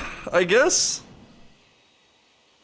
Boys, listen, Garthax uploaded a new video. He uploaded a Road to Rag death clip video as well here, so I figured we should watch it. I mean, I like watching those, so let's see what kind of clips we have here, boys. Garthax, she trusted the wrong player, Road to Rag, episode 4. Okay, let's look at this here, boys. Alright, I haven't seen this video, so oh my god, relax. The featured moment of the Season of Mastery Road to Rag episode is brought to us by... Oh no, Whoa, this one I've seen. Let me just fix the quality right here. This guy's like a giga chat freak, trusting me to come in here with him. Let me sheep first. Wait, I haven't seen it from here. I only saw when she had the mouse pulled. Sheeping. Star? Wait. What are you sheeping, dude? Skull? Okay. True comics. Oh. What is happening? Yo, get the f out! Get the f out! No, keep running. Why do you not keep running? No! Ay. It was not even her who pulled it. I thought she pulled them. Dude. It's not even her fault. Oh no. You can see... No, she's not gonna make it. No. Yo, what the f? Really, dude? What was that sound effect he added? I don't know how she lived this here. She's gonna keep running, Desi. Why did you not keep running? Shaking. You had them Nova. Just keep running.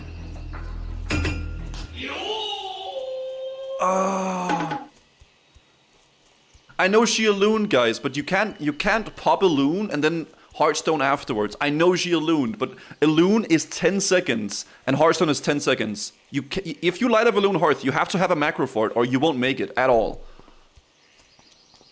You know? Oh man. What was that like sound effect though? Teller of Truths? Really experienced mage? Guild leader with Tyrannosaur? Super knowledgeable about the game. This guy's trash. Should be learning. So I'm doing a 3 pull downstairs. 4 pull. You're really gonna learn now. Don't let me die. Okay. Summit, what are you doing? I don't know. Caroline, I'm down below! Behind you! Heal me, please! Dude. I'm in the heat of battle. She's gonna smash. Please! A bubble! A bubble! How did he pull all these? Dude. How's that for fucking learning right there, huh? Wait, they lived! Hello? He literally got down to 1%. You got the concentration face on right now? Yeah, SGC only, I think. I thought he was gonna... Level cat. Hey, good morning. Good morning. What? Dude, I'm Stay a safe, good luck charm. Here it is, dude. Chad, do you see this? This is actually fucking insane. Watch it get 2 SGCs back to back.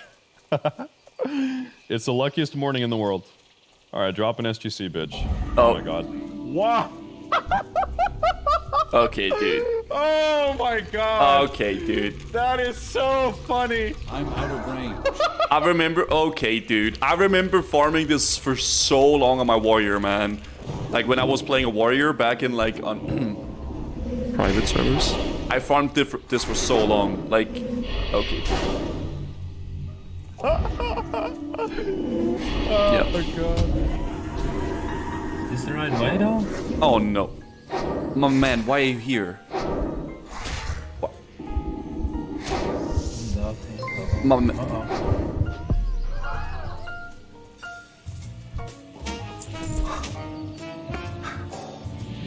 It's a good sport though. Well, it happened. Does it sound good? Am I dead? What the fuck? No! Oh. He crit me! He crit me! Why are you even... Is this guy literally... I think this guy's playing in 2006. Look at the quality of everything. The mic.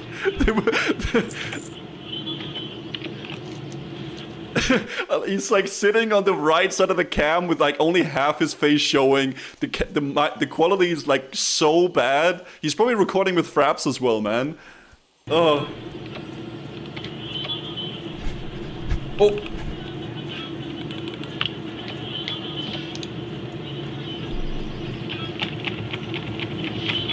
Oof. Oof. Little face. Well, the zoom in on the face. Oh god. Grab his head. Drop shit. Oh no.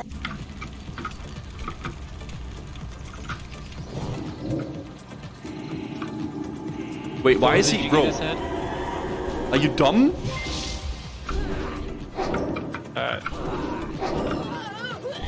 Wait, he actually did it.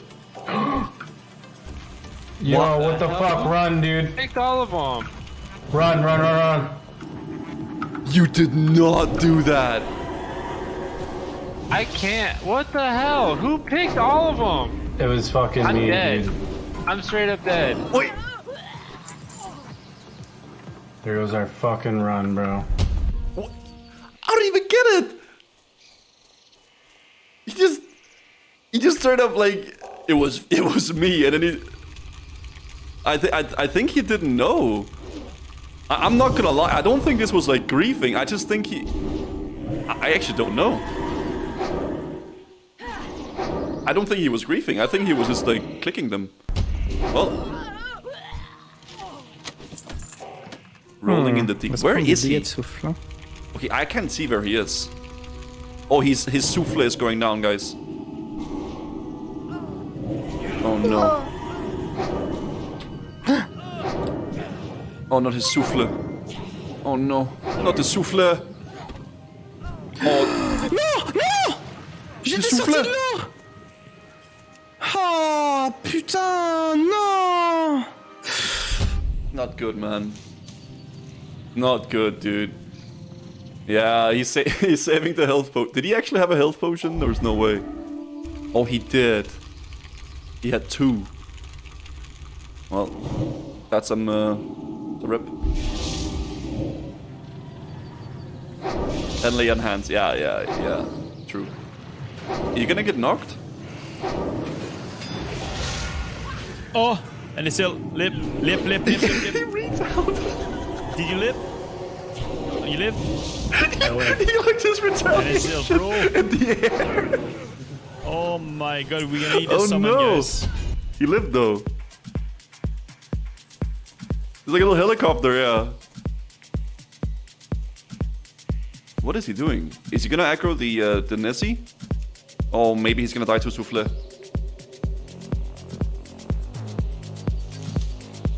I don't know what is happening here.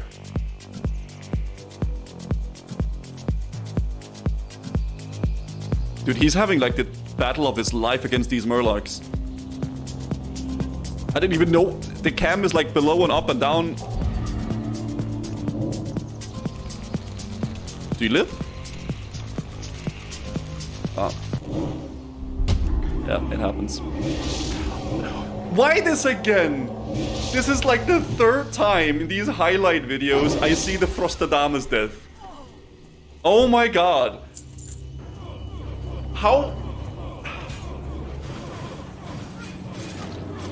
Just let him rest in peace, man. He can't be left alone. This whole thing is just a disaster, man. The blink, the blah, oh, Frost. Yeah. Yeah. There, guys. Yeah, there it is. Pop the retail. Yo, he's actually gonna die. What's the warrior? He's called Genius. He's laughing. Yo, look at him go! He's gonna die. No, he's dead. No way!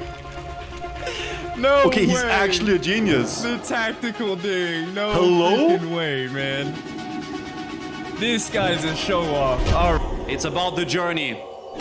And this journey, dude, has been one of the most fun I've had in a while, boys. Okay. Here is the level 60 thing.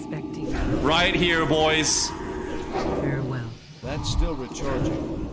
Wait, 1 sec. Wait. I calculated that. Wait. I did. I actually did. It was because the crest was green. That was why, man. It's a fucking boar called Teramus, man.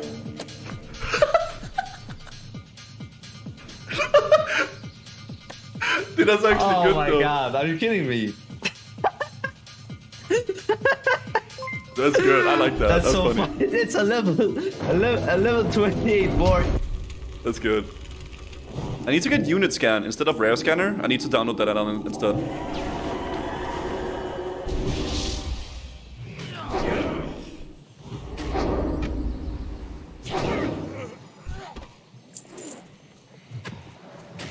He hasn't trained his levels. At least spam wing clip or something. Just do something. Oh god. Heyo. No, please, I'm too young, bro. Are you kidding me? Holy fuck! Fucking Heyo. Nice tea, bro, you fucking shitter. Oh, that's how it do a lot goes. of damage. Be careful. Yeah, Oh, this is the mind control boss. Guys, we're gonna have to go back to Strat Undead at some point, okay? Can we get some POG champs in the chat, guys, for Strat Undead streams again? Coming back, getting those, getting the cloak soon. Oh, you're cranking the aim shot? No, you're fine. Don't hit him, don't hit him, don't hit him, don't hit him, don't hit him. Don't hit him, don't hit him. Oh! I was charging up a mind blast too, man. We almost killed him. Silver has it out for me. Silver is when he was at 30%, 35, and your shadow bolt went out. I'm not used to hitting this hard. I literally just respawned. Oh my I'm God. so sorry.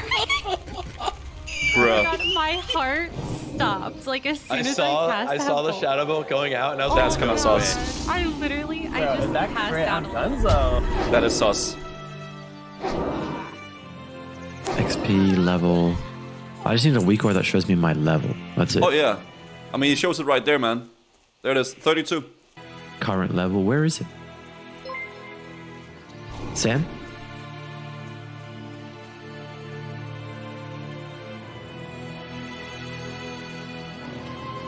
Is this a Guild Wars? Like, this is a Guild Wars UI, right, guys? Or maybe I'm coping. I think this is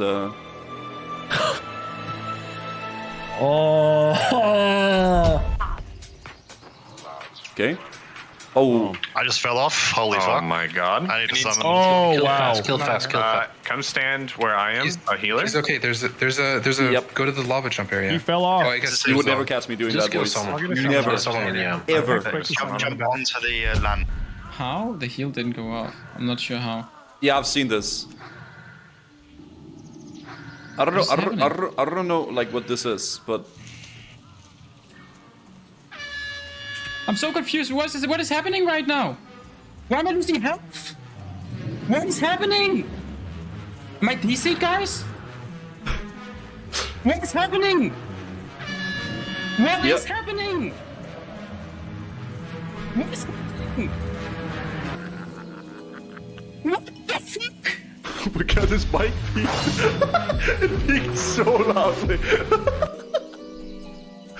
Oh, there it is, boys. If you, I think what happened is like this griefer, this person, whatever this guy is, target HG, he's been like kiting a mob from like Duskwood from Raven Hill that's like invisible, and then he brings that mob over, and then the mob aggros onto to tactics, right? There's a house in Raven Hill with invincible mobs. You can detect invisibility and you can see the mobs and kite them, but others can't. Yeah, that's tactics. Yeah, that's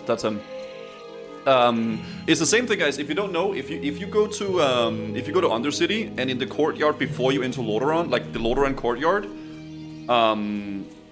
then if you use like an Arcane Explosion or Rain of Fire or any AOE, there's actually like level 60 yellow mobs in the courtyard for Lordaeron. You can do the same thing there. Like they're yellow though, so they will only aggro you, but it's the same thing. Good video though, dude. I like that. Okay, I'll link into the chat, boys. Gorthax puts up some pretty good highlights. I like him a lot. He puts like really good, like, the editing is nice, so I always like these videos very much.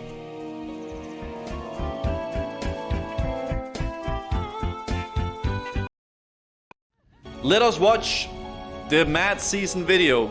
This video, boys, it's a long one, okay? It's a 2-hour, like, it's basically a movie. If you don't know who Mad Season is, I don't know who you are, okay? I don't know what you've been sleeping on or what kind of rock you've been sleeping under. But he is basically like a big, massive WoW content creator or farmer. And I think this supposedly, I don't know if it is, but it's apparently like his last video, like his last WoW video.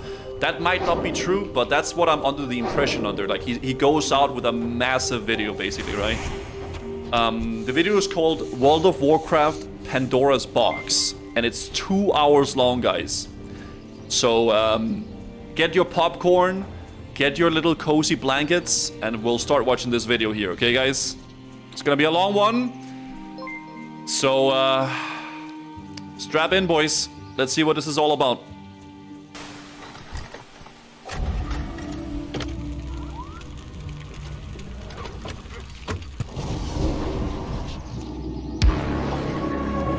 Oh, shoot. Play this Dr. Disrespect stream.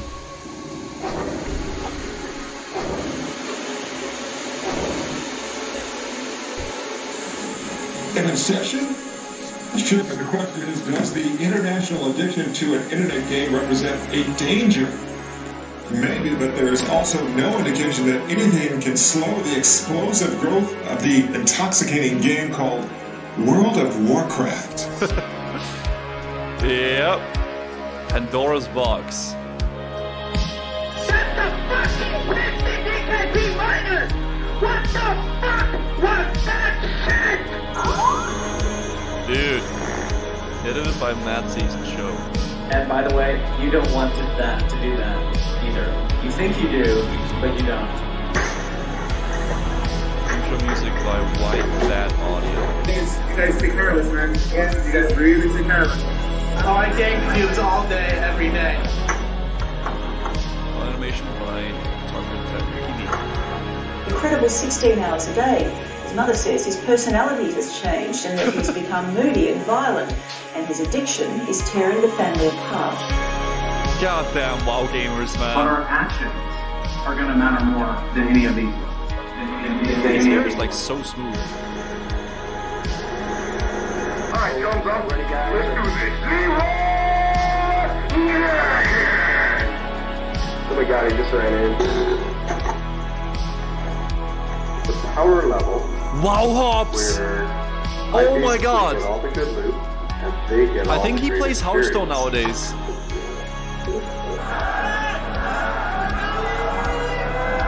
Oh my god, it's so nostalgic seeing. Basically, like, I guess a lot of you guys as well is like grown up with WoW. It's like since your childhood, basically. You know, World of Warcraft, vanilla. There it is.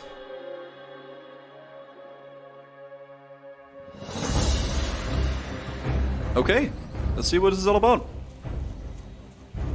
In the world of MMORPGs, you'll scarcely find anyone who hasn't heard of, if not played, the World of Warcraft. Yep. Released in 2004, it would quickly begin to make a name for itself, garnering worldwide praise for its innovation, accessibility, and the closeness to the community by its developer, Blizzard Entertainment. Both celebrated and condemned for its addictiveness, in the span of a few short months, it would not only become the most popular of the MMORPG genre, but also set the standard for all of those that would follow in its footsteps.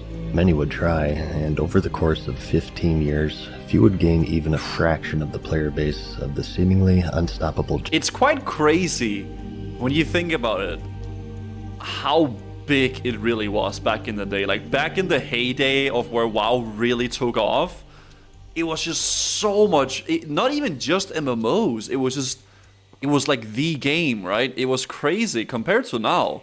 It's giant. God. Today, though, a much different picture is painted. Yeah, what was and now it's initially like considered inspirational in the world of game development now leaves behind a controversial history marred with what many describe as betrayal, deception, and squandered potential, leaving many asking the question, how?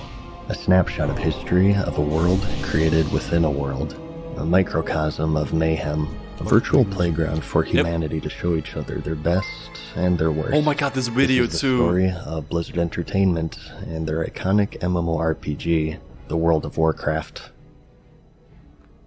It is crazy though when you think about it, how popular it is, and then like now it's like, it's almost like at a point where like if you play WoW, it's like frowned upon, right? So it's definitely a very different perspective nowadays than it had in the beginning, because it was like the game. God. Okay, I'm not gonna pause a lot, guys. I just want to add some points sometimes, but it's a long video, so pausing will be minimum. What is this? Remember, turn your computer off before Okay. Sorry. That was a valid pause because we had to read At the dawn of the new millennium, the online world was growing rapidly. The intellect of man and the advancements of technology combined bestowed upon the world the creation of the internet by Al Gore. News of a new Star Wars movie was spreading. The storyboard for The Lord of the Rings, The Fellowship of the Ring, had been completed. Nerd culture was about to reach critical mass. Yep. And Bill Clinton did not have sexual relations with that woman. And so entered the massively multiplayer online role-playing game, or MMORPG for short. The creation of the first MMO can be traced all the way back to the 70s, depending on your definition and standards, as they would be text-based. Though they had existed for decades, it was only near the new millennia that they would attract a sizable player base. That is so... Although varying in implementation, they all shared the central idea of an online, persistent world to be shared with players from all over the globe. A genre unique. There's something so cool about seeing these old games with these old graphics. It's... Even though I haven't played a lot of them, like most of them, it's still sick, man. Like... In the sense that there is no planned end. It really is. No credits rolled nor thanks for playing. Game content would be added as long as there are players playing, and the journey would only end when the player decided that it was over. A concept that was remarkably foreign to many at the time. In these early years, many would try their hand in breaking through the genre, and overall, it would contain a niche audience. Some were beginning to make a name for themselves though, such as Origin Systems' leap into the online persistent world with Ultima Online, an isometric fantasy game memorable for its PvP combat in particular. Mythic Entertainment, who would later develop Warhammer Online, took their shot with the Dark Age of Camelot, a third-person take on Arthurian lore mixed with Norse mythology and high fantasy. Star Wars would make their debut into the world of This was like a complete flop, I remember, right? If I recall correctly, with the 2003 release, the Star Wars Galaxies, an MMO with a more heavy focus on community and sandbox gameplay. And most prolific at the time was EverQuest in 1999 by Variant Interactive and 99 Studios, decrowning the previously reigning champion, Ultima Online. Just 24 hours after launch, it would quickly become the most subscribed MMORPG at 10K! 10,000 subscribers. Wow! Yeah, really. 10,000 was the most subscribed MMORPG at the time. Dude, 10k subs was like a massive subscriber base for an MMO back then. But now, if like, you know, XQC falls below 50k subs on his Twitch stream, it's like Omega lol, right? Like, what the hell? It's crazy how much the times have changed like that. That is ridiculous. Like, it would eventually peak at over 500,000 years after Internet its is launch, massive. But as history has shown, this would yet be a fraction of the potential that was hidden within the genre. A potential never played it. that had yet to be realized. Never did. There it is. That's the game.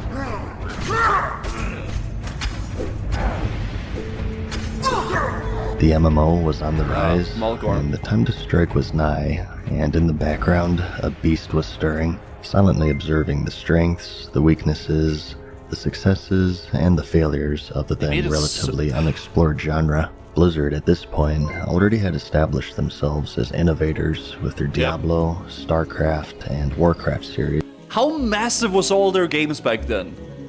Diablo 2 was insane, right? Like StarCraft 2, they were also insanely good, all the games they made back then. The latter being a real-time strategy game. They were huge. In a fantasy world of orcs, like massive. elves, magic, and adventure. And having seen the success of other fantasy-based games such as EverQuest, the table was set. After halting development on an abandoned project, a small team of developers were left in limbo and were searching for inspiration on their next game. They had the IP, they had the funding, and most importantly, the timing. Yep. 2001. September I remember 2nd, seeing this footage, 2001, man. Alpha footage. Long before Blizzard was big enough to hold their own convention. Like, this alpha footage back then was crazy, right? I remember back when I really got into, like, World of Warcraft was, like, at one point where I was playing, like, Warcraft 3, and then my brother told me, like, they're coming out with the new game where you can see it like down from the perspective, and we zoomed. You can zoom in Warcraft 3, and it's like, okay, you're gonna be playing like this, and I was like, what? Like, how is that even possible? How can you run around in a world like that? That's like absolutely crazy. Okay, I think we found the thumbnail now, guys. Let's keep watching. They held a panel at London's European Computer Trade Show, and it was then that the public for the first time saw the world of Warcraft. This, I remember seeing this too. I kind of wish I don't know, this looks kind of cool, man. Even just this looks kind of like, oh shoot, I'm gonna play this. They made it clear this was not the sequel to it's the like orcs and humans fighting in Westfall. Popular RTS series at the time, but rather something completely different. Players would transition from controlling pre-made heroes and progressing through a campaign to creating their own heroes and making their own stories. The game would be multiplayer on a massive scale, bringing together fans of not only the Warcraft series, but of MMOs as a whole. The reaction, however, was mixed. Some waited with eager anticipation, trying to imagine their beloved series making its leap into the massively multiplayer setting, and many were upset at the abrupt change of focus, preferring Blizzard to concentrate on what was proven to work, instead of taking a gamble into unfettered territory. The idea of paying a monthly fee to continue playing was a hard pill to swallow at the time, especially by Blizzard fans. That's crazy how they made that work though with the sub-based thing. Like, who had grown accustomed to the one-time purchase models set standard by the company. Work would continue on the project, however, and the very first interview would be claimed by the Computer Gaming World magazine. By this time, EverQuest was the clear reigning champion, but the genre as a whole had one fatal flaw, and that's the learning curve. XP loss, gear loss. Oh yeah, I remember going to Blockbuster to buy game time cards. I don't know if I can find this right now, but I actually have a game card, like a disc with the game card thing in it somewhere. I saved it from way back in the day. It's very sticky now though, but yeah. I have it. And even permanent character death were commonplace in nearly every game of the genre, and combined with a large time investment in playing, it cultivated a very niche and hardcore community, and the everyday casual player would quickly succumb to the intense difficulty and seek entertainment from other, more forgiving games. It was a genre with a focus on character progression, with death penalties centering around character regression and a steep learning curve to go along with it. However, this transitionary period would prove to be a key moment where players for the first time would leave. I love this game. I remember being scared out of my mind going in Hyrule Field for the first time and it turning night and like those like skeletons comes out from the ground. I love Zelda, man. I never played Majora's Mask, but I played Ocarina of Time and Wind Waker. Oh, single-player games that looked like this, into this online sprawling world. They were incomparable to each other, and although it's funny to think now, it was an intimidating thing. The time investment was, and still is, incredibly high. You had to have a computer, you had to have a good enough graphics card to run it, you had to have internet, and you had to pay a subscription. The amount of hurdles standing between the average person and the game were already high, and combined with the unforgiving gameplay of the landmark titles representing the genre, it was just too much for the average person. But it was this person, this untapped market of new and casual players that Blizzard would set their sights on. World of Warcraft took a completely different style of approach. During a time when XP loss was the bare minimum penalty for dying, World of Warcraft made you simply run back to your corpse. One of the great... WoW was super casual. Like, nowadays, you look at, like, classic WoW, whatever, as, like, super grindy. But, like, it was viewed as a super casual game back in the day. Compared to, like, RuneScape and EverQuest and, like, all those other MMOs. WoW was super casual. Very casual. Even though there was rank 14 grind and everything. Big things here is that when you die, and death is an inevitability in all these games, it's really not that big of a deal. All other online RPGs make death a really bad thing, because dying should be bad, right? Well, in World of Warcraft, pretty much all that happens is you sit out for a bit. You respawn back at a graveyard, and you run and get your corpse, and you respawn. You don't lose experience points, you don't lose your items or any of that stuff. When hitting the max level took years in other games, World of Warcraft it took months for most players. And when systems were complicated and confusing, requiring external literature to understand, World of Warcraft... The game was just easy to understand. I think that's why WoW is so well received, because it's so easy to understand for most people, right? Like, you can just get into it and you learn it fast. It's just a broad audience can understand the game very well. I do wonder what would have happened, though, if WoW never would have taken off, right? If we would have gotten some amazing other, like, MMO or, like, another game. It's an interesting thing to think about. Obviously, like, that's, like, what if, right? But, you know, you never know. Warcraft systems were relatively straightforward, and when character stat and template choices were often permanent, we would be happy, World of Warcraft featured costly but reversible methods of character progression and customization. In other games, you had areas designed for large groups of high-level players, referred to as raids, but they were commonly out in the open world, which resulted in having to compete against one another for kill credit. Due to this, there was a greater sense of urgency to complete the raid in its entirety in one sitting before any other guild had the chance to catch up and bring unwanted competition. Marathon sessions of guilds setting up 24-hour shifts was a common strategy to maintain dominion of these raids, in many cases to the detriment of the health of the players. This Final Fantasy XI boss was engaged for 18 hours until players were forced to quit after they began to faint. Members of the party started to become physically ill. After such a prolonged period of gaming, they began to faint and vomit. What? I've never gotten that. Even when I was ranking, I was not close to that. Like, Jesus. I remember when I played Classic as well, like, you know, Azurgos, like the world bosses, there would be like shifts to like make sure you get like the spawn for the world boss. So there would be like a shift of like 6 people or so that would like, you know, swap every like 8 hours or 6 hours to watch for the boss to spawn. It's like, God. And vomit. Though this boss in particular was nerfed shortly after the incident, this was the state of the endgame for most MMOs in these early stages. However, World of Warcraft had been one of the first MMOs to standardize instance raids, where players and guilds could create their own unique raid instances, resetting on a weekly basis. And as for the raid boss... So this wasn't normal before WoW. Open world bosses are cool. So it's strange that they went with this way then. I guess that what made WoW as well, right? Bosses themselves, although today seen as archaic and simplistic, at the time they were quite advanced. In a genre where raid bosses boiled down to having a unique name with a higher health pool and increased damage, World of Warcraft would add unique, and often at the time, complex mechanics that required teamwork and thought to overcome, which in turn would become one of the game's major selling points. Complex the worlds mechanics. had NPCs, but were commonly static, whereas the world of Azeroth felt more alive with dynamic NPCs going about their daily lives. At the time, it was complex. What it didn't invent, it improved. MMOs were in a constant state of almost theirs, and World of Warcraft was the first one to bridge that gap and bring it into a more mainstream audience, and it reaped the rewards because of that.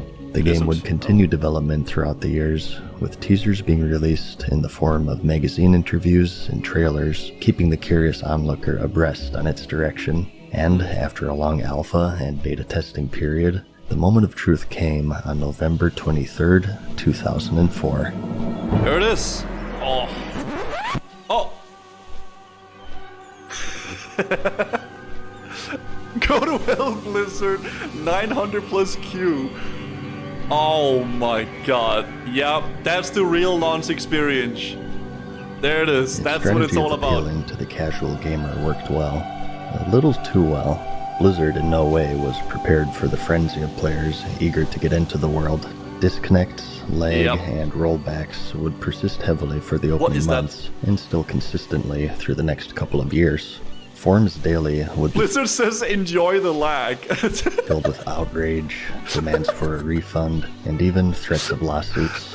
The miraculous thing about it, though, is that it didn't even Wait, what did this say? Video card recommendations, $100 to $200. Bro, nowadays you can't even get like a graphics card for 1K, man. Holy cow. Threats of lawsuits. The miraculous thing about it, though, is that it didn't even seem to slow its growth. The launch today is looked at as disastrous, and yet still, people came back again and again. How can a game that's playable maybe 50% of the time hold such a demand? Well, it's because it was that good. Years of development had paid off, as World of Warcraft quickly became a hit, almost immediately dwarfing all competition at the time and robbing them of their player bases. They're blasting. It was the vampire of the MMO industry at its release, Sucking it all. and it would suck the life force out of every single previously mentioned staple of the genre. But there was one unfortunate thing. The unfortunate thing was it launched right when WoW launched.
I can't cast that yet.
spell isn't ready yet.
I can't cast that yet.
Still recharging.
That spell isn't ready yet.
I need to get closer.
I'm out of range.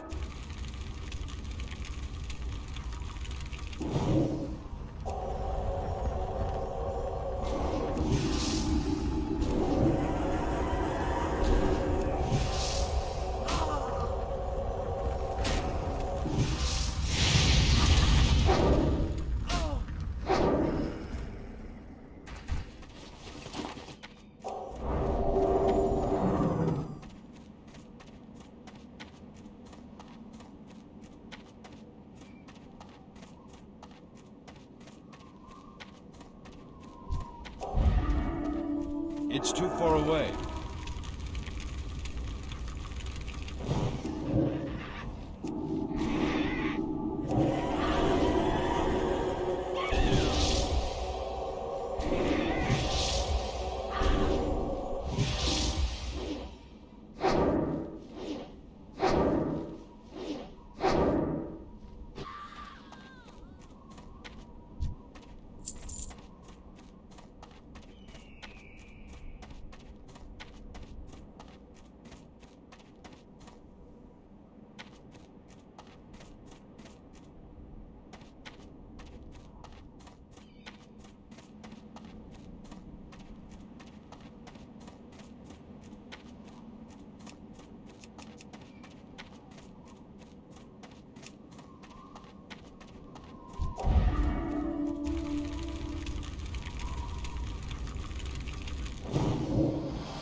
I can't cast that yet.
It's still recharging.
Not enough mana.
That's still recharging.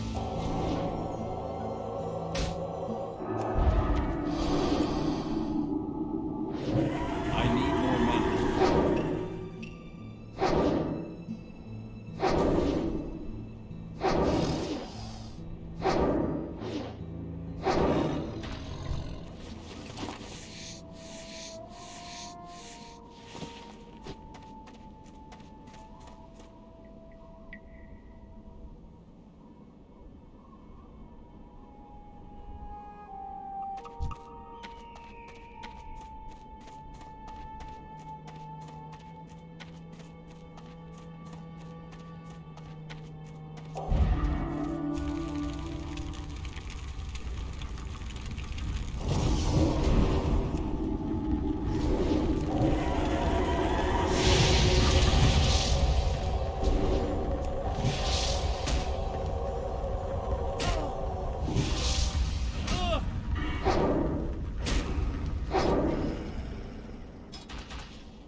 need to get closer.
Light be with you.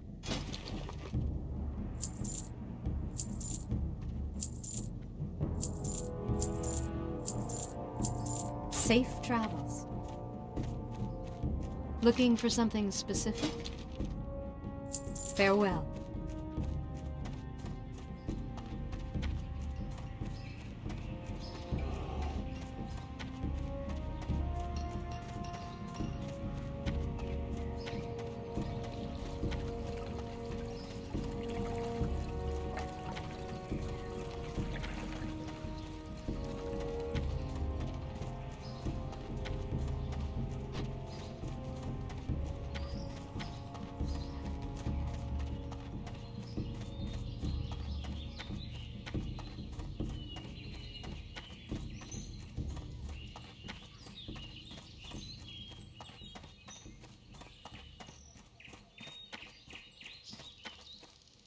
You need something?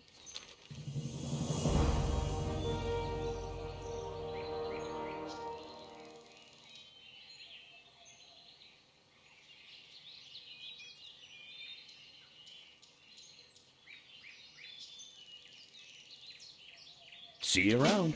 Good day to you.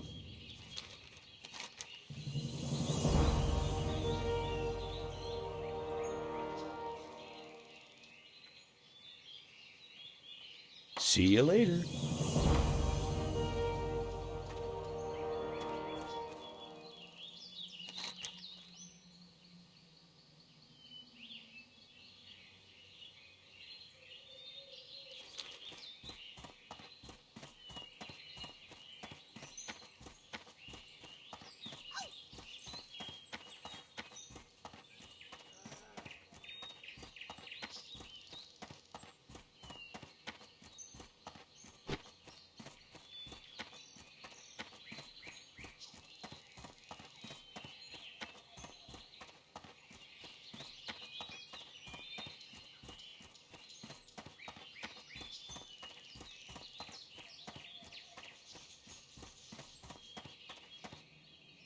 Open for business.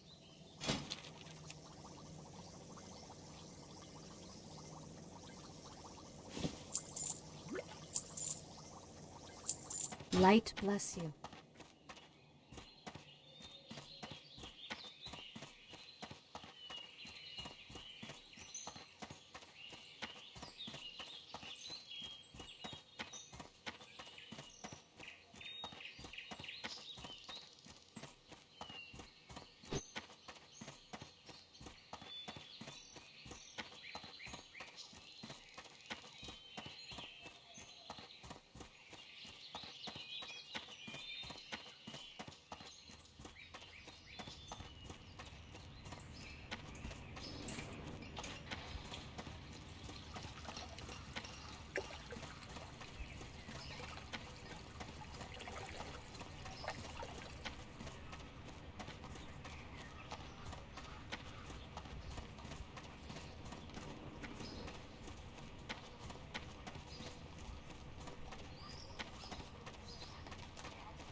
Need something?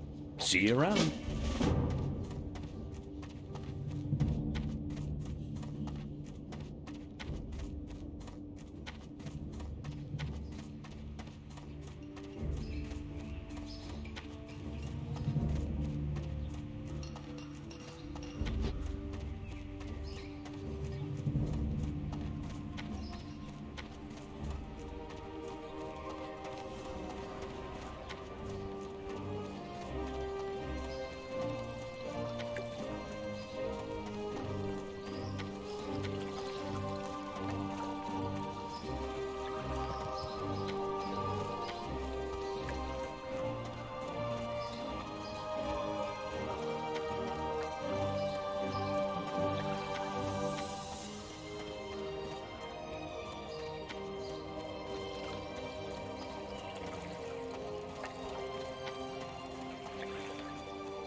How are you?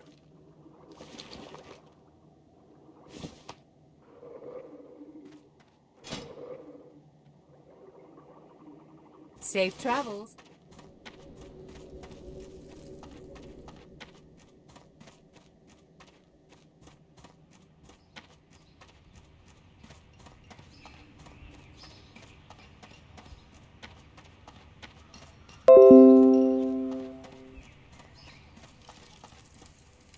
I buy and trade.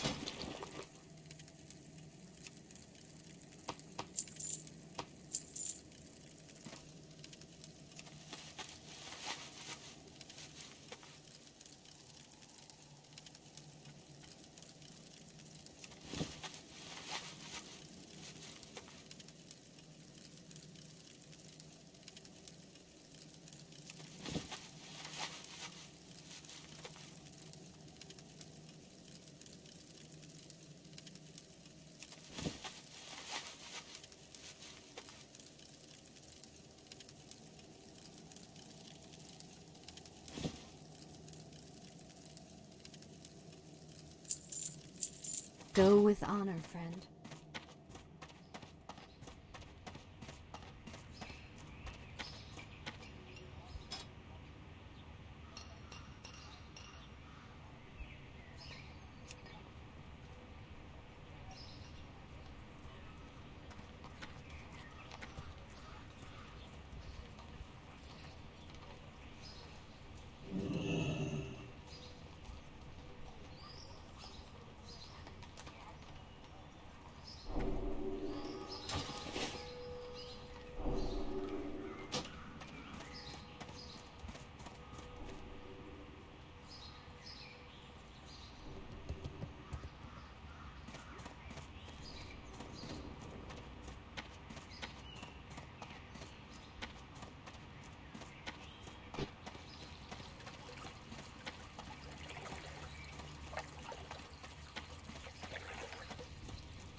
What brings you here?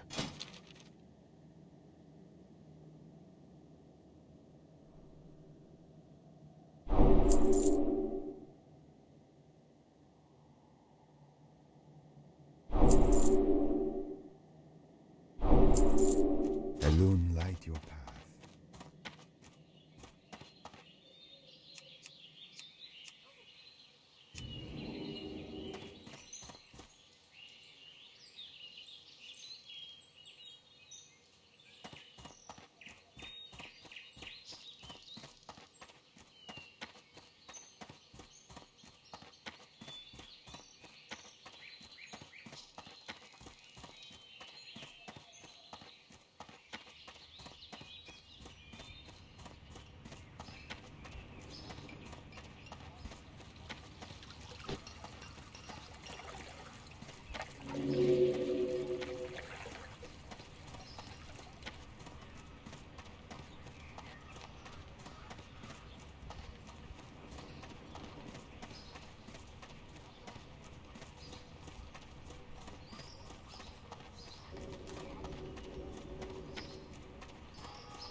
Hello.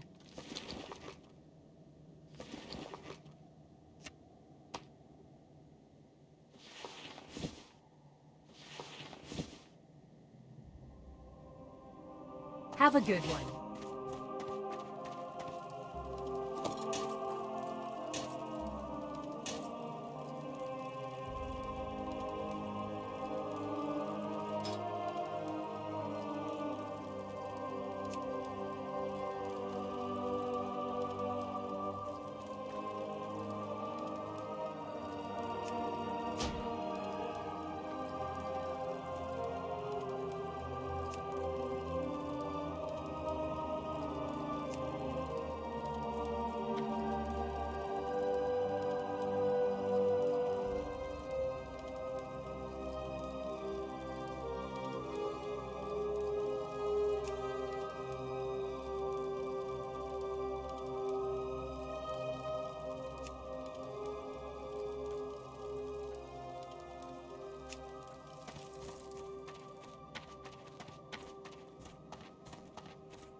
What can I do for you? Go with honor, friend.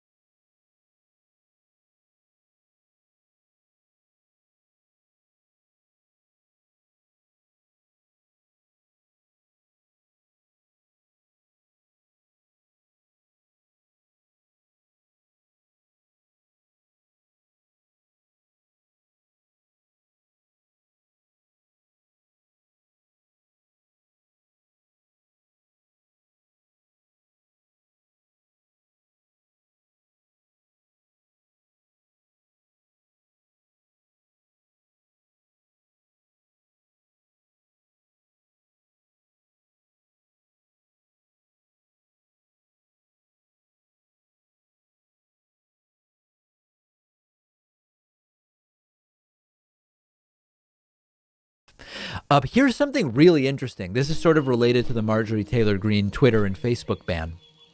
About, what was it, like a month ago, 3 weeks ago, something like that, I played a video clip for you of Republican Congressman Dan Crenshaw, who is a Trump guy. There's no doubt about it. Dan Crenshaw is a Trump guy, criticizing the so-called Freedom Caucus of the House of Representatives, which is a very Trumpy caucus, saying these people are performance artists. And they are not, at the end of the day, really the people that voted in support of what Donald Trump wanted.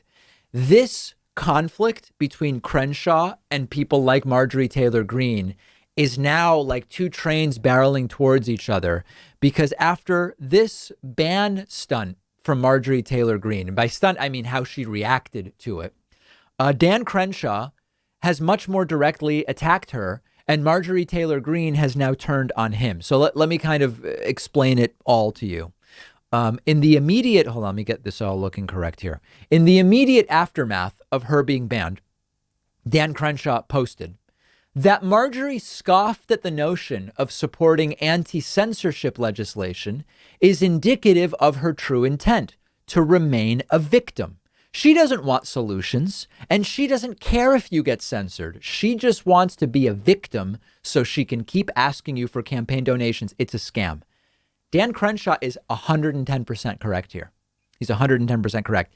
Now understand that what he was advocating for was seriously heavy regulation of platforms like Twitter and Facebook. So he is a hypocrite in the sense that he is part of the party that says we should do as little regulation of business as possible. Regulating businesses, socialism. He's talked on the Joe Rogan show about his belief about what socialism is, and it's a very, very wrong belief. So he was ignoring his supposedly sincerely held beliefs about a light government regulatory touch, saying, let's regulate these companies. But he is correctly pointing out that Marjorie Taylor Greene had the opportunity to support anti-censorship, as they call it, legislation, and that what she is doing is a scam to raise campaign contributions. He's completely right. He also posted, I think this is on his Instagram, hey, by the way, Marjorie, isn't this you? This was the moment you went for a few drinks instead of voting on the NDAA. Before bringing up missed votes, you might want to check your own record. This is after Marjorie Taylor Greene said to Dan Crenshaw, hey, you've missed votes as well. This is a picture of Marjorie Taylor Greene sitting at a bar when apparently voting was taking place on NDAA. The substance of this matters less than the fact that two pro-Trump Republicans, that's what they are fighting with each other. Crenshaw went on to say, hey, Marjorie, if suggesting we should follow Trump policy instead of Biden mandates makes you mad, then you might be a Democrat or just an idiot. So very big attacks, Trump on Trump violence. Crenshaw then posted, guess some people woke up today and tried to compete for biggest idiot on the internet. Then going on to say, seeing a lot of manufactured outrage by some people lately. They're worried they're losing their grip on your attention because they are. They lash out in the hopes you'll pay attention to them. Kind of sad, really. Dan Crenshaw is totally right here about what Marjorie Taylor Greene is doing. These are what I call ASBs, attention-seeking behaviors. And Crenshaw went on to say, and Marjorie, instead of playing the victim about censorship, maybe use your position as a legislator to help pass legislation against censorship. Luckily, I've already done all the hard work for you and drafted a bill that would change Section 230 to prohibit political censorship. Want to co-sponsor before I introduce it? Or do you prefer to keep up with petty and childish attacks? Your call. Marjorie Taylor Greene completely then losing it on Dan Crenshaw, saying Dan Crenshaw is posting creepy stalking pictures of me, referring to the picture from the bar, and harassing me to co-sponsor his big tech bill that he says stops censorship, but his bill actually gives more protection to online porn companies. Very, very weird thing to post. And then lastly, she wrote, no thanks, Dan. We need to get rid of porn. I am busy reading other Republicans stop big tech censorship bills. Gosh, and to think all of this started when I just disagreed with him when he said FEMA should be doing mass COVID testing and working in hospitals. All I said was, no, we don't want FEMA doing any of that. And hospitals need to hire back unvaccinated healthcare workers. Then poof, I'm kicked off Twitter. Did I offend Dan's globalist friends at the World Economic Forum? This is really great, I have to tell you guys. I wish that the left was more competently preparing for 2022 and 2024. I think the left may be heading for a disaster, but Trumpists fighting with Trumpists is a really, really good thing. And just to remind everybody, here's that original clip where Dan Crenshaw seemed to start expressing some disdain for the grifters like Marjorie Taylor Greene and others without naming them directly. Remember this? Supporting these two. There's actually other veterans in Morgan's race. There's other front runners. But why support these two? Well, because I've been in Congress for almost 3 years now. There's two types of members of Congress. Right. There's performance artists and there's legislators. Now, the performance artists are the ones that get all the attention. They're the ones you think are more conservative because they know how to say slogans real well. They know how to recite the lines that they know that our voters want to hear. Let me tell you guys something. In the first 2 years of Trump's presidency, when Republicans were in control, when every single time we were voting on Donald Trump's agenda, who do you think was at the top of that list voting with Trump, and who do you think was at the bottom? Yep. A lot of names you would recognize are at the bottom of that list. A lot of names you would recognize are at the top of that list. Number two is probably going to make you cringe a little bit. It's Adam Kinzinger. Voted with Trump almost 99%. He was number two.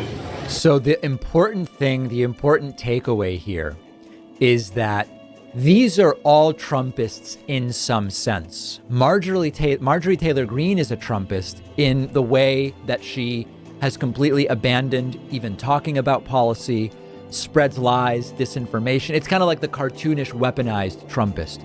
But what Dan Crenshaw reminds us is that a lot of the people that we on the left might say, they're not that bad. Liz Cheney, wow, she said Biden really won. That's really great. Adam Kinzinger, hey, he was willing to vote to convict Trump on impeachment. He was willing to support impeachment of Donald Trump. He's a member of the House, not the Senate. And we say, wow, these people are kind of more reasonable. They vote with Trump all the time.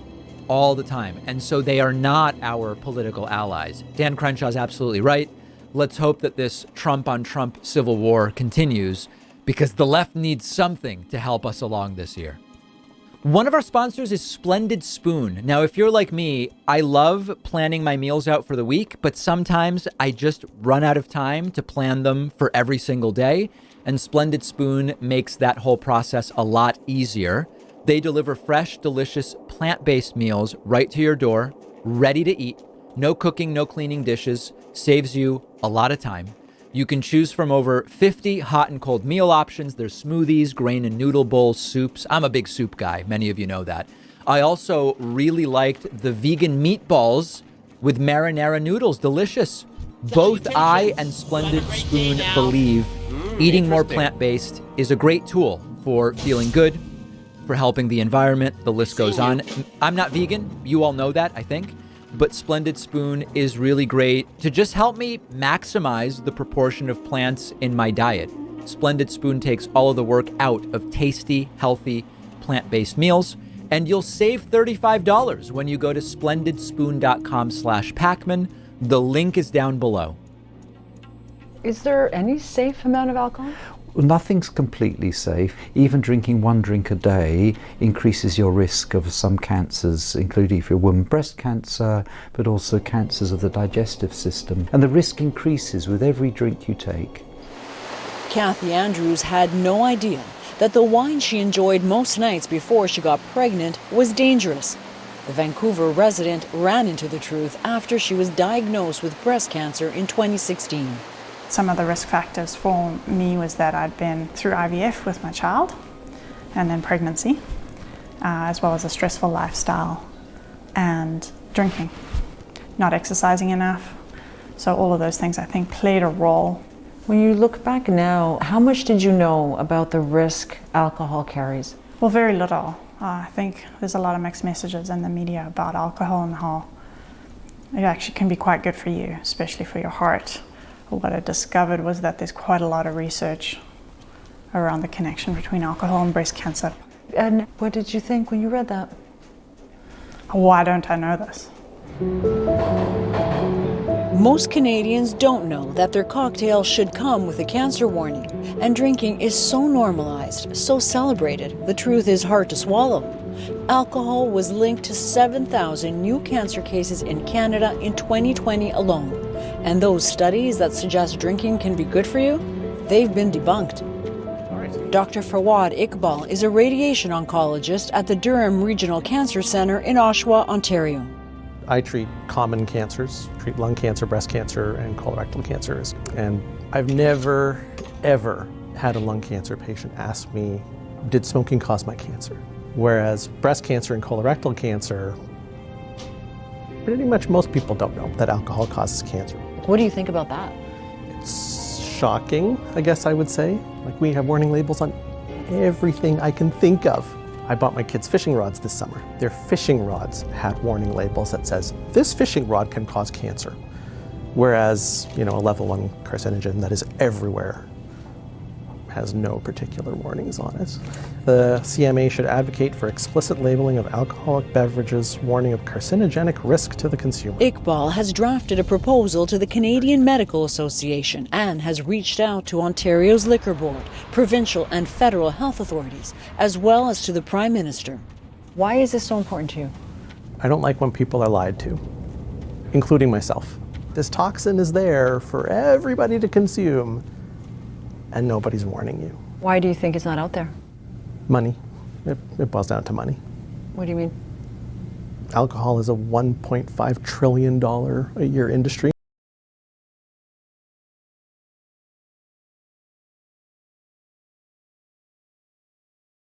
One of the really sick things that's happening in the United States is that instead of everybody coming together to get beyond the pandemic, to encourage people to, hey, if you have a reason to go and get tested, go and get tested. And let's support testing and let's grow the number of places where you can get tested. There are people harassing those going and getting a COVID test. I'm going to play a clip for you in a moment of anti-vaxxers, COVID truthers, and other types of conspiracists in New York City yelling conspiracy theories at people who are trying to get COVID tests at one of these corner pop-up clinics. Now, we don't know exactly when the clip was filmed. The clip was recently released, but from the way people are dressed, it doesn't seem like it's that cold in New York City. Now, at the same time, a couple days ago, it was in the mid-50s in New York City. So this may be very recent, or it may be a little bit older. We don't know. But let's take a look at the video, and what you're going to hear, if you're just listening, is people yelling conspiracy theories and berating people getting tested. You get tested, why? So you know if you should stay home and not give this thing to other people. It's a good thing to do. And here are anti-vaxxers and conspiracists attacking those getting tested. Shut it down. These are faulty. The PCR test. Yeah. This is what's creating all these fake numbers and creating more fear. So fake PCR tests are creating fake numbers, which are creating fear. I'll address this substantively in a moment, by the way. Mullis. There's this horrible Do you guys virus quarantine whenever there's a positive case? You have to quarantine? Using fake testing. Fake testing to create fake numbers. Look who's Dr. Terry Mullis, You're literally signing your life away for nothing. Do you guys know who's Dr. Terry Mullis, the inventor of the PCR test? Dr. Terry Mullis is Terry Mullis invented the August PCR 2019. test. The test that you are about to take, Terry Mullis said that the PCR test is not accurate at all. It's true. You guys need to look it up. You cannot use it to figure out if someone has a disease or not. Even if it's positive, it's not an indication. You guys listen to the person that invented your test? You guys listen to the person that invented the PCR test? They don't even know who made the PCR test. Wow. They don't know who Dr. Terry Mullis was. They don't know who he was. This is adding to fear and propaganda. You're pushing fear and Getting tested leads to propaganda. Propaganda. That's right. And a positive test doesn't mean that you're sick. Oh my God, there's a bajillion cases. I wonder where all those bajillion COVID cases came from. It came from a fake test. Getting a medical procedure on a dirty, rat-infested Manhattan street corner. Getting a medical procedure. Carrie Mullis, Carrie Mullis, Carrie Mullis, Carrie Mullis, Carrie Mullis, Carrie Mullis, PCR maker. Carrie Mullis, Carrie Mullis. All right, so you get the idea. Obviously, police should be called in these situations. And there's a bunch of different things to talk about. First of all, if you believe in my body, my choice, leave people who want to get a test alone. Don't harass them. Let them get a test. Nobody's forcing you to get a test. What happened to my body, my choice? But let's address substantively what they're talking about, because I keep getting emails about this as well, saying the inventor of PCR said the PCR test isn't accurate. Let me explain to you exactly what is the truth about this, because it has been misstated and misstated and misstated. A PCR test measures the presence of certain viral proteins, okay? It is true that I could imagine that someone coughs on me who has COVID, okay? I breathe in some viral proteins and they are now in my nose. I get swabbed, the swab is tested, and it's positive for viral proteins. But I'm triple vaccinated. My body could be fighting off those viral particles, and the viral particles, thank goodness, don't replicate and I don't get an infection. Certainly, it's conceivable that if you swab me at the exact moment where those viral particles that someone coughed on me are in my throat, that I get a positive test and I never get sick because my body fights it off. That's possible. What the PCR test measures is the presence of that virus in the body. It can't definitively tell you, are you sick with COVID? Do you have an active contagious infection? Or did you have just enough viral particles in your system to trigger a positive test and then you didn't actually get sick? That's true. Generally speaking, the timing of that specific situation I mentioned is very, very rare And it doesn't mean that PCR tests shouldn't be used, can't be used, aren't of diagnostic value. It is true that you could have the presence of virus and not be actively infected. It's a very small portion of people, and it's not really relevant to testing strategy in the way that these people want it to be. Now, unfortunately, this anti-testing stuff is actually spreading. In Florida has a pretty wacky Surgeon General, Joseph Ladapo. He says it's time to unwind this testing psychology prioritized by the federal government.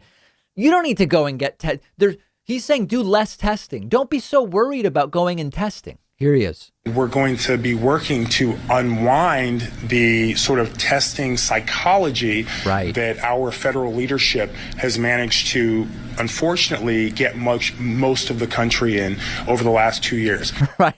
Testing problem? Now, the federal government is making too many people want to get tested. Let's unwind it. We don't need tests and we don't need testing. Wow, what a strategy. By the way, have you seen Florida's numbers? We need to unwind this testing sort of planning and living one's life around testing.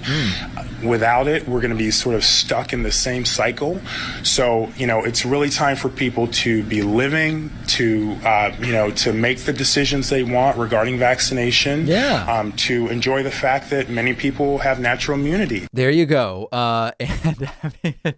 Oh, man. Meanwhile, Florida, you'll be told Florida's doing great. Florida hospitalizations are up 200%. Even if Omicron is indeed less severe on a case-by-case percentage basis, as we believe it is, Florida, with a skewing older population, does see plus 200% in terms of hospitalizations. So a lot of horrible backwards things going on with something as benign as testing. And that does not bode particularly well. Let me know what you're seeing in your community. Find me on Twitter at dpacman.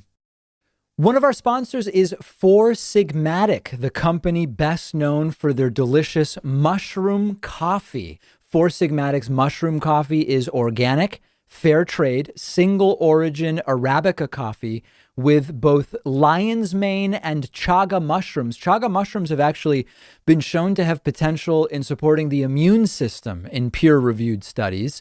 I've been drinking Four Sigmatic coffee a lot lately. It actually doesn't taste anything like mushrooms. It just tastes like any delicious coffee, but it's really easy on my stomach, doesn't give me any jittery feeling or a midday crash, and they have over 20,000 five-star reviews.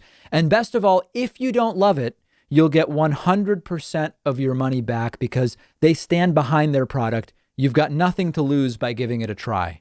Four Sigmatic is giving my audience up to 40% off and free shipping when you go to foursigmatic.com/Pacman. The link is right underneath this video.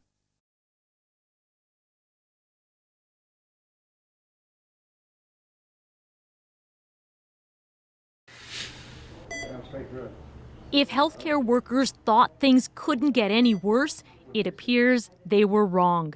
Confirmed Omicron cases are climbing to staggering new heights, and with limited testing, the actual numbers are even higher. If we don't do everything possible to get this variant under control, the results could be catastrophic. Ontario's premier noted if just 1% of people infected with Omicron need care, that's hundreds, if not thousands of new patients daily.